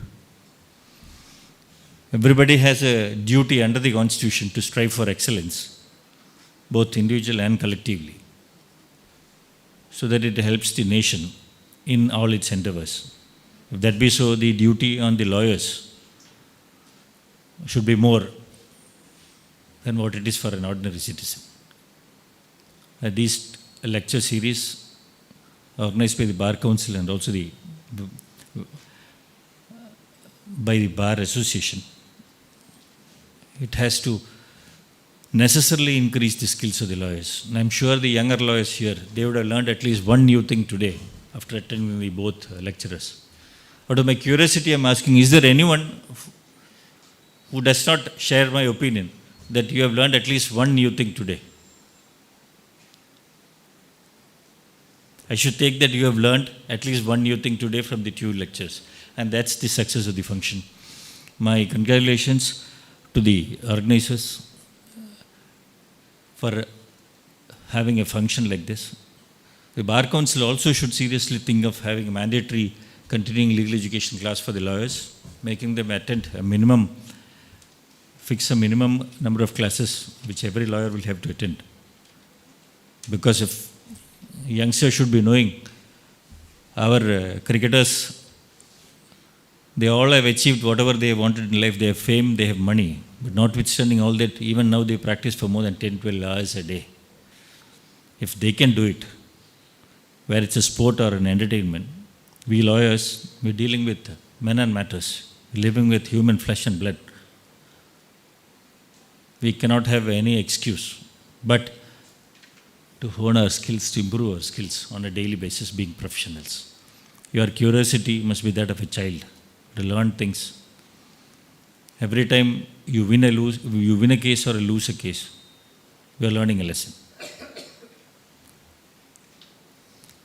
The second class was handled by Justice Balasubramaniam on commercial courts. We know the very act was intended for making the commercial cases, the dispensation, the determination of the commercial disputes faster. It had certain objectives to achieve by that.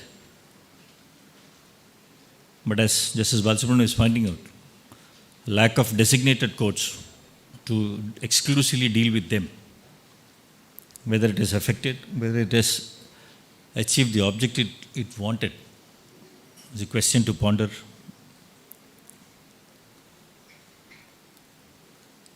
The disputes on the commercial front are solved much faster in the developed world. We were lagging behind. And the act was intended to curb that. You have to really find out with statistics whether it has achieved its purpose or whether it is old wine, new bottle. These are my thoughts. These are the aspects which, as a legal fraternity, as a member of the legal fraternity, all of us should think. I wish the Bar Council and the association They conduct more and more classes like this. Lawyers, I believe, being professionals, they have to be a student lifelong. We have all oxymorons in our degrees. We say we are Bachelor of Laws when actually we are wedded to laws. We say we are Master of Laws when actually we are servants of law. We say we are Doctor of Laws, but at times we become patient because the laws are its application. It's all oxymorons full. I wish all the young lawyers success in life and in their career. Do attend classes like this. Take maximum advantage of this. We have so many senior lawyers here who can take classes for the youngsters. It's not that every time you have to take somebody from outside. We have classes here. In Supreme Court, you have a Friday club. It happens every Friday. They've completed more than 300 lectures by now, all by the members and with very good attendance. These are things which you can emulate, which you can think of. I once again wish the Bar Association, I congratulate the organizers for conducting this series. May you have more of them. Thanks. Jai Hind. We are now recognizing and congratulating a young lawyer from Calicut Bar Association for her spectacular achievements. Advocate Nidasha Ali A.N., who was adjudged as the best law student at the Professor N.R. Madhava Menon Joral Conclave 2021-22 and on her scholarship and admission to Penn State University, United States. She is a member of Calicut Bar Association and is practicing with Advocate K.B. Shivaramakrishnan, President CBA. We request Honorable Justice Mohammad Niaz CP to hand over the memento and request Advocate Nidasha Ali A.N. to come forward and accept the memento on behalf of the organizing committee and all who assembled here.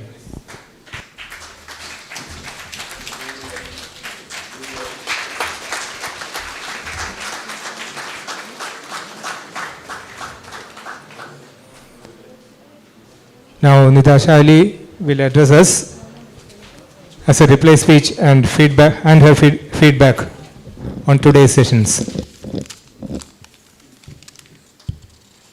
Respected people on and off the dais, and my dear lawyer friends, good afternoon everyone. Even if you travel across the world and get recognized for your work from everywhere, it won't be as ecstatic and also satisfactory as you get it from your hometown, right? Because it always gives you a different and a delightful feeling to get honored at where your roots are from. It gives me huge motivation to dream more and work hard to become a great advocate from a good motor. I feel gratified by this kind gesture of felicitation by my mother bar.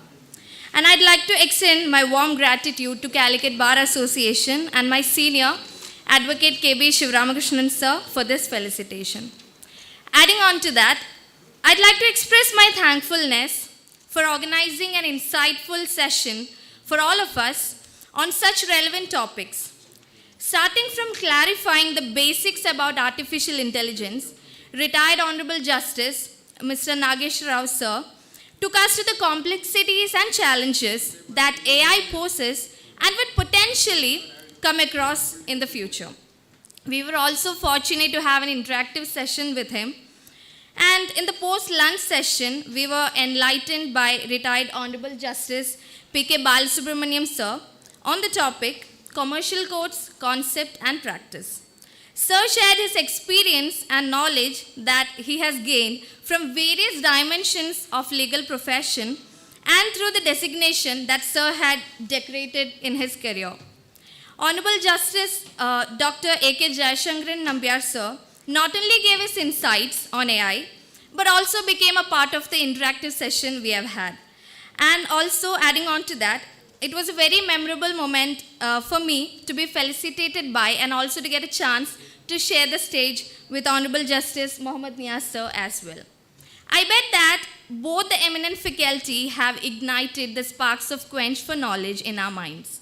With that, I'm concluding my words, hoping to be a part of more of such thoughtful workshops by sagacious and eminent personalities. Thank you.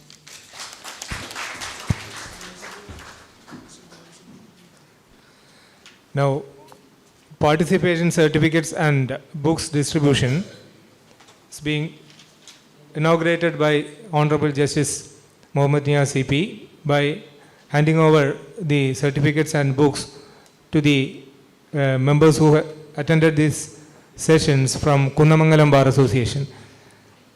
From anybody from Kunnamangalam Bar Association, please come forward and accept the certificates of all the members who attended from your bar from Honorable Justice.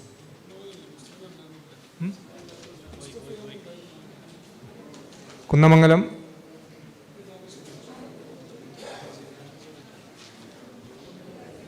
Nobody from here. Then Tamaracheri Bar Association. Any member from Tamaracheri Bar Association? Please.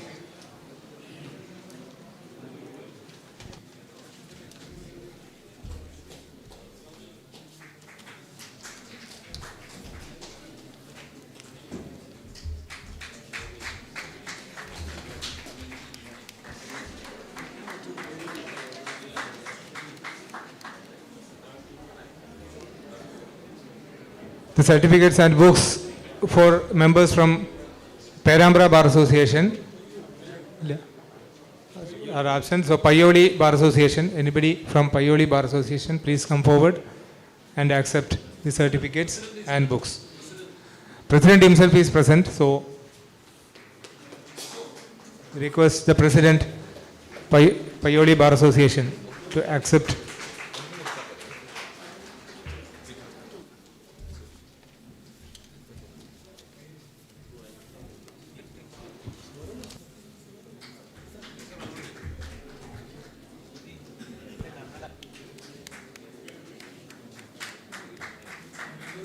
The members of Calicut Bar Association can collect their participation certificates and books from the photostat room behind this hall after the function. It will be distributed from there.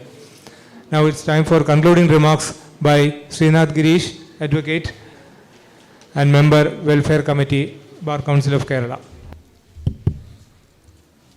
Justice Nias, Justice P.K. Balasubramaniam, President Shivaramashan, Bar Council Member M. Ramkutti, and other dignitaries on the dais, off the dais. I was actually planning to come and talk about the function, but I think Nidana has done it far better than I could have. Okay, so I'm not venturing into that. All I would like to say is that it has been a learning experience. It's been a long day. You've learned quite a lot, and I'm very thankful to all of you for not disagreeing with Justice Nias. So which means that we have learned something today. So this is the endeavor of the Bar Council. As I said from the beginning, one of our functions under the Advocates Act is to conduct seminars by eminent jurists. I'm very sure all of you will agree that today we had the cream of the judiciary here. 4 lawyers who rose to the highest echelons of the Indian judiciary through their hard work, their dedication and their knowledge. One thing that I would like to say in reply to our Chief Guest's talk is that the learned Chief Justice said that CLEs or continuing legal education sessions should be made compulsory. It is a practice with all other professions. Doctors have it. You would have at least four CMAs a year for a doctor to remain in active practice. We have always thought of doing this in the legal profession, but unfortunately it is faced with a lot of opposition. We are still trying to do it. But since we have no other option, we conduct all these seminars at various places and as far as possible try to get the best of speakers to attend the functions and address the audiences. I thank you on behalf of the Seminar Committee of the Bar Council of Kerala for having attended, and I have a certain feeling that the attendance was not really all that big for a function of this sort. It should have been more. But that shows the attitude of lawyers when asked to come for, if it is a bar day where we have dances and songs and all that, everyone is there. Here, even with the food, no one is here to study. Anyway, we'll get better and better as time goes by. And I thank you all for being here. The formal vote of thanks will come later. Thank you.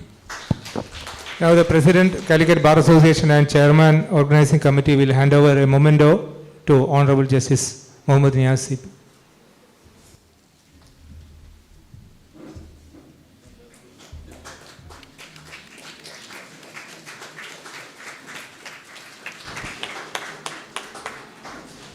Vote of thanks by Advocate Shamjit GB, Secretary, Organizing Committee.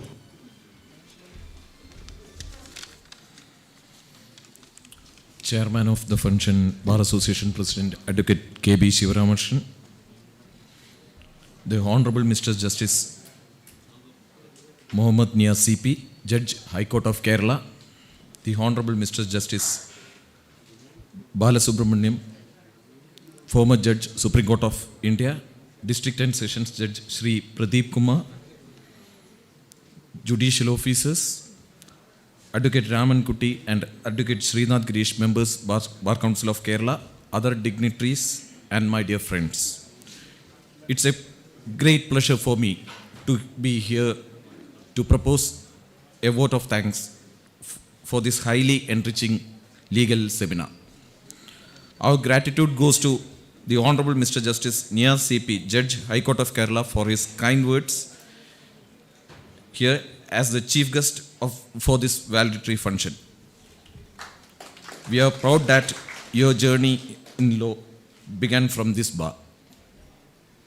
Our thanks to the Honorable Mr. Justice P.K. Balasubramaniam of the Supreme Court of India, who enlightened us on the concept and practice of commercial courts at the second academic session today. We are grateful to you, Your Lordship, for imparting knowledge to us. We are thankful to the Bar Council of Kerala and the Bar Council of India Welfare Committee for giving us this chance to provide our mettle. I hope we have risen to that task. Thanks to the judicial officers present here. We sincerely thank Advocate K. N. Anil Kumar, Chairman of Bar Council of Kerala, BCI member and State Attorney Advocate Manoj Kumar, Advocate M. Raman Kutty, Advocate P.C. Moideen, Advocate S.K. Pramod, Advocate Srinath Girish, members, Bar Council of Kerala. We hope that all of you have benefited. Our thanks to the Master of Ceremony, Advocate V.P. Radhakrishnan, for coordinating this entire program so well. Thank you all. The members of Calicut Bar Association who have attended today's sessions are requested to collect their certificates and books from the photostat room today itself. Thank you. Please rise for national anthem. जनगणमन अधिनायक जय हे भारत भाग्य विधाता पंजाब सिंध गुजरात मराठा द्राविड उत्कल बंगा विंध्य हिमाचल यमुना गंगा उच्चल जलधि तरंगा तव शुभ नामे जागे तव शुभ आशीष मांगे गाहे तव जय गाथा जन गण मंगल दायक जय हे भारत भाग्य विधाता जय हे जय हे जय हे जय जय जय